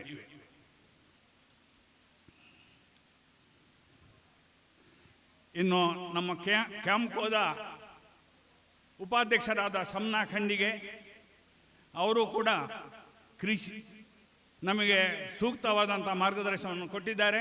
ಹಾಗೂ ಅವರ ಇವತ್ತಿನ ಇರವು ನಮಗೆಲ್ಲ ಒಂದು ಹೊಸ ಪ್ರೇರಣೆ ಕೊಟ್ಟಿದೆ. ಯಾಕೆಂದರೆ ಕ್ಯಾಂಪ್ಗೂ ನಮ್ಮ ಕೃಷಿಕರ ಒಂದು ಧ್ವನಿ, ಆ ಧ್ವನಿಗೆ ಹೆಚ್ಚಿನ ಸ್ವರ ಕೊಟ್ಟವರು ಶಮ್ನಾ ಖಂಡಿಗೆಯವರು. ಅವರಿಗೂ ಕೂಡ ಈ ಸಂದರ್ಭದಲ್ಲಿ ವಂದಿಸ್ತೇನೆ. ಇನ್ನು ಶ್ರೀ ಪಡ್ರೆ ಅಂತ ಹೇಳಿದರೆ ನಮ್ಮ ಈ ಕರಾವಳಿ ಜಿಲ್ಲೆಯಲ್ಲಿ ಅಥವಾ ಕರಾವಳಿ ಪ್ರದೇಶದಲ್ಲಿ ಒಂದು ಕೃಷಿಕರ ಒಂದು ಬೆನ್ನೆಲುಬು ಅಂತ ಹೇಳಿದರೆ ತಪ್ಪಾಗಲಿಕ್ಕಿಲ್ಲ. ಅವರು ಯಾವುದು ಜಲ ಸಂರಕ್ಷಣೆ ಇರ್ಬೋದು, ಅಥವಾ ನೀರಿಂಗಿಸುವಿಕೆ ಇರ್ಬೋದು, ಅಥವಾ ಈ ಜಲ ಮರುಪೂರಣ ಇರ್ಬೋದು, ಹಲಸು ಇರ್ಬೋದು, ಅಥವಾ ಇವತ್ತಿನ ಕಟ್ಟೆಗಳಿರ್ಬೋದು. ಇವತ್ತೆಲ್ಲ ವಾರ್ತಾಪತ್ರಿಕೆಯಲ್ಲಿ ನೋಡಿದಾಗ ಎಷ್ಟೋ ಮಂದಿ ಕೇರಳದಿಂದ ಕಟ್ಟೆ ವೀಕ್ಷಣೆಗೆ ಬರ್ತಾ ಇದ್ದಾರೆ ಎಂಬುದಾಗಿ ಕೂಡ ಹೇಳಿದ್ದಾರೆ. ಒಟ್ಟಿನಲ್ಲಿ ಅವರು ಈ ಎಲ್ಲ ಕೃಷಿ ಚಟುವಟಿಕೆಗಳ ಹಿಂದೆ ಇರುವಂತಹ ಒಂದು ಸ್ಫೂರ್ತಿಯ ಚೆಲುಮೆ. ಅವರು ಕೂಡ ಇವತ್ತು ಬಂದು ನಮಗೆ ಮಾರ್ಗದರ್ಶನ ಕೊಟ್ಟದ್ದು ನಮಗೆಲ್ಲರಿಗೂ ಕೂಡ ತುಂಬ ಸಂತೋಷವಾಗಿದೆ. ಅವರಿಗೂ ಕೂಡ ನಿರಂತರ ನಮ್ಮ ವಂದನೆಗಳು.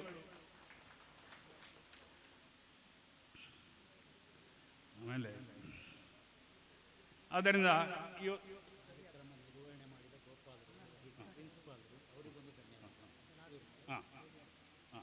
ಇನ್ನು ನಮ್ಮ ಈ ಪುತ್ತೂರು ವಲಯದಲ್ಲಿ ಅತ್ಯಂತ ಕೃಷಿ ಅಂದರೆ ನಮಗೆ ಹೆಸರು ಬರುವಂಥದ್ದು ಸೇಡಿಯಪ್ಪು ಜನಾರ್ದನ ಭಟ್ರು.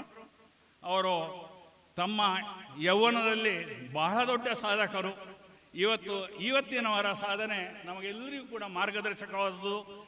ಇವತ್ತು ಕೂಡ ಬಹುಶಃ 60ರ ಹಿಂದೆ ಮುಂದೆ ಇದ್ದರೂ ಕೂಡ ಅವರು 35 ವಯಸ್ಸಿನಲ್ಲಿರುವಷ್ಟು ಹುರುಪಿನಲ್ಲಿ ಮಾರ್ಗದರ್ಶನ ನೀಡಬಲ್ಲರು. ಅವರ ಮಾರ್ಗದರ್ಶನವು ನಮಗೆ ಸದಾ ಬೇಕು. ಆದ್ದರಿಂದ ಅವರು ನಮ್ಮವರೇ. ಅವರಿಗೆ ವಂದನೆಗಳು ಸದಾ ನಿಮ್ಮೊಂದಿಗೆ ಇದೆ ಅಂತ ಹೇಳಲಿಕ್ಕೆ ಇಷ್ಟಪಡ್ತೇನೆ. ಆಮೇಲೆ ಶಿವಪ್ರಕಾಶ್ ಹೇಳಿದ್ದೆ. ಆದ್ದರಿಂದ ಇವತ್ತು ಬಂದಂಥ ಎಲ್ಲ ಅಧಿಕಾರಿಗಳಿಗೆ ಹಾಗೂ ಎಲ್ಲ ನಮ್ಮ ವಿವಿಧ ಸಂಸ್ಥೆಗಳ ಪದಾಧಿಕಾರಿಗಳು ಕೂಡ ಇಲ್ಲಿ ಸೇರಿದ್ದಾರೆ. ಅವರಿಗೂ ಕೂಡ ಗೌರವವನ್ನು ಸೂಚಿಸ್ತೇನೆ. ನಿಮ್ಮೆಲ್ಲರಿಗೂ ಗೌರವ ಸೂಚಿಸ್ತೇನೆ. ಇವತ್ತು ಕಾರ್ಯಕ್ರಮವನ್ನು ಅತ್ಯಂತ ಉತ್ತಮ ರೀತಿಯಲ್ಲಿ ಮನಮುಟ್ಟುವಂತೆ ನಿರ್ವಹಣೆ ಮಾಡಿದಂಥ ಪ್ರಾಂಶುಪಾಲ್ ಗೋಪಾಲ್ ಅವರನ್ನು ಕೂಡ ನಾವು ಇಲ್ಲಿ ಎಲ್ಲರೂ ಕೂಡ ನೆನಪಿಸಿಕೊಳ್ಬೇಕು. ಅದನ್ನು ಇನ್ನೊಮ್ಮೆ ತಮ್ಮೆಲ್ಲರಿಗೂ ಕೂಡ ವಂದನೆಯನ್ನು ಹೇಳಿ, ಯಾರ್ಯಾರು ಬಿಟ್ಟು ಹೋಗಿದ್ದಾರೆ ಅವರನ್ನು ಕೂಡ ಸ್ಮರಿಸಿ, ಮನೆಯವರನ್ನು ಬಹಳ ಮುಖ್ಯವಾಗಿ ಸ್ಮರಿಸಬೇಕು. ಯಾಕಂದರೆ ಊಟ ರೆಡಿ ಮಾಡಿದ್ದಾರೆ. ಈ ಸಂದರ್ಭದಲ್ಲಿ ನೆನಪಿರುವಂಥದ್ದು ಊಟದ್ದು ಮಾತ್ರ, ಬೇರೆ ಯಾವುದೂ ನೆನಪಾಗಲಿಕ್ಕಿಲ್ಲ. ಎಲ್ಲರಿಗೂ ವಂದಿಸಿ ನನ್ನೆರಡು ಮಾತುಗಳನ್ನು ಮುಗಿಸ್ತೇನೆ. ಸಮೃದ್ಧಿ ಗಿಡಗೆಳೆತನ ಸಂಘದ ಅಧ್ಯಕ್ಷರು ಗೋಪಾಲಕೃಷ್ಣ ಭಟ್ ಇದ್ದಾರೆ, ಹಾಗೂ ಅದರ ಕಾರ್ಯದರ್ಶಿಗಳು ಎಕ್ಕಡ್ಕ ಗಣಪತಿ ಭಟ್ ಇದ್ದಾರೆ. ಅವರಿಗೆ ಕೂಡ ವಂದನೆಗಳು. ಈ ಸಂದರ್ಭದಲ್ಲಿ ನಮ್ಮ ಪುರಸಭಾ ಅಧ್ಯಕ್ಷರು ಶ್ರೀ ಜೀವಂಧರ ಜೈನ್ ಕೂಡ ಆಗಮಿಸಿದ್ದಾರೆ. ಮುಂದಿನ ಕಾರ್ಯಕ್ರಮದಲ್ಲಿ ಅವರು ಅತಿಥಿಗಳಾಗಿ ಭಾಗವಹಿಸಲಿಕ್ಕಿದ್ದಾರೆ. ಅದೇ ಥರ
ಅವರು ಇಡೀ ನಮ್ಮ ಈ ಬಲ್ನಾಡಿನಲ್ಲಿ ಆಸುಪಾಸಿನಲ್ಲಿ ಮತ್ತು ಸುತ್ತಮುತ್ತಲಿನಲ್ಲಿ ಎಲ್ಲರಿಗೂ ಪ್ರೀತಿ ಪಾತ್ರರಾದವರು. ಅವರನ್ನು ಲಹರಿ, ಲಾವಣ್ಯ ಮತ್ತು ಊರಿನ ಗ್ರಾಮಸ್ಥರು ಈ ತಂಡಗಳು ಸೇರಿ ಅವರನ್ನು ಅಭಿನಂದಿಸಬೇಕು ಅಂತಲ್ಲಿ ಕೇಳಿಕೊಂಡಾಗ ಅವರು ಸಂತೋಷದಿಂದ ಒಪ್ಪಿಕೊಂಡಿದ್ದಾರೆ. ಆ ಅಭಿನಂದನಾ ಕಾರ್ಯಕ್ರಮದ ವೇದಿಕೆಯಲ್ಲಿ ಗಣ್ಯರಿದ್ದಾರೆ. ಗಣ್ಯರನ್ನೆಲ್ಲ ಸ್ವಾಗತಿಸಲಿಕ್ಕಿದ್ದಾರೆ. ಇವತ್ತು ಸುರೇಶ್ ಬಲ್ನಾಡ್ ಅವರ ಅಣ್ಣ ಸಹೋದರ ಶಿವಶಂಕರ ಭಟ್ ಬೋಣಂತಾಯ ಅವರು ಎಲ್ಲ ಗಣ್ಯರನ್ನು ಈಗ ಸ್ವಾಗತ ಮಾಡಲಿಕ್ಕಿದ್ದಾರೆ.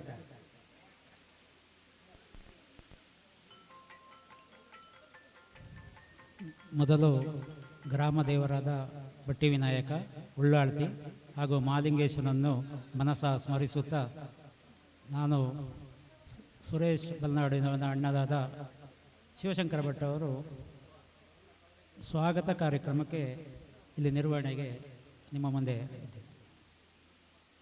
ಇವತ್ತಿನ ಅವಸ್ಮರಣೀಯ ದಿನದಂದು ಈಗ ಬೆಳಿಗ್ಗೆ ಕೃಷಿಕರೊಟ್ಟಿಗೆ ಸಮಾವೇಶ ನಡೆಯಿತು. ಇದರ ಪಾವಿಯಾಗಿ ನನ್ನ ತಮ್ಮನಾದ ಸುರೇಶನಿಗೆ ಅಭಿನಂದನಾ ಕಾರ್ಯಕ್ರಮವನ್ನು ಈ ಗ್ರಾಮಸ್ಥರು ಹಾಗೂ ಸ್ನೇಹಿತರು ಹಮ್ಮಿಕೊಂಡಿದ್ದಾರೆ. ಅದರ ಅಧ್ಯಕ್ಷ ಸ್ಥಾನವನ್ನು ವಹಿಸಿಕೊಳ್ಳಲಿಕ್ಕೆ ಬಂದಂಥ ಶ್ರೀ ಸಂಜೀವ ಮಠಂದೂರವರು, ಮಾನ್ಯ ಶಾಸಕರು, ಜನಪ್ರಿಯರವರು, ನಮ್ಮ ಎಲ್ಲರ ಅಭಿಮಾನಕ್ಕೆ ಅವರು ಯಾವಾಗಲೂ ಕಮ್ಮಿ ಮಾಡಲಿಲ್ಲ. ತುಂಬ ಇಡೀ ನಮ್ಮ ರಾಜ್ಯದಲ್ಲಿಯೇ ಉತ್ತಮ ಶಾಸಕರೆಂಬ ಹೆಗ್ಗಳಿಕೆ ಪಡೆದಂಥ ಸಂಜೀವ ಮಠಂದೂರು ಅವರಿಗೆ ನಾನು ನಮ್ಮ ಮನೆಯವರ ಪರವಾಗಿ ಹಾಗೂ ಗ್ರಾಮಸ್ಥರ ಪರವಾಗಿ ಹೃದಯಪೂರ್ವಕ ಸ್ವಾಗತವನ್ನು ಬಯಸ್ತಾ ಇದ್ದೇನೆ. ಇನ್ನೊಬ್ಬ ಮುಖ್ಯ ಅತಿಥಿಯಾಗಿ ಚನಿಲ ತಿಮ್ಮಪ್ಪ ಶೆಟ್ಟರು ಬಂದಿದ್ದಾರೆ. ಅವರು ನಮ್ಮ ಬಲ್ನಾಡಿನ ಒಂದು ಹಿರಿಯ ಮನೆತನ ಅವರದ್ದು. ಯಾವಾಗಲೂ ನಮಗೆ ಆ ಮನೆತನ ಅಂದರೆ ಭಾಳ ಗೌರವ. ಬಲ್ನಾಡಿನಲ್ಲಿ ಏನೇ ಕಾರ್ಯಕ್ರಮ ಇದ್ದರೂ ಅವರ ಹಿರಿತನ, ಅವರ ಮನೆ ಹಿರಿತನದಲ್ಲಿ ನಡೆಯುವಂಥದ್ದು. ಅಂಥ ತಿಮ್ಮಪ್ಪ ಶೆಟ್ಟರು ಯಾವಾಗಲೂ ನಮ್ಮೊಂದಿಗಿದ್ದಾರೆ. ಅವರು ಬೇರೆ ಬೇರೆ ಹುದ್ದೆಗಳನ್ನು ಅಲಂಕರಿಸಿ ಇವತ್ತು ಇನ್ನೂ ಸಕ್ರಿಯವಾಗಿಯೇ ಇದ್ದಾರೆ. ಎಲ್ಲರನ್ನು ಯುವಕರನ್ನು ಮುಂದೆ ಬಿಟ್ಟು ಅವರು ಹಿಂದೆಯಿಂದ ಅವರಿಗೆ ಪ್ರೋತ್ಸಾಹ ಕೊಡ್ತಾ ಇದ್ದಾರೆ. ಅವರಿಗೂ ಕೂಡ ನಾವು ಹೃತ್ಪೂರ್ವಕ ಸ್ವಾಗತವನ್ನು ಬಯಸ್ತಾ ಇದ್ದೇವೆ. ನಮ್ಮ ಯುವಕ ಮಾಧವಗೌಡ ಕಾಂತಿಲ ನಮ್ಮ ಮನೆತನಕ್ಕೆ ಅವರು ತುಂಬ ಆತ್ಮೀಯರು. ಆ ಮನೆತನ ಕಾಂತಿಲ ಮನೆತನ ಬೋನಂತಾಯ ಫ್ಯಾಮಿಲಿಗೆ ಯಾವಾಗಲೂ ಆತ್ಮೀಯರು, ಹಾಗೆ ಊರವರಿಗೂ ಆತ್ಮೀಯರು. ಅವರ 3ನೇ ಜನರೇಷನ್ನು ನಾವು ನೋಡ್ತಾ ಇದ್ದೇವೆ. ಅವರು ಇವತ್ತು ನಮ್ಮ ನೆಚ್ಚಿನ ಉಳ್ಳಾಳ್ತಿ ದೇವಸ್ಥಾನದ ಆಡಳಿತ ಮುಕ್ತೇಶ್ವರರಾಗಿ ಅಧಿಕಾರ ಸ್ವೀಕರಿಸಿಕೊಂಡಿದ್ದಾರೆ. ಹಾಗೂ ನಮ್ಮ ಇವತ್ತಿನ ಕಾರ್ಯಕ್ರಮವನ್ನು ಚಿತ್ತೈಸಿ ನಮ್ಮ ಮನೆಯವರಿಗೆ ಹಾಗೂ ಊರಿನವರಿಗೆ ಅವರು ಒಂದು ಶುಭ ಕೋರಲಿಕ್ಕೆ ಇಲ್ಲಿ ಬಂದಿದ್ದಾರೆ. ಅವರಿಗೂ ಕೂಡ ಹೃತ್ಪೂರ್ವಕ ಸ್ವಾಗತ. ನಮ್ಮ ನೆಚ್ಚಿನ ಅಧ್ಯಕ್ಷರು ಪುತ್ತೂರು ನಗರಸಭೆಯ ಅಧ್ಯಕ್ಷರಾದ ಜೀವಂದರ್ ಜೈನ್ ಅವರು ಚಿರ ಯೌವನವರು, ಯಾವಾಗಲೂ ಉತ್ಸಾಹಿಗಳು. ನಮ್ಮ ಪುತ್ತೂರನ್ನು ಈಗಾಗಲೇ ತುಂಬ ಅಭಿವೃದ್ಧಿ ಪಥದಲ್ಲಿ ತಂದು ನಿಲ್ಲಿಸಿದ್ದಾರೆ. ಅದಲ್ಲದೆ ಈಗ ಹೊಸ ಹೊಸ ಯೋಜನೆಗಳಲ್ಲೂ ಕೂಡ ಕಾರ್ಯಗತಗೊಳಿಸುವ ಜವಾಬ್ದಾರಿಯನ್ನು ಹೊತ್ತುಕೊಂಡು ಪೂರ್ಣ ನಿರ್ವಹಿಸ್ತಾರೆ ಅಂತ ಹೇಳುವ ಒಂದು ಆಶಯ ಕೂಡ ನಮಗಿದೆ. ಖಂಡಿತ ಅವರು ಮಾಡ್ತಾರೆ. ಅವರೇನು ಶಾಸಕರಿಗಿಂತ ಏನು ಕಮ್ಮಿಯಲ್ಲ, ಪುತ್ತೂರಿನ ಹಿರಿಯ ಪ್ರಜೆ, ಪ್ರಥಮ ಪ್ರಜೆ. ಅವರಿಗೂ ಕೂಡ ಹೃತ್ಪೂರ್ವಕ ಸ್ವಾಗತವನ್ನು ಬಯಸ್ತಾ ಇದ್ದಾರೆ. ಕಾರಣಾಂತರಗಳಿಂದ ಕೆಲವು ಜನರು ಬರಲಿಲ್ಲ, ಅವರನ್ನು ಸ್ಮರಿಸಿಕೊಳ್ತೇವೆ. ಸಾಜಾ ರಾಧಾಕೃಷ್ಣ ಆಳ್ವರು ತಾಲೂಕ್ ಪಂಚಾಯತ್ ಮೆಂಬರು ಹಾಗೂ ಅವರು ಸ್ಥಾಯಿ ಸಮಿತಿಯ ಅಧ್ಯಕ್ಷರು ಇದ್ದಾರೆ. ಯುವಕರು, ನಮ್ಮೆಲ್ಲರ ಸ್ನೇಹಿತರವರು, ಅವರಿಗೂ ಕೂಡ ಹೃತ್ಪೂರ್ವಕ ಸ್ವಾಗತವನ್ನು ಬಯಸ್ತಾ ಇದ್ದೇವೆ. ಶ್ರೀಮತಿ ಪರಮೇಶ್ವರಿ ಬಬ್ಬಿಲಿ, ಇವರು ನಿಜವಾಗಿಯೂ ಒಂದು ಉತ್ತಮ ಕಾರ್ಯಕರ್ತೆ. ಅವರನ್ನು ಗುರುತಿಸಿ ನಮ್ಮ ಗ್ರಾಮಸ್ಥರು ಹಾಗೂ ನಮ್ಮ BJPಯವರು ಅವಳಿಗೆ ಒಳ್ಳೆಯ ಸ್ಥಾನಮಾನ ಕೊಟ್ಟಿದ್ದಾರೆ. ಅದನ್ನು ಅವರು ಚೆನ್ನಾಗಿ ನಿರ್ವಹಿಸ್ತಾರೆ ಅಂತ ಹೇಳುವ ನಾವು ಅವರ ಮನೆತನದ ಫ್ರೆಂಡ್ ಅವರು. ನಮ್ಮ ಮನೆತನಕ್ಕೆ ಅವರಿಗೂ ಭಾಳ, ಬಬ್ಬಿಲಿ ಮನೆತನಕ್ಕೂ ಭಾಳ ಆತ್ಮೀಯ ಸಂಬಂಧ ಇದೆ. ನಾವು ಅವರನ್ನು ಆತ್ಮಪೂರ್ವಕವಾಗಿ ಸ್ವಾಗತಿಸ್ತಾ ಇದ್ದೀವಿ. ಗ್ರಾಮ ಪಂಚಾಯತ್ ಸದಸ್ಯರಾದ ಶ್ರೀ ಕೃಷ್ಣಪ್ಪ ಅವರು ಕೂಡ ಯುವಕರು, ಯುವ ಮುಂದಾಳುಗಳು. ಗ್ರಾಮವನ್ನು ಇನ್ನು ಮುಂದಿನ ಇದಕ್ಕೆ ತರ್ತಾರೆ. ಪಕ್ಕದಲ್ಲಿಯೇ ಪುತ್ತೂರು ನಗರಸಭೆ ಇರುವುದರಿಂದ ಅದಕ್ಕೆ ಪೂರಕವಾಗಿ ನಮ್ಮ ಮಲೆನಾಡು ಗ್ರಾಮವನ್ನು ಕೂಡ ಅಭಿವೃದ್ಧಿ ಪಥದಲ್ಲಿ ಸಾಗಿಸಲಿಕ್ಕೆ ಅವರ ಮುಂದಾಳುತ್ವ ತುಂಬ ಅಗತ್ಯ ಇದೆ. ಅವರಿಗೆ ಪೂರಕ ಸ್ವಾಗತ.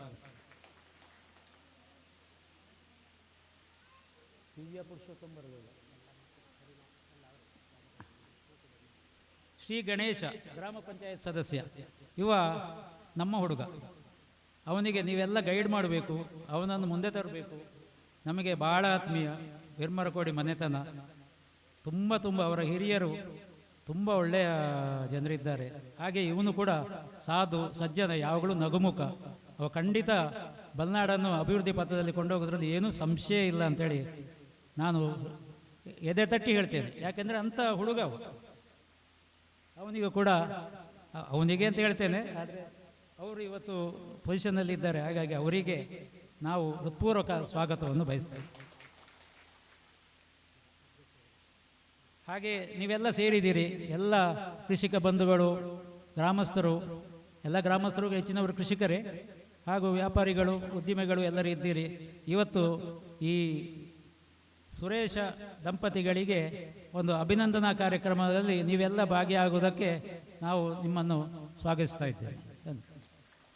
ಪತ್ರಕರ್ತರು ಇದ್ದೀರಿ, ಅವರಿಗೂ ಕೂಡ ಸ್ವಾಗತ ಬಯಸ್ತಾ ಇದ್ದೇವೆ. ಈ ಸಮಾರಂಭದ ಅಧ್ಯಕ್ಷರು ಮಾನ್ಯ ಶಾಸಕರು ಶ್ರೀ ಸಂಜೀವ ಮಠಂದೂರು ಅವರಿಗೆ ಹೂಗಿಡದ ಕುಂಡ ನೀಡಿ ಸ್ವಾಗತಿಸಲಿಕ್ಕಿದ್ದಾರೆ ಪುಟಾಣಿಗಳು. ನಗರಸಭೆಯ ಅಧ್ಯಕ್ಷರಾದ ಶ್ರೀ ಜೀವಂದರ್ ಜೈನ್ ಅವರಿಗೂ ಕೂಡ ಹೂಗಿಡ ನೀಡಿ ಸ್ವಾಗತ.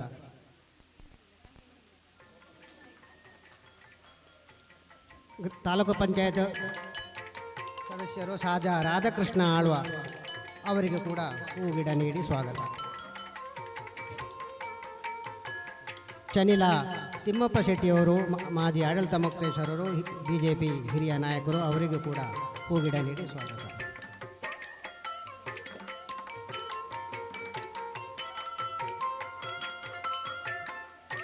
ಆಡಳಿತ ಮುಕ್ತೇಶ್ವರರು ಭಟ್ಟಿ ವಿನಾಯಕ ಉಳ್ಳಾಳ್ತಿ ದಂಡನಾಯಕ ದೇವಸ್ಥಾನದ ಮಾಧವಗೌಡ ಕಾಂತಿಲ ಅವರಿಗೂ ಕೂಡ ಸ್ವಾಗತ. ಗ್ರಾಮ ಪಂಚಾಯತ್ ಸದಸ್ಯರು ಕೃಷ್ಣಪ್ಪ ಅವರಿಗೂ ಕೂಡ ಹೂಗಿಡ ನೀಡಿ ಸ್ವಾಗತ.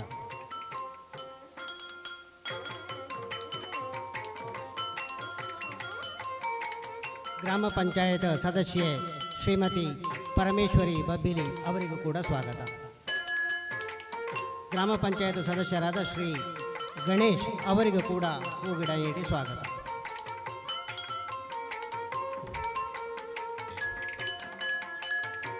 ನಮ್ಮ ಪೂರ್ವಜರು ಬಹಳ ಒಂದು ಒಳ್ಳೆಯ ಮಾತನ್ನು ಹೇಳಿದ್ದಾರೆ. ಅನ್ನದಾನಂ ಪರಂದಾನಂ ವಿದ್ಯಾದಾನ ಮತಃಪರಂ ಅನ್ನೇನ ಕ್ಷಣಿಕಯ ಜೀವಂಚ ವಿದ್ಯೆಯ ಅಂತ. ಅನ್ನದಾನ ಶ್ರೇಷ್ಠ ದಾನ ಅಂತೆ. ಅದು ಯಾವಾಗ ಅಂದರೆ ಹಸಿದಾಗ, ಹಸಿವು ವಿಶೇಷ ಆದಾಗ ಅನ್ನದಾನ ವಿಶೇಷವಾಗ್ತದೆ. ಆದರೆ ಆ ಭೋಜನ ಮಾಡಿ 1 ಗಂಟೆ 2 ಗಂಟೆ 4 ಗಂಟೆ ತಡಾದ ನಂತರ ಪುನಃ ಆ ಒಂದು ದಾನದ ಮಹತ್ವ ಅಲ್ಲಿ ಹೋಗ್ತದೆ, ಪುನಃ ಹಸಿವಾಗ್ತದೆ, ಪುನಃ ಬೇಕು ಅಂತ ಆಗ್ತದೆ. ಆದರೆ ವಿದ್ಯಾದಾನ ಹಾಗೆಲ್ಲ. ವಿದ್ಯೆಯನ್ನು ಕೊಟ್ಟಾಗ ಆ ಸ್ವೀಕರಿಸಿದವರಿಗೆ ಜೀವಮಾನ ಇಡೀ ಅದು ಅವರಿಗೆ ಮನಸ್ಸಿಗೆ ಹಿತವನ್ನು ಕೊಡ್ತದೆ, ಒಳ್ಳೆಯದನ್ನು ಕೊಡ್ತದೆ. ಅಂಥ ವಿದ್ಯಾದಾನದ ಮಹತ್ವ ಈ ಕೃಷಿ ಪಾಠಶಾಲೆ. ನಮ್ಮ ಪೂರ್ವಜರಲ್ಲಿ ಕೃಷಿ ಅಂದರೆ ಅದು ಋಷಿ ಪರಂಪರೆಯಲ್ಲೇ ಇದ್ದದ್ದು.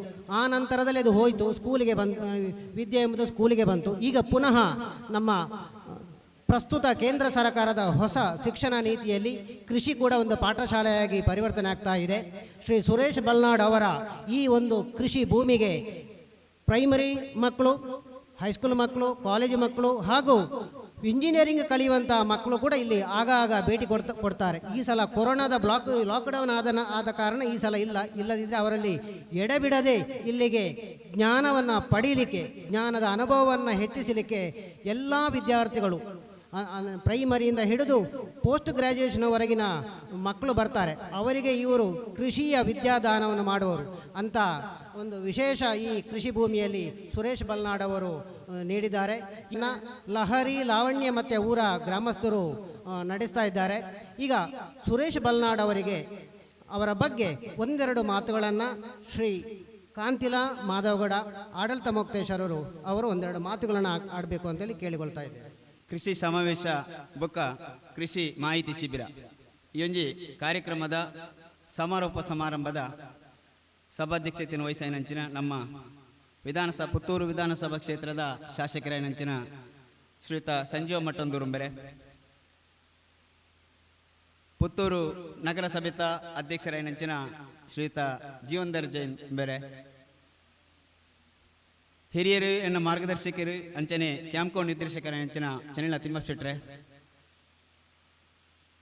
ಇನಿ ಈ ಒಂಜಿ ಕಾರ್ಯಕ್ರಮನು ಆರ್ನ ಇಲ್ಲಾಡು ಪಾಡುವುದು ಕೃಷಿ ಜಿಲ್ಲಾ ಪ್ರಶಸ್ತಿನ ಪಡೆಯುವಂಚಿನ ಸುರೇಶ್ ಬಲ್ನಾಡು ಬೇರೆ, ಅದೇ ರೀತಿ ಆರ್ನ ಧರ್ಮಪತ್ನಿ ನಂಚಿನ ಗೀತಾ ಅಮ್ಮ ಬೇರೆ, ತಾಲೂಕು ಪಂಚಾಯತ್ ಸದಸ್ಯರು ಅಂಚನೆ ಗ್ರಾಮಾಂತರ ಮಂಡಲದ ಅಧ್ಯಕ್ಷರಾದಂಚಿನ ರಾಧಾಕೃಷ್ಣ ಆಳ್ವರೆ, ಅಕ್ರಮ ಸಕ್ರಮ ಸಮಿತಿದ ಪುತ್ತೂರು ತಾಲೂಕು ಸಮಿತಿ ಸದಸ್ಯರು ಅಂಚನೆ ಈ ಭಾಗದ ಮಾತಾ ಧಾರ್ಮಿಕ ಅವ ತಂದೆ ಈ ಭಾಗದ ಪಂಚಾಯತ್ ಸದಸ್ಯರ ಶ್ರೀಮತಿ ಪರಮೇಶ್ವರಿ ಭಟ್ ಬಬ್ಬಿಲಿಂಬೆರೆ, ಗ್ರಾಮ ಪಂಚಾಯತ್ ಸದಸ್ಯರ ನೆಂಚಿನ ಗಣೇಶ್ ಗೌಡ ಬ್ರಹ್ಮರಕೋಡಿ ಅಂಚನೆ ಕೃಷ್ಣಪ್ಪ ನಾಯ್ಕ ಅಂಬಟಮೊಳೆ ಎಂಬೆರೆ,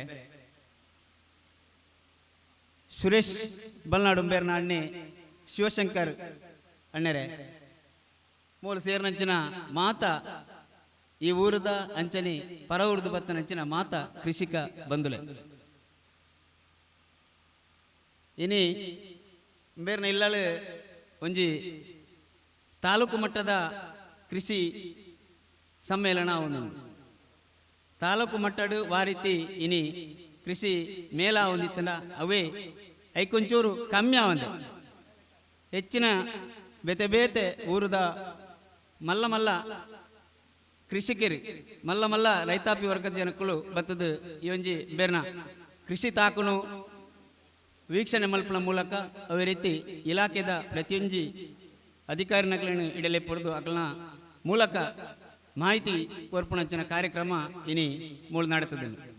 ಇನಿ ಸುರೇಶ್ ಭಟ್ರನ ಬಗ್ಗೆ ಪನ್ಪುಣದಿತ್ತಿನ ದಂಡ ಆರು ವಿಶೇಷವಾದ ಕೃಷಿಟ್ ಕಾಳಜಿ ಇತ್ತನಂಚಿನ ವ್ಯಕ್ತಿ. ಇನಿ ಇಂಕ್ಲೆಗೆ ಸಾಮಾಜಿಕವಾದ ಪ್ರತಿಯೊಂದು ಸಂದರ್ಭಡ್ಲ ಆರ್ನ ಇಲ್ಲಾಡಿ ಬಣ್ಣಗ ಏನಾಡ್ದು ದಾನೆ ಅವಡು ಪನ್ಪುಣಂಚಿನ ಆ ಪಾತೆರ ಆರ್ನ ಬಾಯಿಡ್ ದಿಯಪ್ಪಲ ಬರೋದಿಪ್ಪು ಏನಾಡು ದಾನೆ ಅವಡು ಪಣ್ಲೇನು ಪಂಡ ಎಂಕ್ ಸಾಮಾಜಿಕವಾದ ಕೆಲಸ ಮನ್ಪೇರ ಎಂಕ್ ಒಂಚೂರು ಪುರ್ಸೋದು ಕಮ್ಮಿ ಉಂಡು ಆಂಡ ಏನಾಡ್ದು ಸಮಾಜಗೂ ಒವೇ ರೀತಿದ ಕೊಡುಗೆ ಇತ್ತಿನ ಇನ್ನು ಪಣ್ಲೆ ಯಾನು ಮಲ್ಪುವೆ ನಿಗಳೊಟ್ಟಿಗೆ ಕೈ ಜೋಡಿಸೋವೆ ಪನ್ಪುಣ ಒಂಜಿ ಪಾತೆರನು ಆರ್ನ ಇಲ್ಲಾಡಿ ಬಣ್ಣಗ ಆರು ಪನ್ಪೇರು ಇಂಕ್ಲೆಗ್ ಅವೇ ಒಂಜಿ ಕುಸಿತ ಪಾತೆರ. ಇನಿ ಬಲ್ನಾಡ್ದ ಒಂಜಿ ಕಿರೀಟಗೂ ಆರ್ನ ಒಂಜಿ ಈ ಜಿಲ್ಲಾ ಪ್ರಶಸ್ತಿ ದಿಕ್ಕ ನಾವು ಎಂಕಲ್ಲ ಒಂಜಿ ಬಲ್ನಾಡ್ದ ಕಿರೀಟಗೂ ಒಂಜಿ ಗರಿ ಹೆಚ್ಚಾಯಿ ಲೆಕ್ಕ ಅನ್ನದ ಮನ್ಪುಣ ಅಭಿಪ್ರಾಯ ನಾನು ಇನಿ ವ್ಯಕ್ತಪಡಿಸ ಒಂದುಲ್ಲೆ ಅವೇ ರೀತಿ ಅರೆಗೆ ನಾಣ ದುಂಬುಗು ಆರ್ನ ಒಂಜಿ ಕೃಷಿ ತಾಕುಡು ನಿರ್ದಲ ಒಂಜಿ ಹೆಚ್ಚಿನ ಪ್ರಾಯೋಗಿಕವಾದ ಕೃಷಿ ಕ್ಷೇತ್ರಡು ಬೇತೆ ಬೇತೆ ವಿಚಾರಗಳನ್ನು ಅಳವಡಿಸೋಣ ಮೂಲಕ ಇನಿ ನನ್ನ ದುಂಬುದ ದಿನೊಟ್ಟು ಅರೆಗೆ ಜಿಲ್ಲೆತ್ತು ಇನಿ ರಾಜ್ಯದ ಪ್ರಶಸ್ತಿ ಲಭಿಸೋಡು ಪಂಡದು ಯಾನು ಆ ಬಲ್ನಾಡದ ಮಾತ ದೈವಿಕ ಶಕ್ತಿಲಿಲ್ಲ ಪ್ರಾರ್ಥನೆ ಮಂತೊಂದು ಎಂಕ್ ಈ ಕಾರ್ಯಕ್ರಮಡು ಅವಕಾಶ ಪಾತಿರಡ್ಡು ಅವಕಾಶ ಮಲ್ತುಕೋರ್ನ ಆರ್ನ ಇಲ್ಲಾಳ್ದಾಗ್ಲಿಗಳ ನಿಗಲಿ ಮಾತ್ರೆಗಳ ಒಂದಿಸ ಒಂದು ಎನ್ನ ಪಾತ್ರೆ ಉಂಟವೆ. ಜೈ ಹಿಂದ್ ಜೈ ಕರ್ನಾಟಕ. ಅಭಿನಂದನಾ ಸಮಾರಂಭ ಸ್ವೀಕಾರ ಮನಪಣ ಗೌರವಾನ್ವಿತ ಸುರೇಶ್ ಬಲ್ನಾಡ್ ಬೇರ್ನ ಬಗ್ಗೆ ಗ್ರಾಮಸ್ಥರ್ನ ಪರವಾದ ರಡ್ಡು ಎಡ್ಡೆ ಪಾತೆರ್ನ ಮಾಧವಗೌಡ ಕಾಂತಿಲ ಆರೆಗೆ ಅಭಿನಂದನೆಗಳು. ನನ್ನ ಇನ್ನು ಶ್ರೀ ಸುರೇಶ್ ಬಲ್ನಾಡು ಇವರ ಈ ಜೀವನ ಸಾಧನೆಯ ಬಗ್ಗೆ ಹತ್ತಿರದಿಂದ ಕಂಡವರು ಶ್ರೀ ಚನಿಲ ತಿಮ್ಮಪ್ಪ ಶೆಟ್ಟಿಯವರು, ಮಾಜಿ ಆಡಳಿತ ಮುಕ್ತೇಶ್ವರರು.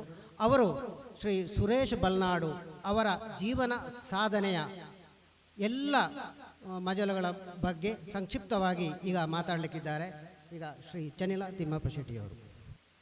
ಮತ್ತೊಬ್ಬರ ಶ್ರೀ ಮಾಲಿಂಗೇಶ್ವರ ದೇವರನ್ನು, ಬಟ್ಟಿ ವಿನಾಯಕ ದೇವರನ್ನು, ಶ್ರೀ ದಂಡನಾಯಕ ಉಳ್ಳಾಳ್ತಿ ದೈವಗಳನ್ನು ಮನಸಾರೆ ನೆನೆಸುತ್ತಾ ಈ ಒಂದು ಬೆಳಗಿನಿಂದ ನಡೆಯುತ್ತಿರುವ ಈ ಒಂದು ಕೃಷಿ ಸಮಾವೇಶ, ಕೃಷಿ ಮಾಹಿತಿ ಶಿಬಿರ, ಹಾಗೆಯೇ ನಮ್ಮ ಸುರೇಶ್ ಅಣ್ಣನಿಗೆ ಅಭಿನಂದನಾ ಸಮಾರಂಭ, ಈ ಒಂದು ಕಾರ್ಯಕ್ರಮದಲ್ಲಿ ನಾವೆಲ್ಲ ಸಂಪನ್ನರಾಗಿದ್ದೇವೆ. ಈ ಒಂದು ಕಾರ್ಯಕ್ರಮದ ಅಧ್ಯಕ್ಷತೆಯನ್ನು ವಹಿಸಿರುವ ಪುತ್ತೂರಿನ ಜನಪ್ರಿಯ ಶಾಸಕರಾದ ಸಂಜೀವ ಮಠಂದೂರವರೇ, ಪುತ್ತೂರು ನಗರಸಭೆಯ ಅಧ್ಯಕ್ಷರಾದ ಜೀವಂದರ್ ಜೈನ್ರವರೇ,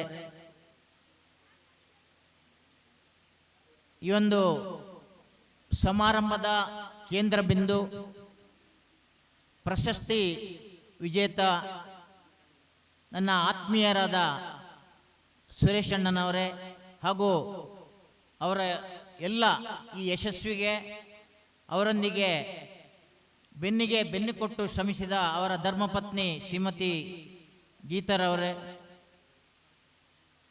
ಈ ಒಂದು ಸಮಾರಂಭದಲ್ಲಿ ಉಪಸ್ಥಿತರಿರುವ ಶ್ರೀ ದಂಡನಾಯಕ ಉಳ್ಳಾಲ್ತಿ ದೇವಸ್ಥಾನದ ಆಡಳಿತ ಮುಖ್ಯಸ್ಥರಾದ ಮಾಧವ ಕಾಂತಿಲರವರೇ, ಸಾಜಾ ರಾಧಾಕೃಷ್ಣಾಳವರೇ, ಪಂಚಾಯತ್ ಸದಸ್ಯರೇ, ಈ ಮನೆಯ ಹಿರಿಯರಾದ ಶಿವಶಂಕರ ಭಟ್ರೆ, ಇಲ್ಲಿ ಸೇರಿರುವ ಎಲ್ಲ ಕೃಷಿಕ ಬಾಂಧವರೇ ಹಾಗೂ ಊರಿನ ಎಲ್ಲ ಸಜ್ಜನ ಬಂಧುಗಳೇ, ಸುರೇಶಣ್ಣನ ಬಗ್ಗೆ ಇಲ್ಲಿರುವವರಿಗೆ ಎಲ್ರಿಗೂ ಅವರ ಕೃಷಿಯ ಬಗ್ಗೆ, ಅವರ ಸಾಧನೆಯ ಬಗ್ಗೆ ಗೊತ್ತಿರುವ ವಿಚಾರ. ಇವತ್ತಿನ ದಿನಗಳಲ್ಲಿ ಯಾರು ಈ ಒಂದು ಕೃಷಿಯಲ್ಲಿ ತೊಡಗಿಸಿಕೊಂಡಿದ್ದಾರಾ ಮತ್ತು ಕೃಷಿಯ ಬಗ್ಗೆ ಹೆಚ್ಚು ಆಸಕ್ತಿಯಲ್ಲಿದ್ದಾರಾ, ಪುತ್ತೂರು ತಾಲೂಕು ಮಾತ್ರ ಅಲ್ಲ, ಇಡೀ ಜಿಲ್ಲೆಯಲ್ಲೇ ಸುರೇಶಣ್ಣನ ಬಗ್ಗೆ ಅವರಿಗೆ ಖಂಡಿತ ಗೊತ್ತಿರ್ತದೆ. ಅವರ ಅಣ್ಣನೇ ಆಗ ಹೇಳಿದರು, ನಾವೆಲ್ಲ ಎಜುಕೇಷನ್ ಅದು ಡಿಗ್ರಿಯ ಬೇರೆ ಬೇರೆ ಕೋರ್ಸ್ ಮಾಡಿ ಬೇರೆ ಕೆಲಸದಲ್ಲಿ ಉದ್ಯೋಗವನ್ನು ಮಾಡಿಕೊಂಡು ಹೊರಗೆ ಇರುವಂಥ ಸಂದರ್ಭದಲ್ಲಿ ಈ ಒಂದು ಕೃಷಿಯನ್ನು ಮುಂದುವರಿಸಿಕೊಂಡು ಹೋಗಬೇಕೆಂಬ ದೃಷ್ಟಿಯಿಂದ PUCಯಲ್ಲಿ ಅವರ ಒಂದು ವಿದ್ಯಾಭ್ಯಾಸವನ್ನು ಮೊಟಕುಗೊಳಿಸಿ ಸುರೇಶಣ್ಣ ಈ ಕೃಷಿ ಕೆಲಸಕ್ಕೆ ಇಳಿದರು. ಅವರ ಒಂದು ತಂದೆ ತಾಯಿಗೆ ಸಹಕಾರಿಯಾಗುವ ದೃಷ್ಟಿಯಿಂದ ಅವರು ಅವರ ಒಂದು ವಿದ್ಯಾಭ್ಯಾಸವನ್ನು PUCಯಲ್ಲಿ ಮೊಟಕುಗೊಳಿಸಿ ಅವರು 1980ರಲ್ಲಿ ಪೂರ್ಣ ಪ್ರಮಾಣದ ಕೃಷಿ ಚಟುವಟಿಕೆಯಲ್ಲಿ ಅವರು ಭಾಗಿಯಾದರು. ಆ ಸಂದರ್ಭದಲ್ಲಿ ಸಾಧಾರಣ ಹೆಚ್ಚಿನ ಯುವಕರು ಅವತ್ತು ಡಿಗ್ರಿ ಒಂದು 70ರ ನಂತರ ಒಂದು ಡಿಗ್ರಿ ಮಾಡಿದವರಿಗೆ ಕೂಡ ಒಂದು ಉತ್ತಮ ಕೆಲಸ ಸಿಗುವಂಥ, ಬ್ಯಾಂಕಿನಲ್ಲೋ ಮತ್ತೊಂದು ಕೆಲಸ ಸಿಗುವಂಥ ಒಂದು ಸಂದರ್ಭ ಇತ್ತು. ಇವರು ಕೂಡ ಖಂಡಿತ ಆ ಸಂದರ್ಭದಲ್ಲಿ ಯಾವುದಾದ್ರೂ ಕೆಲಸಕ್ಕೆ ಸೇರ್ಬೋದಿತ್ತು, ಉದ್ಯೋಗಕ್ಕೆ ತಿಂಗಳು ಸಂಬಳ ತೆಗೆಯುವಂಥ ಒಂದು ಉದ್ಯೋಗಕ್ಕೆ ಸೇರುವಂಥ ಅವಕಾಶ ಇವರಿಗೆ ಕೂಡ ಇತ್ತು. ಆದರೆ ಇವರು ಈ ಕೃಷಿ ಕೆಲಸವನ್ನು ಮುಂದುವರಿಸಿಕೊಂಡು ಹೋಗಬೇಕೆಂಬ ದೃಷ್ಟಿಯಿಂದ ಇವರು ಇಲ್ಲೇ ಉಳಿದರು. ಆದರೆ ಇವತ್ತು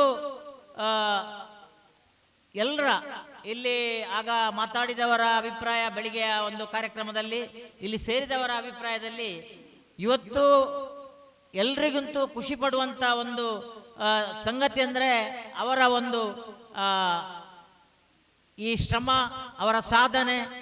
ಖಂಡಿತ ಅದು ಅವರು ಯಾವುದೋ ಒಂದು ಜಾಬ್ನಲ್ಲೋ ಮತ್ತೊಂದರಲ್ಲೋ ಇದ್ದರೆ ಈ ರೀತಿಯ ಒಂದು ಅವರ ಬಗ್ಗೆ ಅಭಿಮಾನ ಅಥವಾ ಅವರಿಗೆ ಸಿಗುವಂಥ ಪ್ರಶಸ್ತಿ ಅಥವಾ ಅವರ ಸ್ವಂತ ಒಂದು ಮನಸ್ಸಿಗೆ ಸಿಗುವಂಥ ಸಂತೋಷ ಖಂಡಿತ ಅದರಲ್ಲಿ ಅವರಿಗೆ ಸಿಗಲಿಕ್ಕಿಲ್ಲ.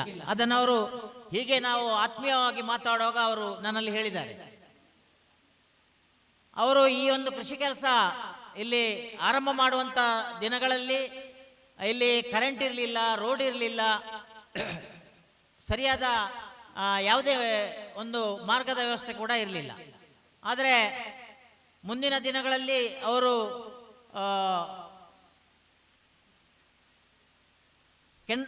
ನಮ್ಮ ಇಂಡಿಯನ್ ಓವರ್ಸೀಸ್ ಬ್ಯಾಂಕಿನ ಅಧಿಕಾರಿಗಳ ಅವರ ಒಂದು ಪರಿಚಯ ಆಗಿ ಅವರ ಮುಖಾಂತರ ಬ್ಯಾಂಕಿನಿಂದ ಸಾಲ ತೆಗೆದು ಈ ಒಂದು ವಿದ್ಯುತ್ತನ್ನು ಅಳವಡಿಸಿಕೊಳ್ಳುವಂಥದ್ದು ಮತ್ತು ಈ ಒಂದು ತೋಟಕ್ಕೆ ನೀರಿನ ವ್ಯವಸ್ಥೆ ಮಾಡುವಂಥದ್ದನ್ನು ಅವರು ಮಾಡಿದರು. ಅದರ ನಂತರ ಅವರು ಈ ಒಂದು ಒಟ್ಟು ಅವರಲ್ಲಿರುವಂಥ 15 ಎಕರೆ ಜಾಗದಲ್ಲಿ ಇವತ್ತು ಅಡಿಕೆ, ತೆಂಗು, ಕೊಕ್ಕೋ, ಬಾಳೆ, ಕಾಳುಮೆಣಸು, ಅದೇ ರೀತಿ ಸಾಗುವಾನಿ ಮರ, ಹಾಗೆ ವಿವಿಧ ಬೇರೆ ಬೇರೆ ಫ್ರೂಟ್ಸ್ಗಳು ಅದನ್ನೆಲ್ಲ ಬೆಳೆಸುವ ಮೂಲಕ ಇವತ್ತು ಒಬ್ಬ ಪ್ರಗತಿಪರ ಕೃಷಿಕ ಅಂತ ಎಲ್ಲರ ಬಾಯಲ್ಲಿ ಹೊಗಳಿಸಿಕೊಳ್ಳುವಂಥ ಒಂದು ವಿಚಾರವನ್ನು ನಾವು ನೋಡ್ತಾ ಇದ್ದೇವೆ. ವಿಶೇಷವಾಗಿ ನಾವು ಅವರನ್ನು ಅವರಲ್ಲಿ ಅವರ ಒಟ್ಟು ಈ ಒಂದು 40 ವರ್ಷದ ಆ ಒಂದು ಕೃಷಿಯ ಅನುಭವದಲ್ಲಿ ನಾವು ನೋಡುವಂಥದ್ದು ಮತ್ತು ನಮಗೆಲ್ಲ ಒಂದು ಮಾರ್ಗದರ್ಶಿಯಾಗಿ ಅವರು ಮಾಡಿದ ಕೆಲಸ ಏನಂದರೆ ನೀರಿನ ಒಂದು ಬಳಕೆಯ ಬಗ್ಗೆ. ಇವತ್ತು ಕೃಷಿ ಜಾಸ್ತಿ ಆದಾಗೆ ಇವತ್ತು ಗುಡ್ಡೆಗಳಲ್ಲಿ ಕೂಡ ನಾವು ತೋಟ ಇಡ್ತೇವೆ, ಬೇರೆ ಬೇರೆ ಕೃಷಿಯನ್ನು ಮಾಡ್ತೇವೆ. ಆಗ ನಮಗೆ ಈಗ ನೀರಿನ ಅಭಾವ ನಾವು ಕಾಣ್ತಾ ಇದ್ದೇವೆ. ಆದರೆ ಇವರಿಗೆ ಕೂಡ ನೀರಿನ ಅಭಾವ ಬಂದಂಥ ಸಂದರ್ಭದಲ್ಲಿ ಮೊದಲು ಕೆರೆಯ ನೀರನ್ನು ಮತ್ತು ನೀರು ತೋಡಿನಲ್ಲಿ ಹೋಗುವಂಥ ನೀರಿನ ಉಪಯೋಗದಿಂದ ಇವರು ಕೃಷಿ ಮಾಡ್ತಾ ಇದ್ರು. ಆದರೆ ನಂತರ ದಿನಗಳಲ್ಲಿ ಏಪ್ರಿಲ್ ಮೇಯಲ್ಲಿ ಮಳೆ ಬರದಂಥ ಸಂದರ್ಭದಲ್ಲಿ ನೀರಿನ ತೊಂದರೆ ಆದಂಥ ಸಂದರ್ಭದಲ್ಲಿ ಬೋರ್ವೆಲ್ಲನ್ನು ತೆಗೆದು ಆ ಒಂದು ಕೃಷಿಯನ್ನು ಮಾಡಲಿಕ್ಕೆ ಇವರು ನೋಡಿದರು. ಆದರೆ ಅದು ಕೂಡ ಮುಂದಿನ ದಿನಗಳಲ್ಲಿ ಕಷ್ಟಕರವಾದಾಗ ಅವರು ತುಂತುರು ನೀರಾವರಿಯ ಒಂದು ವ್ಯವಸ್ಥೆಗೆ ಹೋದರು.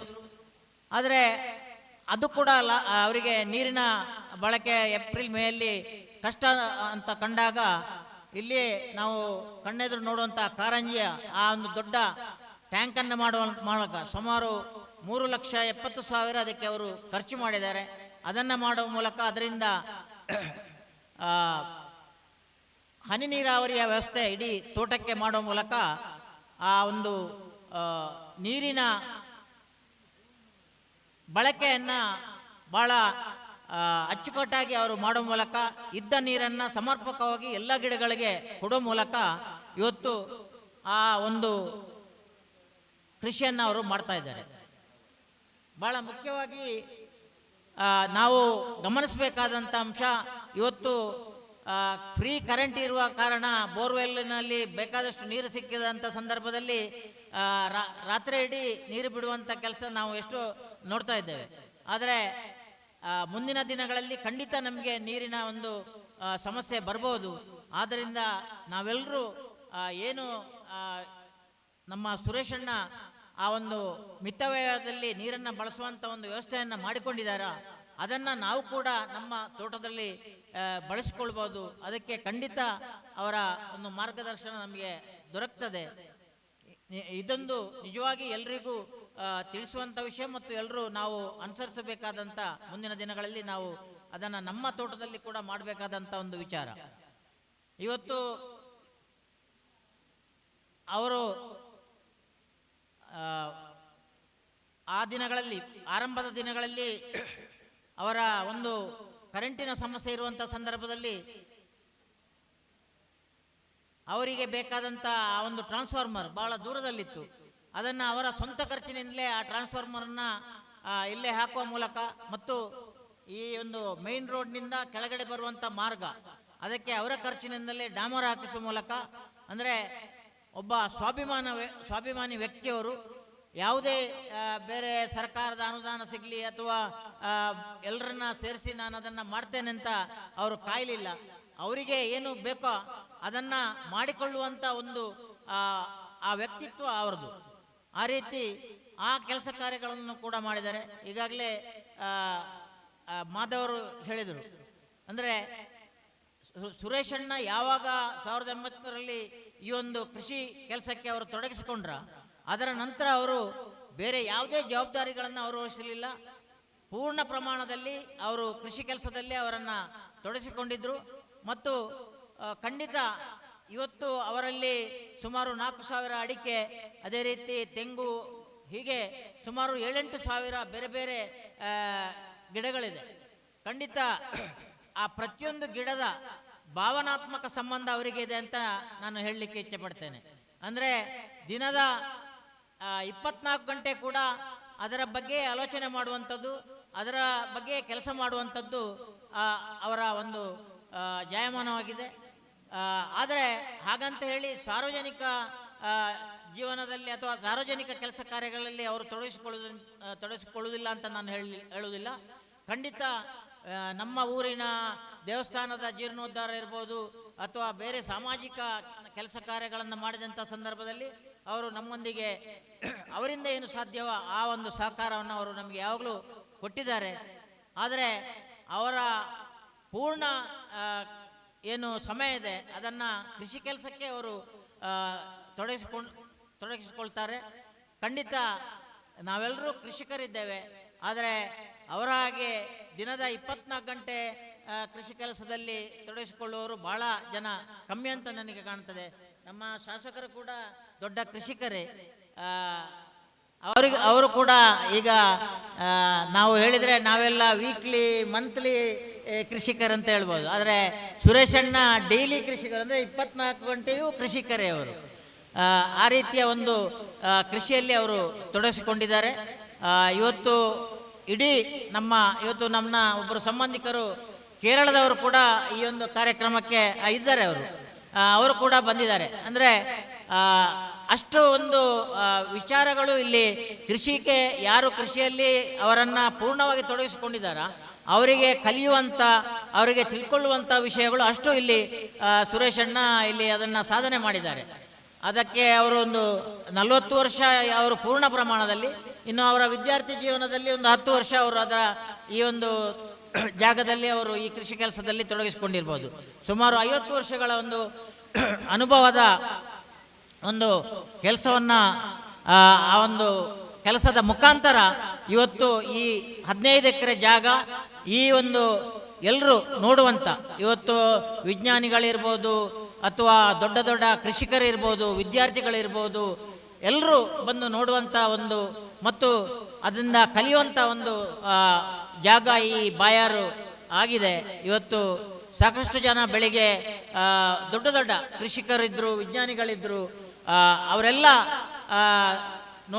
ನೋಡಿ ಈ ಒಂದು ಇವರ ಕೆಲಸ ಕಾರ್ಯದ ಬಗ್ಗೆ ಭಾಳ ಮೆಚ್ಚುಗೆಯ ವಿಚಾರಗಳನ್ನು ವ್ಯಕ್ತಪಡಿಸಿದ್ದಾರೆ. ಖಂಡಿತ ಇದೊಂದು ಮಾದರಿ, ಮತ್ತು ಸುರೇಶಣ್ಣ ನಮ್ಮ ಗ್ರಾಮದವರೇ ಆದ್ದರಿಂದ ನಮಗೆ ಕೂಡ ಆ ಒಂದು ಹೆಮ್ಮೆ ತರುವಂಥ ಕೆಲಸ ಅವರು ಇವತ್ತು ಮಾಡಿದ್ದಾರೆ. ಅವರಿಗೆ ಜಿಲ್ಲಾ ಮಟ್ಟದ ಒಂದು ಕೃಷಿ ಪ್ರಶಸ್ತಿ ಸಿಕ್ಕಿದೆ. ನನ್ನ ಒಂದು ಶಾಸಕರಲ್ಲಿ, ನಮ್ಮ ಅತಿಥಿಗಳಲ್ಲಿ ಹಾಗೂ ಎಲ್ಲರಲ್ಲಿ ಹಾಗೂ ನಮ್ಮ ಆಸೆ ಕೂಡ ಅವರಿಗೆ ರಾಜ್ಯ ಪ್ರಶಸ್ತಿ, ರಾಷ್ಟ್ರ ಪ್ರಶಸ್ತಿ ಖಂಡಿತ ಕೊಡಬೇಕು. ಅದಕ್ಕೆ ಅರ್ಹರು ಕೂಡ ಅವರು. ಆ ರೀತಿ ಅವರ ಒಂದು ಕೃಷಿ ಕೆಲಸ ಇವತ್ತು ನಡೆದಿದೆ. ಖಂಡಿತ ಮುಂದಿನ ದಿನಗಳಲ್ಲಿ ಇನ್ನಷ್ಟು ಬೇರೆ ಬೇರೆ, ಈಗ ಅಲ್ಲಿ ಸಂವಾದದಲ್ಲಿ ಬೇರೆ ಬೇರೆ ಸಮಸ್ಯೆಗಳ ಬಗ್ಗೆ ಇಲ್ಲಿ ಕೆಲವರು ಕೇಳಿದರು, ಅದಕ್ಕೆ ಸಾಕಷ್ಟು ಉತ್ತರ ಅವರೇ ಕೊಟ್ಟಿದ್ದಾರೆ. ಆದರೂ ಇನ್ನೂ ಕೂಡ ಇಲ್ಲಿ ಈ ಭಾಗದಲ್ಲಿ ಬೆಳೆಯುವಂಥ ಬೇರೆ ಬೇರೆ ಬೆಳೆಗಳಿಗೆ ಏನು ಅದರ ರೋಗದ ಬಗ್ಗೆ ಇರ್ಬೋದು, ಅಥವಾ ಹೆಚ್ಚು ಫಸಲನ್ನು ತೆಗೆಯುವ ಬಗ್ಗೆ ಇರ್ಬೋದು, ಅಥವಾ ಉತ್ತಮ ತಳಿಗಳನ್ನು ನಾವು ಬೆಳೆಸುವಂಥ ದೃಷ್ಟಿಯಿಂದ ಸುರೇಶಣ್ಣ ಇನ್ನೂ ಕೂಡ ಅದರ ಬಗ್ಗೆ ಸಾಧನೆ ಮಾಡಲಿ ಮತ್ತು ಜನರಿಗೆ ತಿಳಿಸಲಿ, ಅವರಿಗೆ ಆ ಒಂದು ಶಕ್ತಿಯನ್ನು ಭಗವಂತನ ಕೊಡಲಿ ಅಂತ ಹಾರೈಸ್ತಾ, ಇನ್ನಷ್ಟು ಕೃಷಿಯಲ್ಲಿ ಇನ್ನಷ್ಟು ಸಾಧನೆಗಳನ್ನು ಅವರು ಮಾಡಲಿ ಅಂತ ಹಾರೈಸ್ತಾ, ಅವರಿಗೂ ಅವರ ಧರ್ಮಪತ್ನಿಗೂ ಅವರ ಕುಟುಂಬದವರಿಗೂ ವಿಶೇಷವಾಗಿ ಅವರ ಈ ಎಲ್ಲ ಸಾಧನೆಗಳಿಗೆ ಅವರ ಅಣ್ಣಂದಿರು, ಅವರು 6 ಜನ, ಅವರಲ್ಲಿ 5 ಜನ ಅವರಿಗೆ ಅಣ್ಣಂದಿರು, ಅವರೇ ಹೇಳ್ತಿದ್ರು, ಅವರ ವಿಶೇಷ ಸಹಕಾರದಿಂದ ನನಗೆ ಇದು ಸಾಧ್ಯ ಆಗಿದೆ. ಮತ್ತು 1989ರಲ್ಲಿ ಅವರಿಗೆ ಮದುವೆ ಆದ್ದು. ಅದರ ನಂತರ ಅವರ ಧರ್ಮಪತ್ನಿ ಕೂಡ ಅವರೊಂದಿಗೆ ಈ ಕೃಷಿ ಕೆಲಸದಲ್ಲಿ ಅವರಿಗೆ ಪೂರ್ಣ ಸಹಕಾರ ಕೊಟ್ಟದ್ರಿಂದ ನನಗೆ ಈ ಕೆಲಸಗಳನ್ನು ಸಾಧನೆ ಮಾಡಲಿಕ್ಕೆ ಆಯಿತು ಅಂತ. ಖಂಡಿತ ಅದು ಸತ್ಯ ಕೂಡ. ಇನ್ನು ಮುಂದೆ ಕೂಡ ಆ ರೀತಿಯ ಸಹಕಾರ ಅವರಿಗೆ ಎಲ್ಲ ಅವರ ಕುಟುಂಬದವರಿಂದ, ಊರಿನವರಿಂದ ಸಿಗಲಿ, ಇನ್ನಷ್ಟು ಪ್ರಶಸ್ತಿಗಳು ಅವರಿಗೆ ಬರಲಿ, ಇನ್ನಷ್ಟು ಸಾಧನೆಗಳನ್ನು ಅವರು ಮಾಡಲಿ, ಅದರ ಮುಖಾಂತರ ಬಲ್ನಾಡಿ ಕೂಡ ಹೆಸರು ಬರಲಿ ಮತ್ತು ಇನ್ನಷ್ಟು ಜನರಿಗೆ ಅದು ಪ್ರಯೋಜನಕಾರಿಯಾಗಲಿ ಅಂತ ಹಾರೈಸ್ತಾ ಅವಕಾಶಕ್ಕಾಗಿ ಹೊಂದಿಸ್ತಾ ನನ್ನ ಮಾತನ್ನು ನಿಲ್ಲಿಸ್ತೇನೆ. ಜೈ ಹಿಂದ್.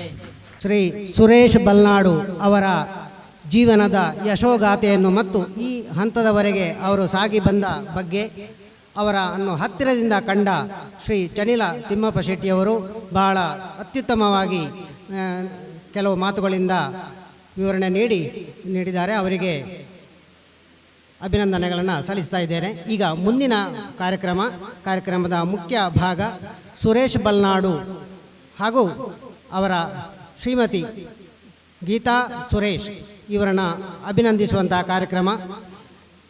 ಈ ಕಾರ್ಯಕ್ರಮದಲ್ಲಿ ಅವರು ಸುರೇಶ್ ಬಲ್ನಾಡು ಹಾಗೂ ಗೀತಾ ಸುರೇಶ್ ಮೇಡಮ್ ಅವರು ನಮ್ಮ ಗ್ರಾಮದ ಸುರೇಶಣ್ಣ ಇವರಿಗೆ ನಮ್ಮ ಬಲ್ನಾಡು ಗ್ರಾಮದ ಲಹರಿ ಮತ್ತು ಲಾವಣ್ಯ ನವೋದಯ ಸ್ವಸಹಾಯ ಗುಂಪು ಬಲ್ನಾಡು ಇವರ ವತಿಯಿಂದ ಬಲ್ನಾಡಿನ ಜನರು ನೀಡುವ ಹೃದಯ ಸ್ಪರ್ಶಿ ಅಭಿನಂದನೆಗಳು. ತಮ್ಮ ನೂತನ ಕೃಷಿ ಆವಿಷ್ಕಾರಗಳಿಂದ ದಕ್ಷಿಣ ಕನ್ನಡ ಜಿಲ್ಲಾ ಶ್ರೇಷ್ಠ ಕೃಷಿ ಪ್ರಶಸ್ತಿಗೆ ಭಾಜನರಾದ ಶ್ರೀಯುತ ಸುರೇಶ್ ಬಲ್ನಾಡು ಇವರು ಕೃಷಿಗೆ ಸಂಬಂಧಿಸಿದ ಎಲ್ಲ ವಿಚಾರಗಳಲ್ಲೂ ಅದ್ವಿತೀಯ ಸಾಧನೆಯನ್ನು ಮಾಡಿದವರು. ನೀರು ಶೇಖರಣೆ, ನೀರಿನ ಉಳಿತಾಯ, ನೀರಿನಿಂದ ವಿದ್ಯುತ್ ಉತ್ಪಾದನೆ, ಹನಿ ನೀರಾವರಿ ಆವಿಷ್ಕಾರ, ರಬ್ಬರ್ ಮರಗಳಿಗೆ ಕಂಬಗಳಿಗೆ ಕಾಳುಮೆಣಸಿನ ಬಳ್ಳಿ ನೆಟ್ಟು ನೀರುಣಿಸಿ ಅದ್ಭುತ ಯಶಸ್ಸನ್ನು ಕಂಡವರು. ಕೃಷಿ ವಿಜ್ಞಾನ ಕೇಂದ್ರ ಮಂಗಳೂರು, ಕ್ಯಾಂಪ್ಕೋ, ಕೃಷಿ ಇಲಾಖೆ, ತೋಟಗಾರಿಕೆ ಇಲಾಖೆ ಇವರ ಸಹಕಾರವನ್ನು ಇವರು ಪಡೆದುಕೊಂಡಿದ್ದಾರೆ. ಇಂಡೋನೇಷ್ಯಾ ಸರ್ಕಾರದ ಕೃಷಿ ಪ್ರತಿನಿಧಿ ಇವರ ತೋಟಕ್ಕೆ ಭೇಟಿ ನೀಡಿದ್ದಾರೆ. ಕೃಷಿಯನ್ನು ಖುಷಿಯಿಂದ ಅನುಭವಿಸುತ್ತಾ ಧರ್ಮಪತ್ನಿ, ಮಗ, ಕುಟುಂಬದವರ, ಊರವರ ಸಹಕಾರದಿಂದ ಕೃಷಿಯಲ್ಲಿ ಹೊಸ ಪ್ರಯೋಗಗಳನ್ನು ಮಾಡುತ್ತಾ ಕೃಷಿಕೋ ನಾಸ್ತಿ ದುರ್ಭಿಕ್ಷಂ ಎಂಬ ನಾಣ್ಣುಡಿಯನ್ನು ಸತ್ಯವಾಗಿರಿಸಿದ ತಾವು ಕೃಷಿಯಲ್ಲಿ ಇನ್ನೂ ಎತ್ತರಕ್ಕೆ ಬೆಳೆದು ಯುವ ಜನತೆಗೆ ಸ್ಫೂರ್ತಿದಾಯಕವಾಗಲಿ ಎಂದು ಹೃದಯಪೂರ್ವಕವಾಗಿ ಹಾರೈಸುವ ಬಲ್ನಾಡಿನ ಮಹಾಜನತೆಗಳು.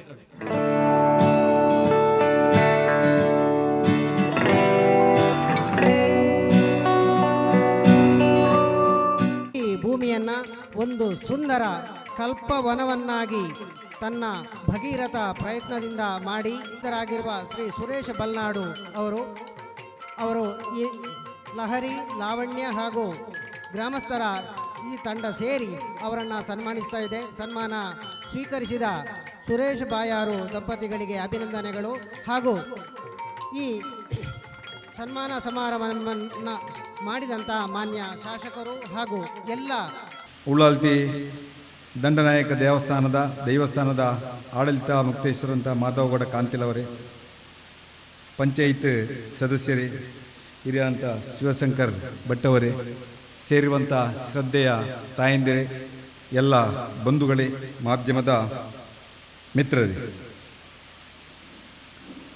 ನಮ್ಮ ಹಿರಿಯರು ಹೇಳ್ತಾ ಇದ್ದಂಥ ಒಂದು ಮಾತು, ಕೃಷಿತೋ ನಾಸ್ತಿ ದುರ್ಭಿಕ್ಷಂ ಅಂತ ಹೇಳ್ತಾನೆ.